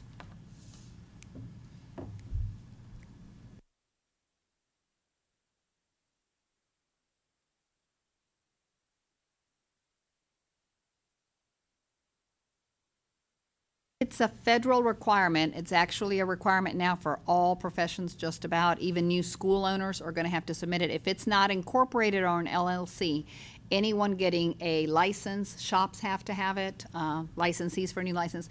They state whether they are a U.S. citizen, and they just check that, in which case they are, a driver's license or social security number is requested, or if they are a foreign alien allowed to work, they need to provide the resident card, visa, passport, and it gives a list of documents. And those are the only two that affect us. We don't have any individuals that fall in the third category, which is needing a license, but they work out of the country. So that wouldn't be our folks.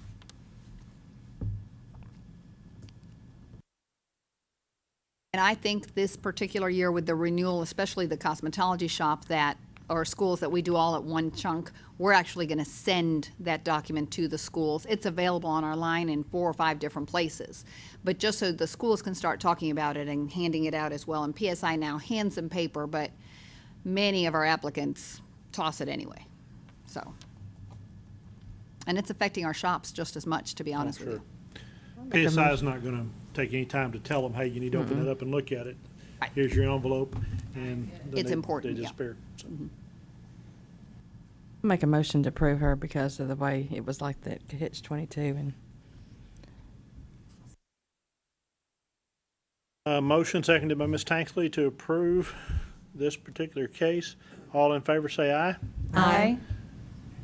Opposed say no. Motion carries.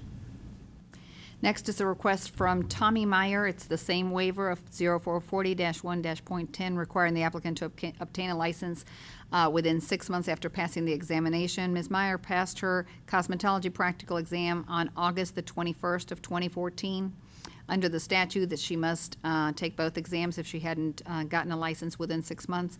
The verification eligibility requirement was missing. She submitted her application on the 19th, so literally 2 days before the 6 months had ended. She's provided a lengthy explanation of the last several months. I'll let the board as well, yes. Second. Ms. McAllister was the second. Is there any discussion?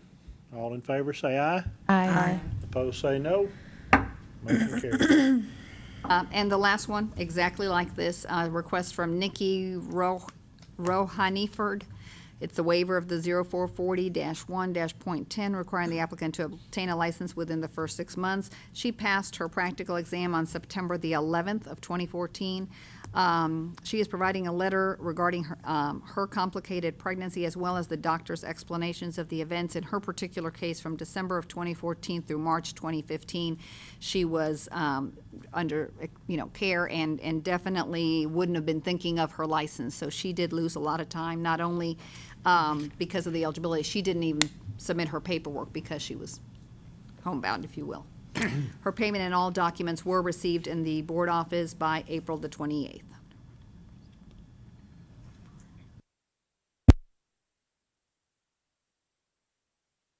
I'll second. Seconded by Ms. Tanksley. All in favor, say aye. Aye. Opposed, say no. Motion carries. Next, we have a request for a waiver of the time period to complete the courses for Contrina Luquette pursuant to the Tennessee Code annotated 62-4-123. The cosmetology courses shall be completed within 7 years from the date the student enrolls in a school. Ms. Luckett was presented to the board at the April 6, 2015 board meeting, and the board required that she provide proof of her medical condition. She started school on January 2nd of 2008 at Tennessee College of Applied Technology in Memphis. They have submitted and had at the time submitted 1,058 hours that she covered through November of 2008. Ms. Luckett is missing 442 hours and would like the opportunity to pursue her dream. The medical records start on page 169. She's had them for a while, so they're not very clear, but the best that I could tell, the dates line up with when she had to stop going to school.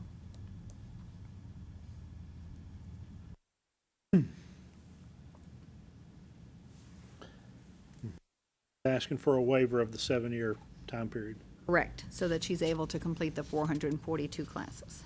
Have we been doing that with other ones? It's varied. It really has needed to be a very good reason, and I think her medical condition probably falls into those lines. Make the motion to approve. Second. We have a motion, and it's seconded by Ms. Coppinger. Is there any other discussion?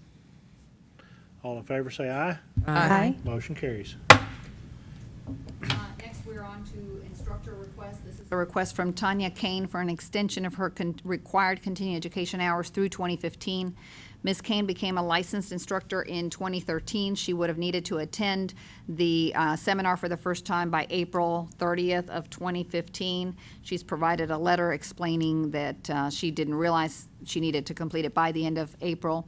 Pursuant to 62-4-114A2, an instructor may request this one-time waiver, and she's planning on attending this year.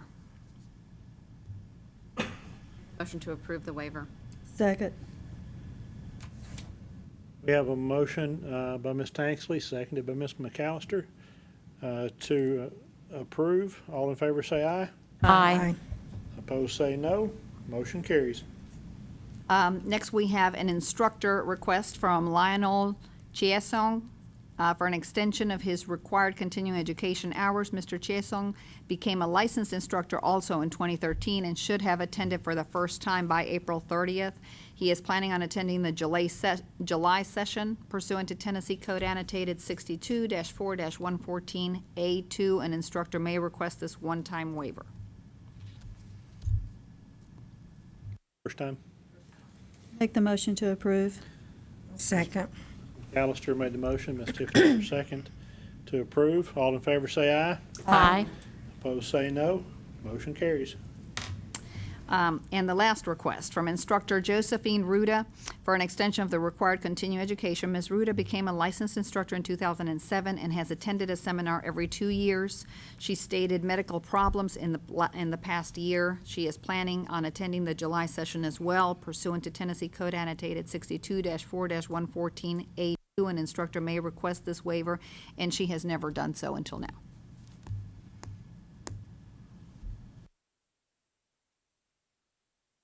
I'll make motion to allow. I'll second. We have a motion to accept and allow this. All those in favor say aye. Aye. Opposed, say no. Motion carries. Next on your iPads, this is the second to last month that we will be approving this. This is regarding a school authorization request in compliance with Public Chapter 863 and 818, Regency Beauty Institute, with locations in Antioch, Chattanooga, Knoxville, and Madison. They are requesting authorization to provide post-secondary education.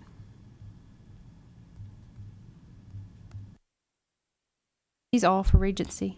Yes. Can we do it all at once? Yes, all at once. Are they aware that this is just a temporary thing? Well, I hope so. Here's what, as I mentioned before, the public chapters that affected this 863 and 18 are on our website, and those chapters clearly state that they expired at the end of June this year. So those schools that had asked for it, although I had to push them all to read the public chapter, hopefully they read and saw the expiration date. Every one of our minutes and meetings has covered this. As Rachel said, we are really planning on sending information out to all the schools. The cosmetology schools, although they're not due to renew until August, they expire by August 30th, September 1st, they technically have a penalty. They're all going to get their renewals very early this year. We're probably going to send them the third week in May because we're converting over to a brand new system, and we want to get everything done as early as possible. So in that process, we're going to be sending information about THEC, the public chapter, encouragement to sign up for email notification, all that again, and the dates for the training that Rachel mentioned, because THEC is going to do mostly for our schools this training session. I think it's a date they've already had on their calendar, but the application process is lengthy. I mean, this hasn't even been really an application, and I've had to send them the affidavit and let them see the, public chapter. This is a lengthy application that they'll have to fill out. So hopefully they've been hearing and seeing, and they'll see the public chapter and get on board, and next month will be the last one we approve. It'll be interesting to see if we have a lot. Hope to get mine in.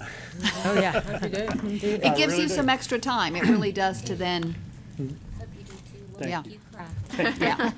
And we'll say, how would you If I feel get it in You've and got save more notice than $3,000, I most. will cry. if we don't give it to you for a year? I'll make a motion. I make a motion to approve. Second.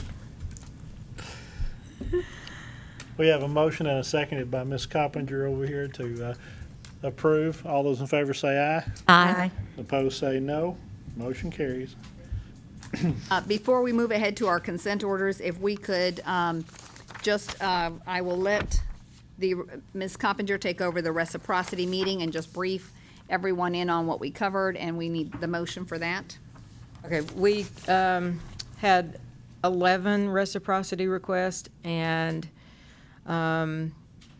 we've just followed the standards that we had for all the others, that if they were missing one test, they had to take that test. And but there were 2 applicants from a school which didn't record their hours, and these students have submitted handwritten class notes, but we still, as a committee, didn't feel comfortable with that as accepting those, and we denied the reciprocity totally for those students. So, that being said, do I hear a motion to approve? I'll make a motion. To approve. I'll second it. Ms. Sappenfeld.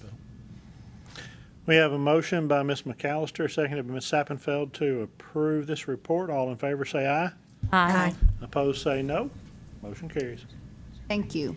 And next, I'm going to let Laura take over a little bit. We're going to do the same thing with the legal committee meeting, that at this particular time, we had 96 cases that we reviewed, but we only did have 2 board members present during that meeting. So, we kind of touched on it at the committee meeting, and then I double checked. So since that committee has 4 people, you have to have a quorum of 3 to have an actual committee action. So there can't be any committee recommendation, so you guys have to approve it as a board. But Mr. Fingers and Ms. Tiefenteller did go through all of it, and they personally can talk to you about concerns they had. But since the vote has to come from the whole board, I encourage you guys to ask any questions you might have, and I might touch on some of the cases that we talked about at the beginning. So. My iPad died, so I can't look, but about the 16. Oh, yeah, that definitely will have to go through the board. So what Ms. Tiefenteller is talking about is, if you have it in front of you, it's the very last case on the report, case 96. What we had was, there was a bunch of cases that have lasted from before the boards were combined. And there was someone who was helping people obtain fraudulent barber licenses by giving them documents to show that they were barbers in the military when they hadn't been, and then they would funnel that through another state and then apply for reciprocity. So I guess, okay. So I don't know the total number of all the cases that this began with, but it was a very large number. And what It was over 100. Yeah. Wow.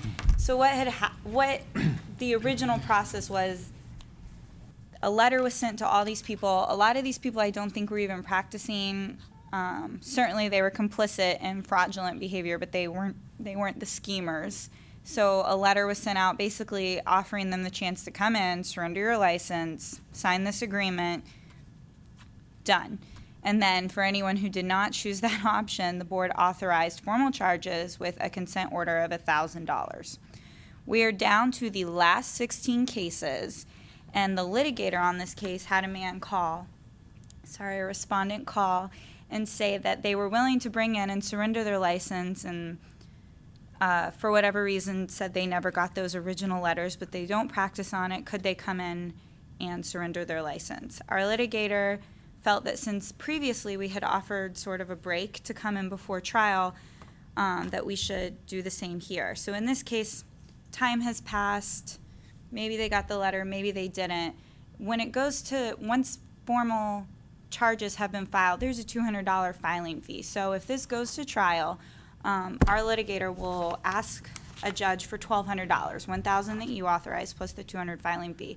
What we're hoping to do here is say, we're right down to the very end. If you want to come in and surrender your license beforehand, $500 fee, plus you have to pay the $200 filing fee since we've already filed the charges. So on this specific case, I recommended that. And then I've also asked if you're okay with that specific case on the small universe of 16 cases, since he has gotten another call or two from other respondents interested in just surrendering it. They don't want to go through the trial.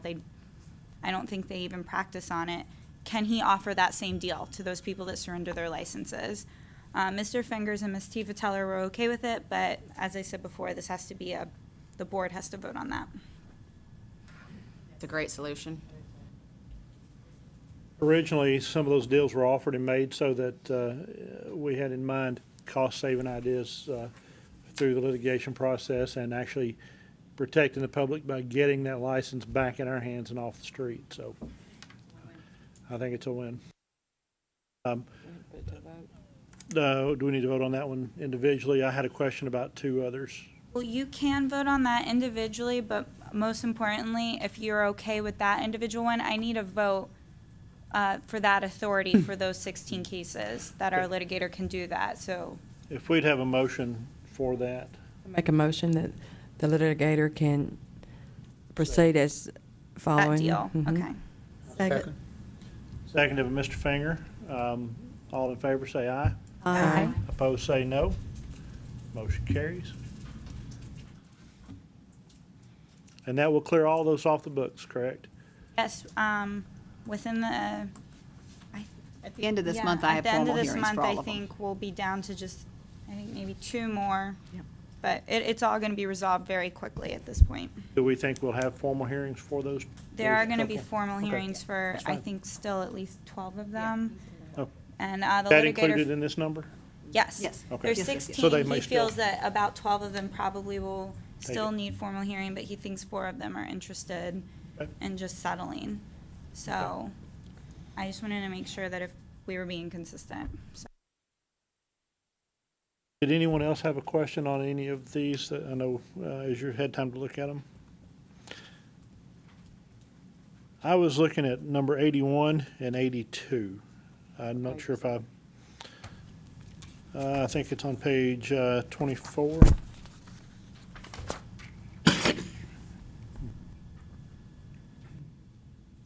I just read over it briefly. I wasn't sure what I was reading.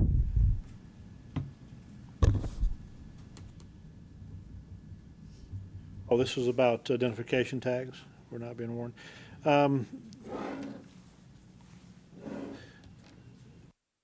Are we saying that it looks like this is a Cosmo and a Barber as well? Am I reading that correctly? No, these are both Cosmo cases. Both It's Cosmo, a okay. shop and the shop owner's license. That was just my question, if it was Cosmo or Barber on that. Okay. When I saw the RBS, I thought it was Barber. I didn't read the end of the line. Is that your question? That Or was- you're okay that with was- that? I'm good with that one. Mhm.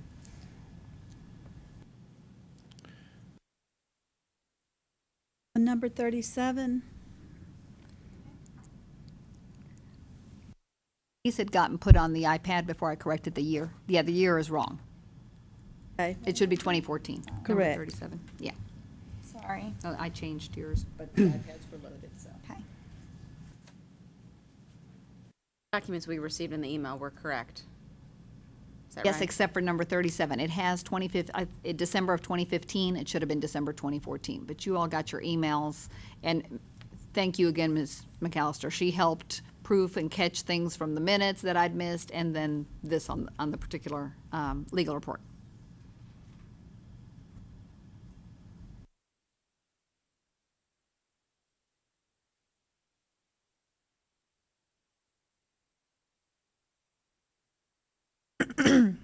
Laura, will you go over 10 with them?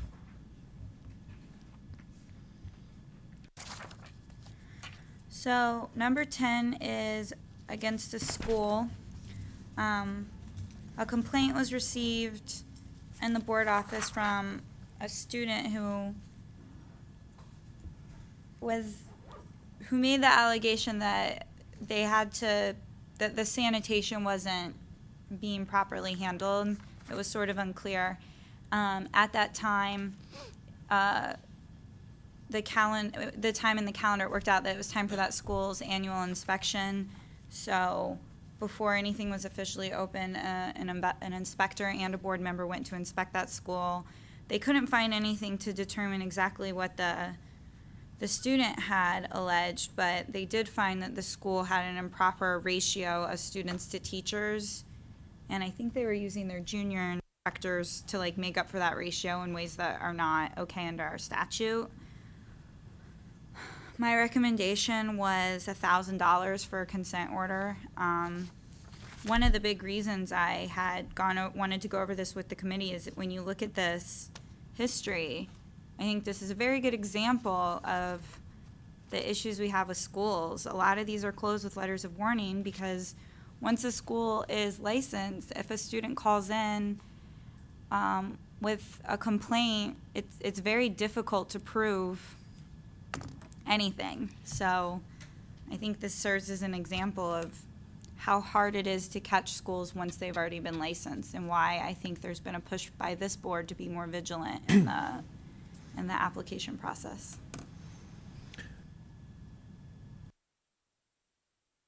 Seems like someone is upset about being forced to clean the school. Yeah. And I think I saw that in another place in here as well. Strictly as a school owner, I'll be the first to tell you that students should not be forced, in my opinion, to clean schools. They are not janitors. However, since they are in the business of learning about the business, there is a certain portion of that day every day that needs to be focused on sanitation and cleanliness. It's all spelled out clearly in the rules. Some places may go overboard with that. Some places may not do enough. But there is a place for cleaning, and students sometimes don't like that. In the state of New York, it is against the rules completely for students to do any cleaning. And so their places are pretty much a mess. State law here says they should mop every day. Swept after each client. And mopped every day. Mopped at the end of the day, and public areas and all those things. So sometimes students like to complain about those things. I'm not saying that's just the case here. But if the violation is about not having the appropriate student-to-teacher ratios, there's no excuse for that, in my opinion.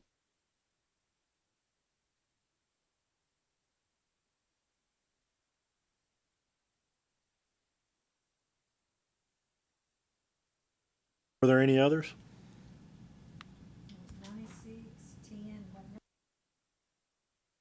7 and 96. 67. Roxanna, is there an open complaint in here that on that school that I sent you the news report about? Is there anybody? I mean, I couldn't find it. Yes, it's there, but not about the news report. Okay. But it is the same school that she just finished explaining.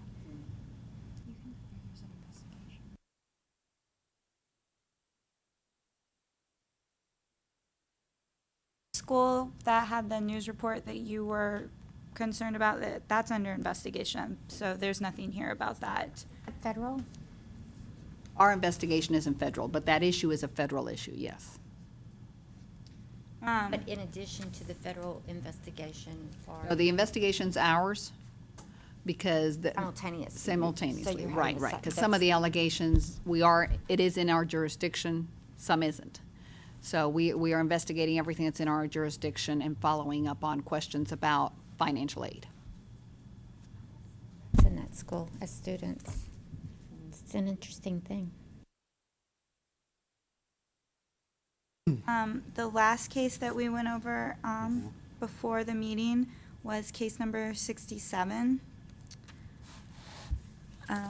So this was a school that license was revoked in October, who continued operating for 4 months. When it came to the intention of the board that school was operating, an inspector was sent to the school along with a cease and desist letter that I wrote. At the time, the inspector went to the school, and the school was operating and was full of students. Part of that inspection, we had the inspector collect files, and it was determined that there were 172 open contracts with only 5 instructors. The files indicated that students had been enrolled and had paid tuition money during that time. The school had 2 contracts open for students who had been enrolled for longer than 7 years, which the school had been previously disciplined by this board for. And there was also questions about properly recording student hours. There was a lot of students enrolled in that school that weren't showing up on the hours. And as our school owners probably know, even if a student doesn't show up at all for that month, if they're a student at the school, they still have to show up on that report. My recommendation, and so this is against a revoked school, so this complaint will be against the owner of that revoked license. My recommendation was to file formal charges with a consent order assessing $5,000. To date, we've not gotten a response on that complaint, and this is just to add, everyone gets, I mean, the letter that goes out to the respondent says you have 14 days to respond. And then it comes before the board. At any point, we can move it. We just didn't feel it made sense to delay moving it. This morning, when we were hearing this case, she said that when that was signed, she thought she was signing a consent order for the 1,000. Did she pay that 1,000? Yes. Okay. Complaint specifically, though, stems from the inspection that happened on March 3rd. Right. And 4th, sorry, on March 4th, and and the inspector's testimony that the school was operating, and then the things that were found from that inspection. And it goes against the owner at Goes the against time the the school owner was of open. so it goes against the license that has now been revoked, but it goes against that specific license holder.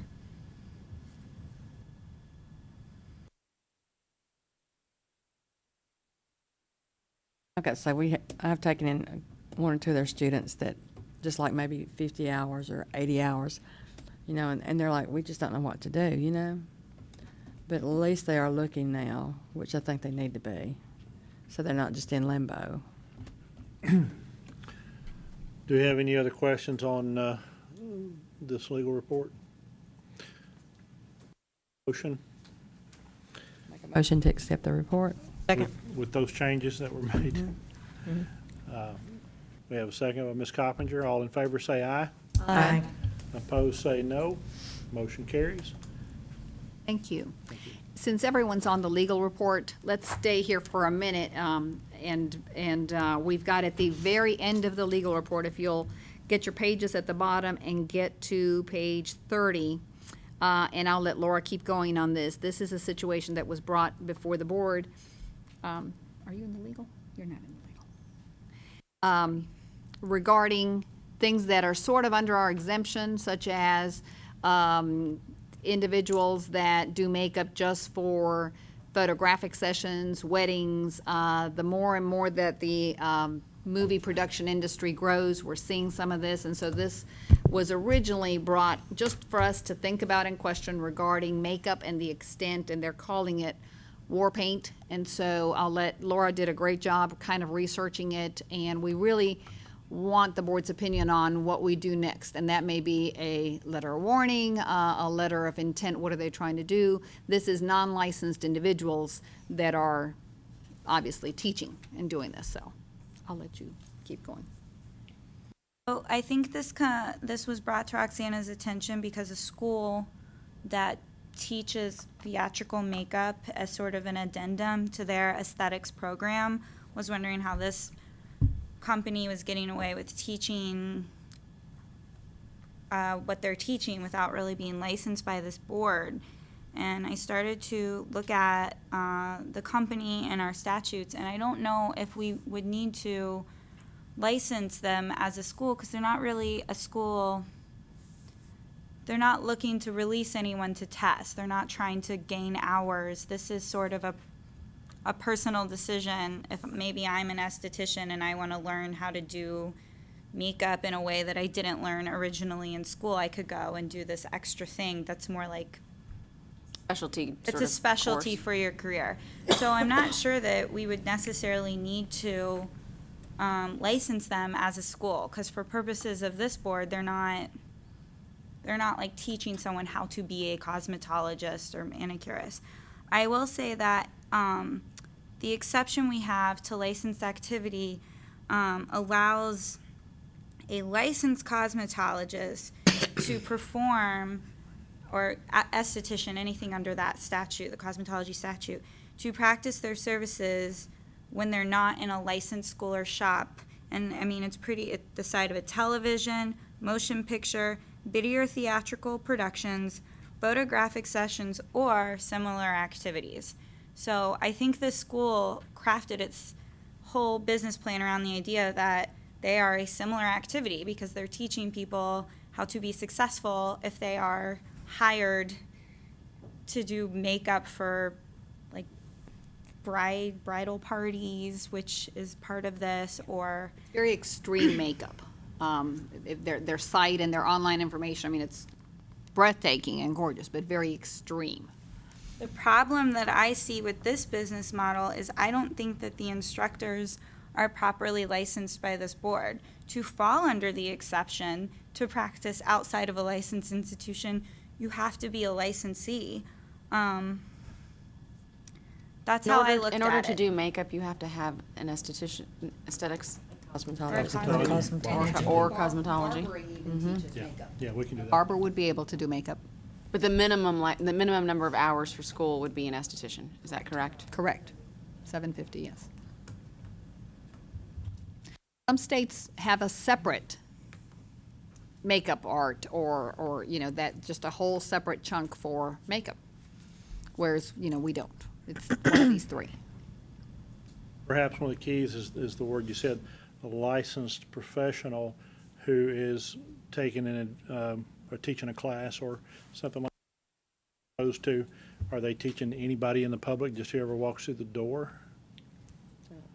About the sanitation, then what, are they teaching them how to sanitize all their sponges and all, you know, all that kind of stuff? You Well, don't know. the thing is as much as I agree with that, they're not teaching someone for the purpose of them seeking out an esthetician's license. Nobody can go to the school and then cite that as a reason to come take a test with PSI. So Read whoever, the definition of a cosmetologist. Yes. what did you say? The definition of a cosmetologist or a cosmetology craft, because I think it says application of makeup or Does. anything like that, anyone who does. I'm saying this falls under cosmetologist. I'm saying I don't think this falls under cosmetology school. Oh, schools, okay. Yeah, yeah, it does. It falls under aesthetics as well, and even barbering. So my point being that somebody that comes to this academy, they can't come to this academy and then seek out licensure from the state. So really, I mean, it's their business model, but it would be very silly for them to seek out someone who isn't licensed as an esthetician or a cosmetologist, because they can learn all they want and they can't do any of this unless they have a license anyway. Well, that doesn't necessarily stop them from doing. People who are receiving training are out there working every day unlicensed in all sorts of circumstances. Our inspectors are catching them all the time. I don't mean to disagree with you, Laura. I'm sorry, go ahead. In the world of the international world of makeup as attached to licensure in other countries, there is a large portion, like with all the Sodesco countries, and I think there are 92 of them now, where fantasy makeup, this type of makeup, is actually taught in the schools. And it is a little confusing when you're at shows and things like that, who can do what. But it is very much a part of aesthetics, and it's only going to be a bigger business model as far as like stage work and shows, and I see that really growing in the United States. It's going to it's just one of those things that do fall. But again, who's teaching it is kind of interesting, because I definitely thought that as far as like regulation power, we can say that this is a similar activity to productions and photography sessions, because they're teaching how to do that. But I think that for that exception to apply, they have to be cosmetologists. But as far as regulating who comes to the school, since we're not regulating them as a cosmetology school, that might be sort of beyond what you want to deal with. That was my opinion of how I read the law, and this was, what you have in front of you is just a note I wrote to Roxanne about how I saw it. So this is just my interpretation, but that's kind of more for you guys to decide. That'd be kind of hard to get your fingers into. It'd be kind of.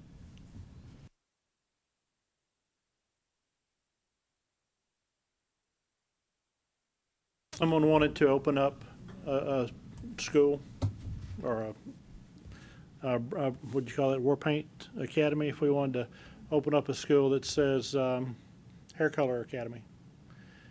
But we're not necessarily training anyone for the purpose of becoming licensed.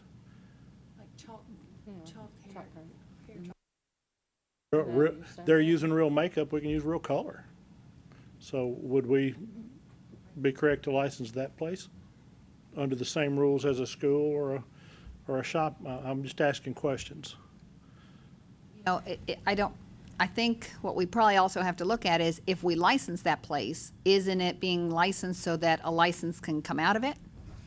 Because if we're not licensing them to give them a cosmetology or aesthetics or master barber, then why would we license them if what they're doing is teaching to fall under the exemption, which is do the theatrical production makeup? I really do agree with that, Right, Roxanne. right. I really do on one side. But playing devil's advocate, 2 weeks ago, I read an article in the press where a young lady borrowed her best friend's mascara wand in a high school or a college, maybe it's a college theatrical production, applied the mascara with that wand, knowing that the friend had a staph infection. This individual ended up with a staph infection and ended up paralyzed from it. That's an extreme case. It doesn't happen very often. Sanitation, like we But it's a public health kind of thing. It's really kind of a gray area for me. I haven't found enough information yet to make an opinion. And we're on it. with you. I mean, we both said, well, let's just open the complaint and let it, but, we're not even sure. I mean, we can open the complaint against the two individuals. They, at one point, were licensed by our board, had become invalid, stopped renewing, and so Instructors. Technically, pardon me? The instructors. Yes, the two individuals teaching had become. Did they hold an instructor's license No, at one time? I believe they were both aesthetics. So is WarPaint just an educational facility, or do they actually have a product that comes out of No that? product. It's to do the beautifying makeup, whether Yeah. to. That's the photography studios have that kind of concept, and they teach them the makeup artistry, and And of course, we don't do anything. And with that. what we're seeing in branding too in the industry that I've often thought about is, like, say we have a makeup artist that is unlicensed and they have their own brand and they have their own teaching method, like under a retail cosmetics boutique. They do in some of them that I looked into, particularly in West Tennessee, they do obtain a cosmetology license or a skincare shop license, but they hire unlicensed people and train them under their brand, and they're not instructors. So, and they're not licensed, but they have a shop license. So, I don't know, all of that is just real convoluted. And the nails are about that the license. makeup. I mean, the and that's nails like, thing's the same thing. That's like an exact exemption under the law. If you're selling a product, then here you don't have to be licensed to apply that product. You just can't charge you can't say, we're going to do your makeup for $20. It's going to be like, here, come buy our product and we'll apply it for you. So yeah, they're teaching, they're not instructors. And I think that's similar here, where I like, see a are they similarity. instructors? No, because they're not teaching people who are trying to be licensed by this board. I imagine they're teaching people already licensed by this board who are trying to break into like Specialty areas. the specialty areas that they're not going to get at your average cosmetology school. There's no room in the curriculum for that. Now, Right. Would that not fall under like braiding hair at Dollywood, for instance? They have to have their natural hair license to just braid hair. Because you got sanitation. Are you not looking at the same thing here? For example, the mascara wand, if they're not taught. But what would you license this facility as? Would you regulate them the same way we regulate a school? I Yeah, guess. specialty school. Probably specialty school. I don't I mean just to be think we need to heavy-handed here. I protect the really public don't. somehow. I don't want to come across that way. I don't disagree. I'm not pushing any. I don't have a policy to push here. I'm telling you that this is what I see in the statutes, and if you regulate them as a school, they're not. I don't see them trying to. I think that even our specialty schools, aren't they like seeking licensure from this board? Yes. They're not like Exactly. I'm just sitting here thinking it took 6 years to get an aesthetic school in the law, and we can do that now with this board. We had a comment from Mr. Hurd. If we can hear from him. Yep, Ryan Hurd with Shear Academy. My question is how does the board handle, or can you even handle the pageant makeup when they have a pageant and someone is hired to come in and do the makeup for certain of those people, and there's no product being used? I mean, Ms. Satterfield, that completely understand that made sense. How they're getting away with that. But in an instance where there is no product being sold, yet there are still people applying makeup in paid-for circumstances, whether it be weddings or a very public event like a pageant. How is that regulated? Can it even be regulated? That's the There are exclusion. exceptions. The exception allows it. Yeah, so that's 62.4.125 C2F. And it's saying that if you are a licensed cosmetologist, or any license under that statute, the exemption is that you can perform whatever services you're licensed to in a place that is not a licensed shop or school if that like off-site place is the site of television, motion picture, video, or theatrical production, which is probably what a pageant would be, Correct. photographic sessions, or similar activities. Okay, I guess my question is, what if the person doing the makeup is from California School of Makeup? Actually, it's Los Angeles School of Makeup's the correct one, but that's where they got their license to become a makeup artist, and then they come to the state of Tennessee, and they apply makeup to be paid for at weddings, whatever the case may be. They're not licensed in the state of Tennessee by anything that's defined as a makeup artist able to do it, but yet it is all over. I mean, it's very, very much happening. Westmore Academy That's graduates. unlicensed activity. We would need to open a complaint, send a letter, and say you need to be Okay. licensed as a cosmetologist or master barber or esthetician because what you're performing is allowed to be done, Okay. but by a licensee. Okay, so at the end of the day, it still falls under Right. that specific area. Okay. It's not, That- what that- they're that- doing, does that not fall under? I think it does, which is why I think that we can say the instructors teaching this program should be licensees. But I think one of the issues that was brought to Roxana about this particular issue is this academy. How do you regulate this academy? Are they a school? Are they a shop? That's sort of the gray area where we wanted to present this to the board, because I don't know what I would call this, to be honest. Well, academy by definition, because that's what my name is an education of higher learning.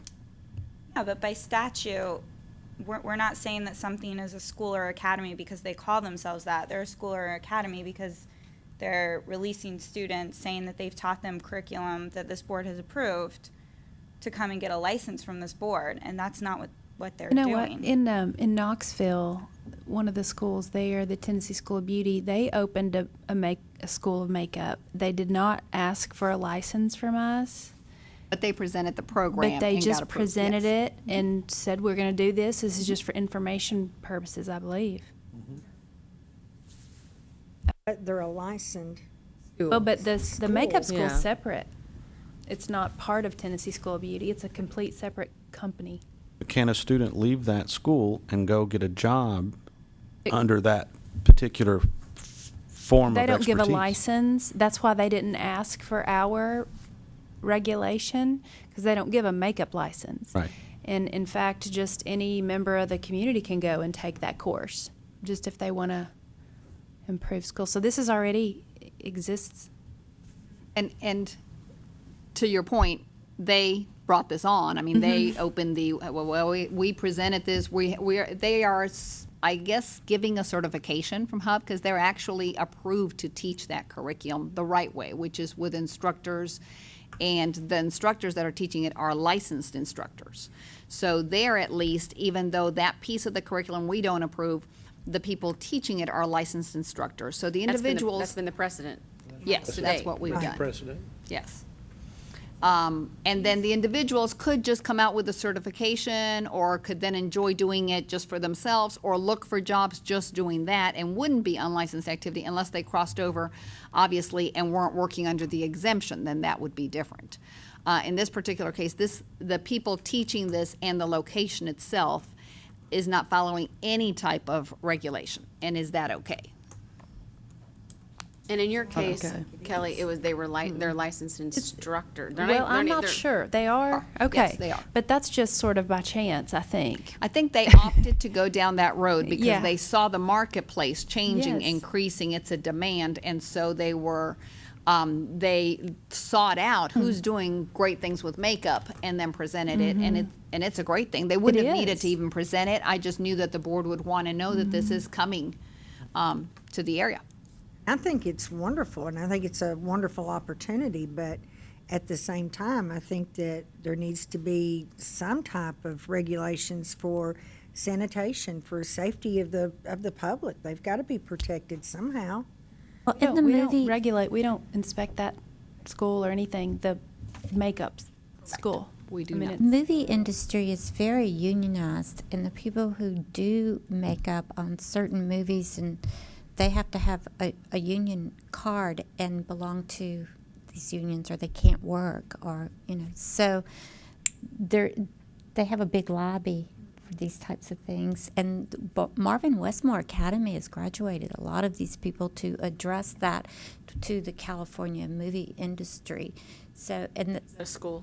yeah, and even the Professional Beauty Association used to, at their meetings, give away as a prize for fantasy makeup competitions a scholarship to the Marvin Westmore Academy, which kind of seemed, a little more confusing, because it doesn't address licensure to different states. So I'm sure it's something we're going to be talking about over more time. Well, maybe if these two individuals had some sort of license, how would that be different than what's happening in Knoxville? I mean, Here, if the individuals that run this school were licensed cosmetologists, then they would be performing activities that they're licensed to do within this exemption of similar activities. okay. But as far as the facility itself, I don't know. I'm not sure how to argue which way to license or regulate them.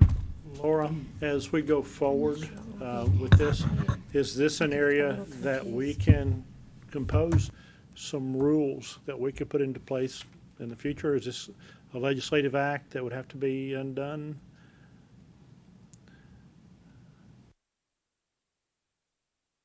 I think that there are rules that could be created sort of around this. Define it.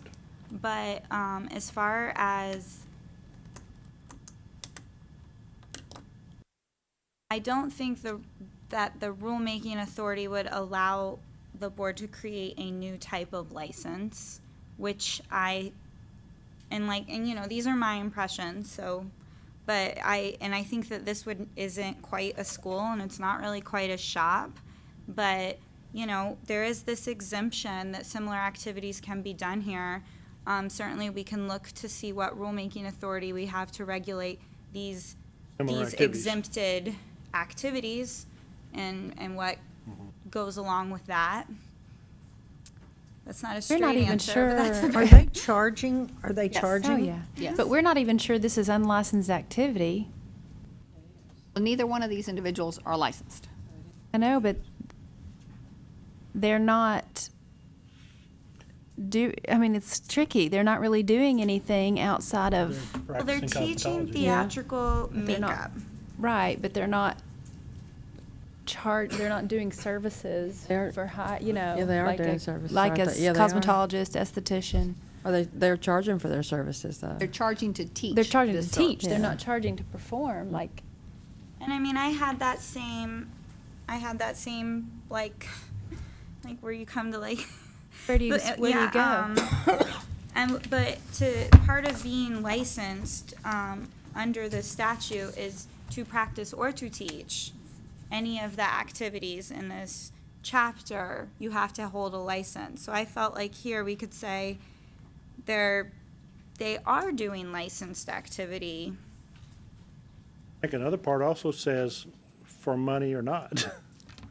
Well, No yes, money they're extra. Just doing and, I mean, service. so that, yeah, they're not charging probably, I imagine they have models, I don't know. They're not charging for who they're practicing on, but somebody is paying for the service of like learning how to do this. Even if it was for free, what I'm saying is, there's a provision in the rules that says, even if it's for free, it's still a prohibitive act if you're not licensed. I think I'd like to do some more research to see what other, so Kelly mentioned a school, and that's in Knoxville. I'd like to maybe sort of do some research to see what other for-profit. I think another one just opened, now that I think about it, that is not affiliated with the cosmetology school. It just hit me. Is this a complaint that has been opened? Not as of today. Okay. But it is a complaint that was turned into the office to look into, and we've been Okay. pondering what to do, because we can view it from both sides. Actually, you could open a makeup school tomorrow. And you charge for For their education, not for service. And that's the concern, I think, not that the have any school had. regulation at all, and Right. then we have Right. issues with public health. You could open a school and charge to teach someone to, like we said, chalk paint hair. And they're not gonna get a license for that, so we're not gonna regulate that school. You know, it's like I was saying, the nail techs, the little nail people, they go learn in the salons and not want to come to school, and they go in there and work. It's the same thing. You know? Well, there's apprenticeships that are coming up that'll take care of a lot of that stuff, but this is an interesting one. I think I would want to sleep on this one a little bit. I'm just curious to know what are the other, who else is doing this before? And that's obviously a business model that they have, and they went into business with the rules that are in place. So if we're going to change the rules or alter the rules, I think we need to know across the state, who does that impact? But I think to Mona's point, it's becoming more and more popular, and it's only going to become bigger. And who's Can you email this to us? Yes, I will. Laura, what is your recommendation? You don't know. You don't know? Yes. What is your personal opinion? Let me frame it that way. I'm supposed to. She's not allowed to have one of those. Oh, you're paying for an opinion. I think that they should be licensed to do this. I don't think this is a school, so I don't know. I think if you were to license them as a school, you'd be changing the whole. They have found a niche in the market, and if you license them as a school, then you turn them into a school, which is not what they're trying to do. Exactly. So You don't want to limit that. I think that if I were to send a letter saying you need to apply for school application. Yeah, but, okay, this is what I would do if I was that person and I got that. I would hurry up and create my own brand of makeup. You know. It's the obvious thing. Yeah. We have Mr. Hurd over here. I think he would like to say something in just a minute. Folks, you back in the back, are you folks school owners? Are you salon owners? Do we have anybody here that's not a school owner or associated? Okay. I was just looking for an outside opinion. In the interest of fairness. We haven't heard from you. What would your opinion be on something like that? I'm sorry, I don't mean to call you out, but.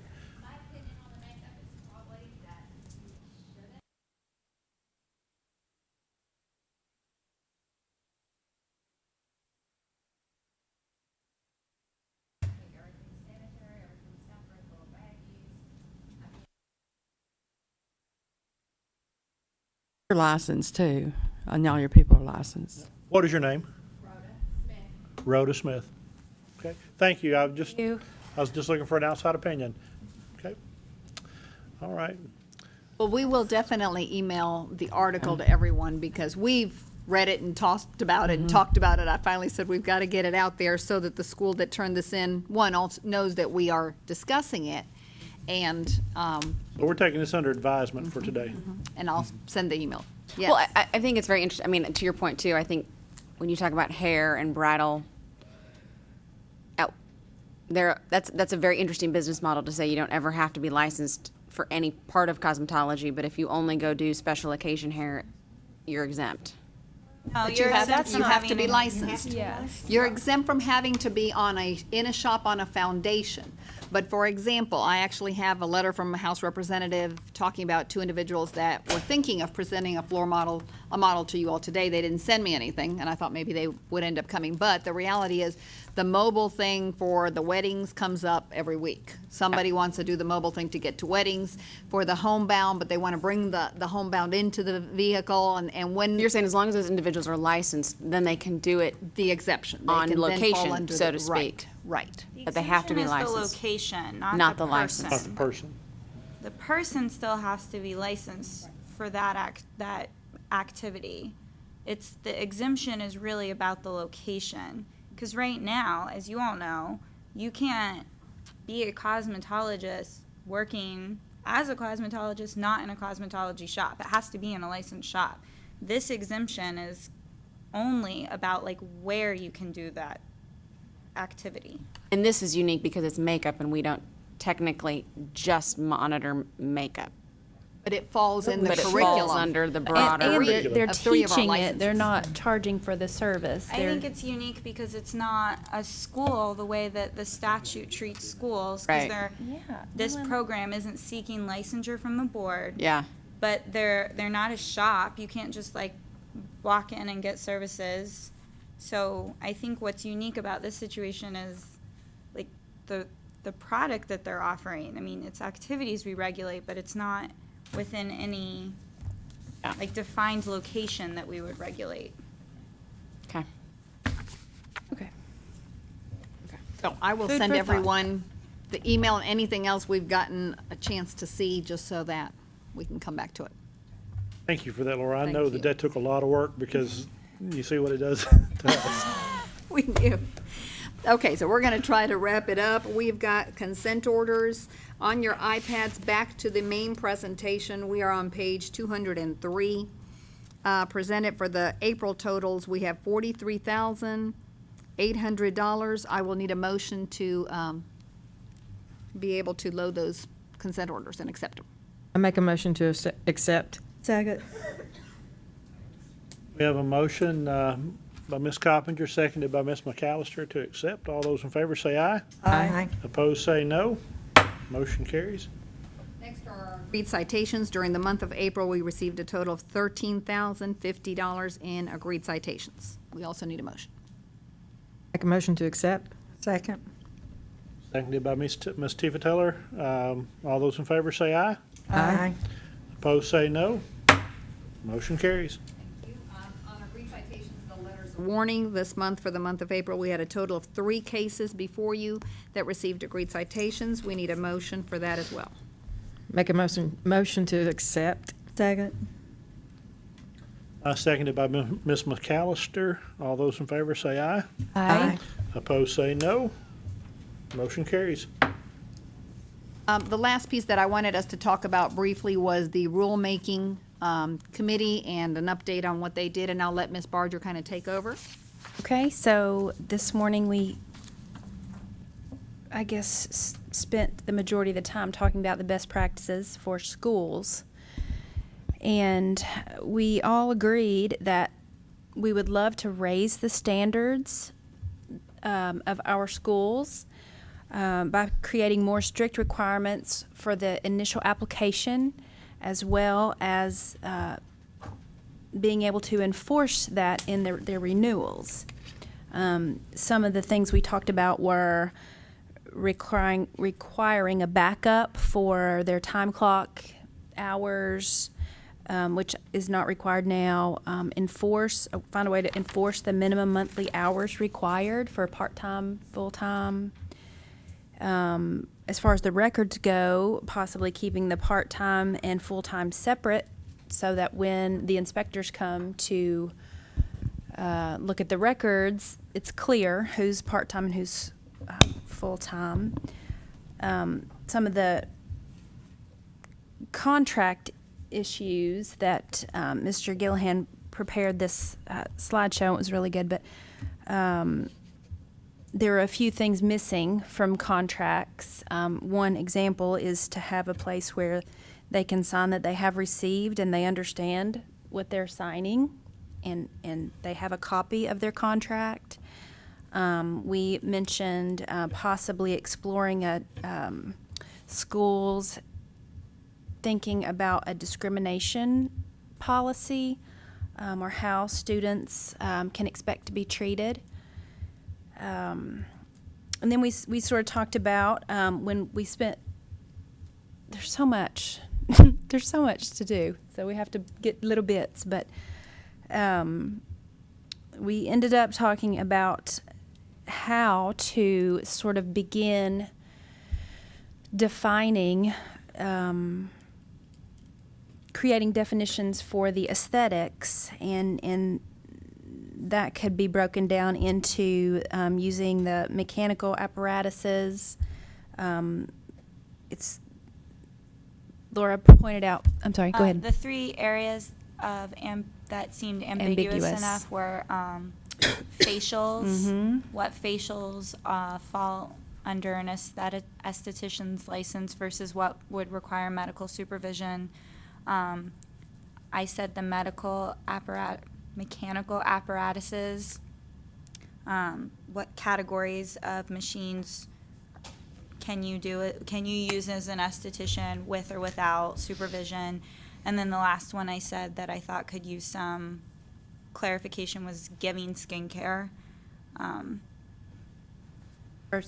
the hair removal could be several different and then things. Mona also said the hair removal, because there are, like you said, multiple ways to do that, and some of them might be fine with an esthetician. Yeah, in the but- current scope, but it really isn't Mhm. clearly epilation and depilation. So that could, we could really work on that. We talked about maybe just creating, when we ended the meeting, we talked about working on 2 separate lists of things that could improve schools' best practices and things that could be included. We mentioned, well, when schools get federal accreditation, they have to go through all these requirements. So we mentioned if we raise the bar on our requirements, then we could maybe meet in the middle, where we can't really, I don't think we can force them to be federally accredited, but we can raise our expectations. So I mean, this has been rolling around in my head all day, but couldn't we say this is our standard? We can adopt a lot of those standards. That's what we're trying to do. Right. So, I mean, we could force them into our standards through rulemaking, yes, but. and make new rules of what schools are required So to. then it would just be the question of whether they could afford to go ahead. Well, accreditation wouldn't be an issue as far as we're concerned. It's never to force accreditation. It's simply to raise the standards of Tennessee at no cost. This is just, as we talked about in depth this morning, these are at least the minimum requirements that ought to be there to protect the consumer, to protect the business, everybody involved, and everybody knows what's expected on all sides. So, And so that when an inspector goes, I think it's important when they find missing items, maybe that's contingent on their getting their renewal. I mean, that they have to, it's not just about sending their money in. You know, they have to meet these minimum requirements. So that's pretty much what we talked about. Next meeting, can someone bring The federal requirements are? I would be happy to. There's a stack about There's a this tall. website. Maybe you could. I'll give you a website. Well, NACA's. Well, NACA's- we said we'd work on a list. But Maybe Yeah. the highlights Can of you, where can the. you Actually- sum it up? Yeah. Amy, I actually have a small package together that I've sent to Ms. Roxana, and I'd be happy to email that to you. Included with that is a monthly report that schools send to the state. It has some sample documents of, from the accrediting bodies that just have enrollment agreements, refund policies, Okay. teach out clauses, what happens if a school closes, that kind of stuff. It just sounds like there's a lot of good stuff that a lot of schools are already doing. I'm just curious, what is the delta between what I we? get emails all the time from like NECA's workshops, like, NECA's, like yeah. for the instructors to go to these particular workshops to learn different things. And I mean, they're like almost monthly. That's just a short list of things that I thought at a very minimum. Those are the things that I think are necessary, and then we can add to those or discard those, whatever the board likes. But certainly not one item for every person out there, because all businesses are different. They have their own models, and I'm not trying to delve into that so much, except that if we have a standard that the board recognizes this is going to be the same for everybody on certain topics. You can craft your refund policy in a way that is suitable for you, or you can craft your teach-out clauses in case of closure, what I call a teach-out clause, or a closing policy, according to your business model.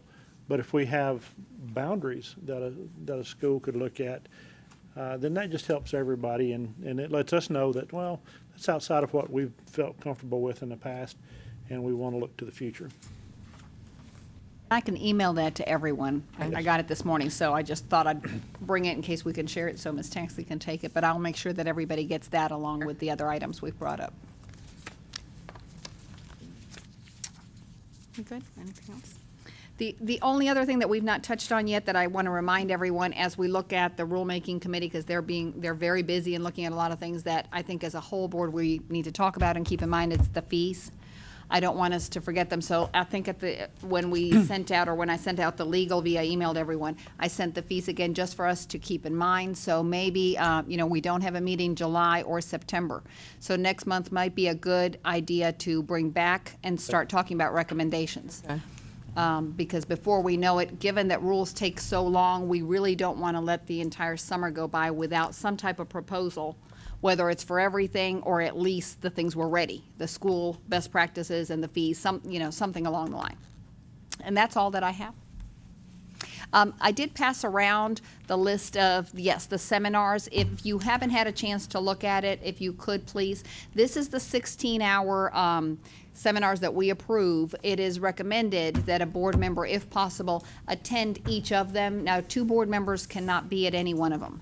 So if someone has signed up on the city that you're interested in, you wouldn't be able to go. But if you're interested in going, it's at no charge to the board member. I believe we pay the per diem if you're attending on behalf of the board. I attend definitely the 3 big ones and then anything that's in Nashville. And I usually do at least a presentation or 2. But for the board member, it'd be an opportunity. You're welcome to sit in through the 2 days if you like. Ellie, do you have that? Yes, I'm trying to see where I can sign up. Yeah, anywhere, just put your name next to it so I know you're coming. It's the full 3 large sessions, and then, of course, on the second page, we have the groups that are offering anywhere from 3 sessions to 5. Especially for the 2 new that we just approved, it's real important that a board member go in and watch them, so that if we have any concerns, we have that feedback for next year.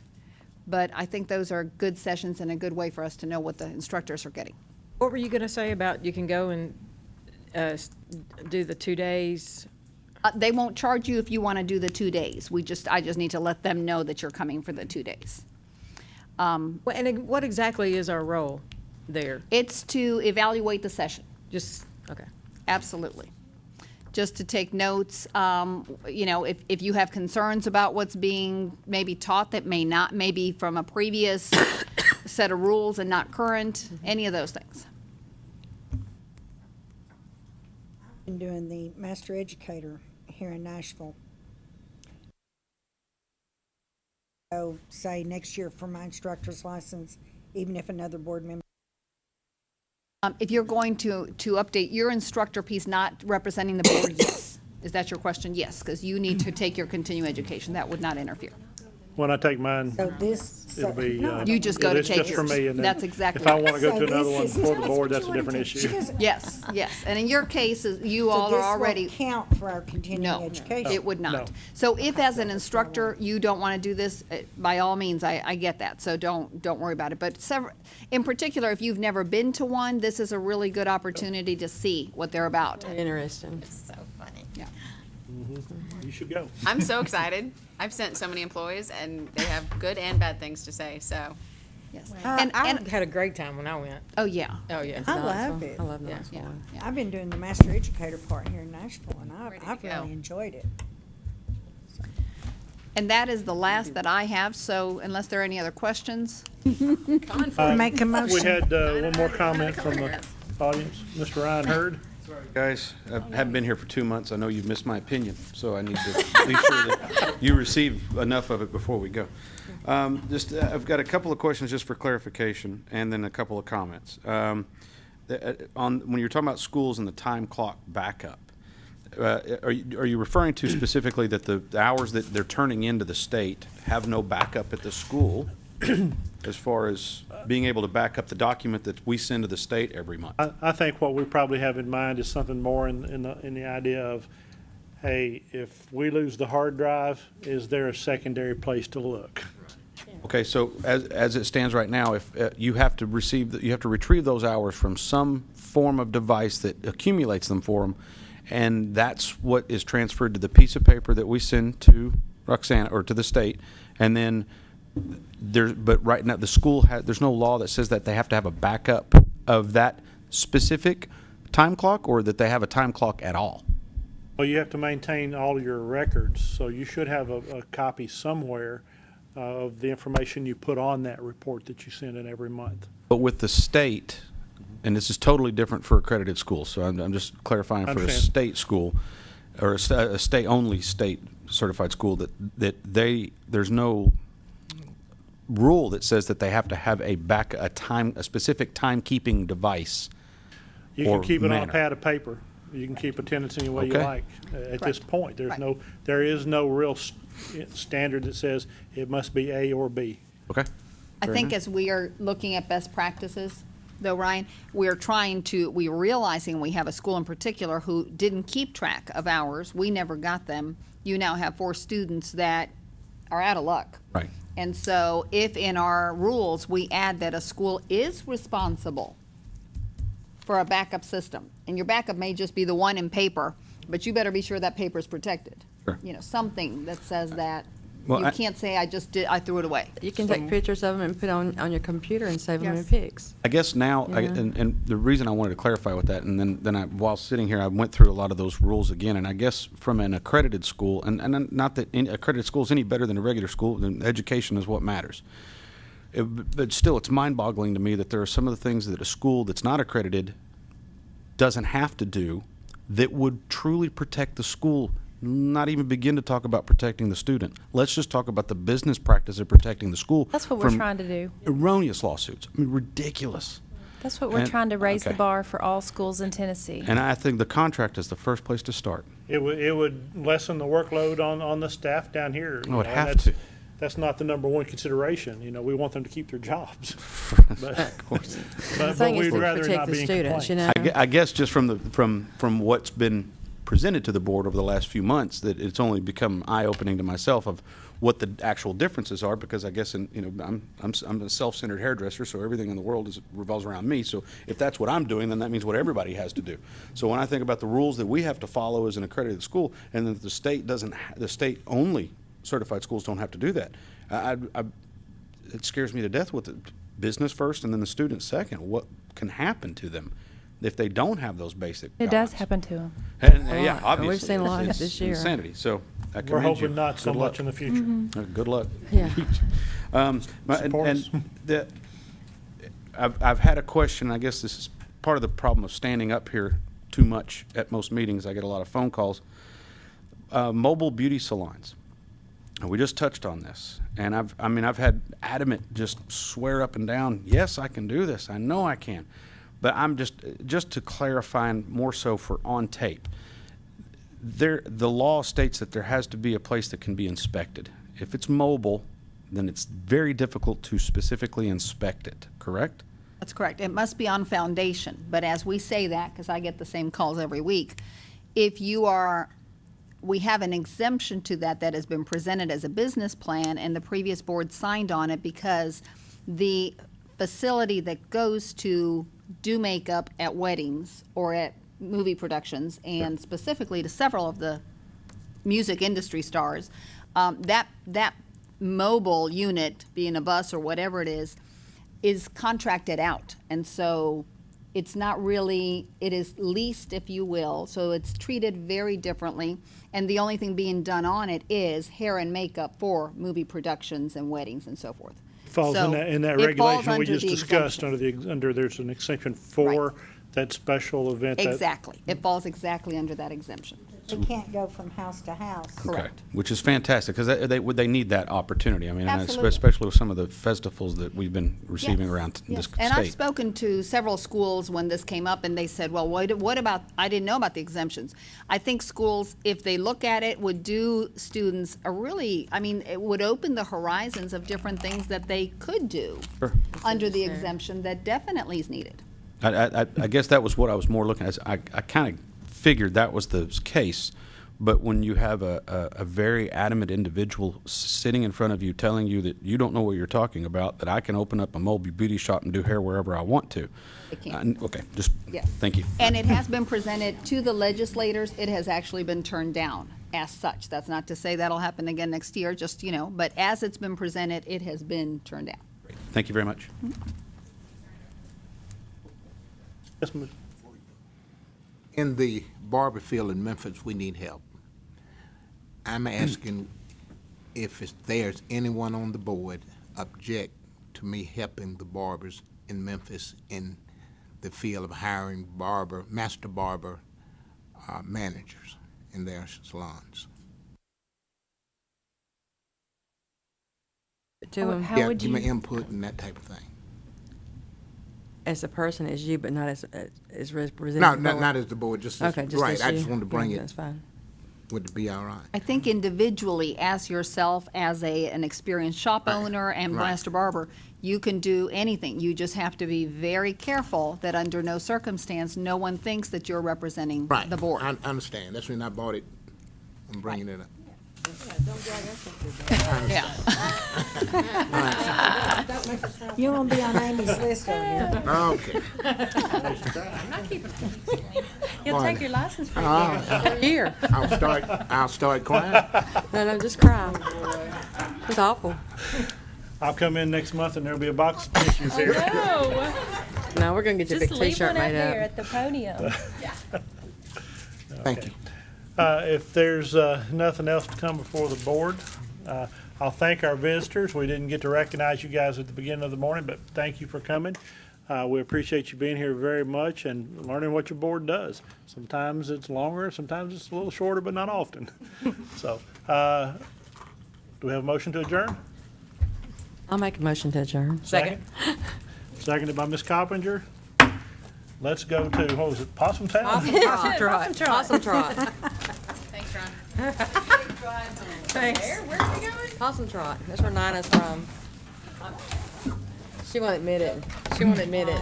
Honey, I no doubt. Yeah, I just want an invite to next month's dinner. I want to come because I'm not.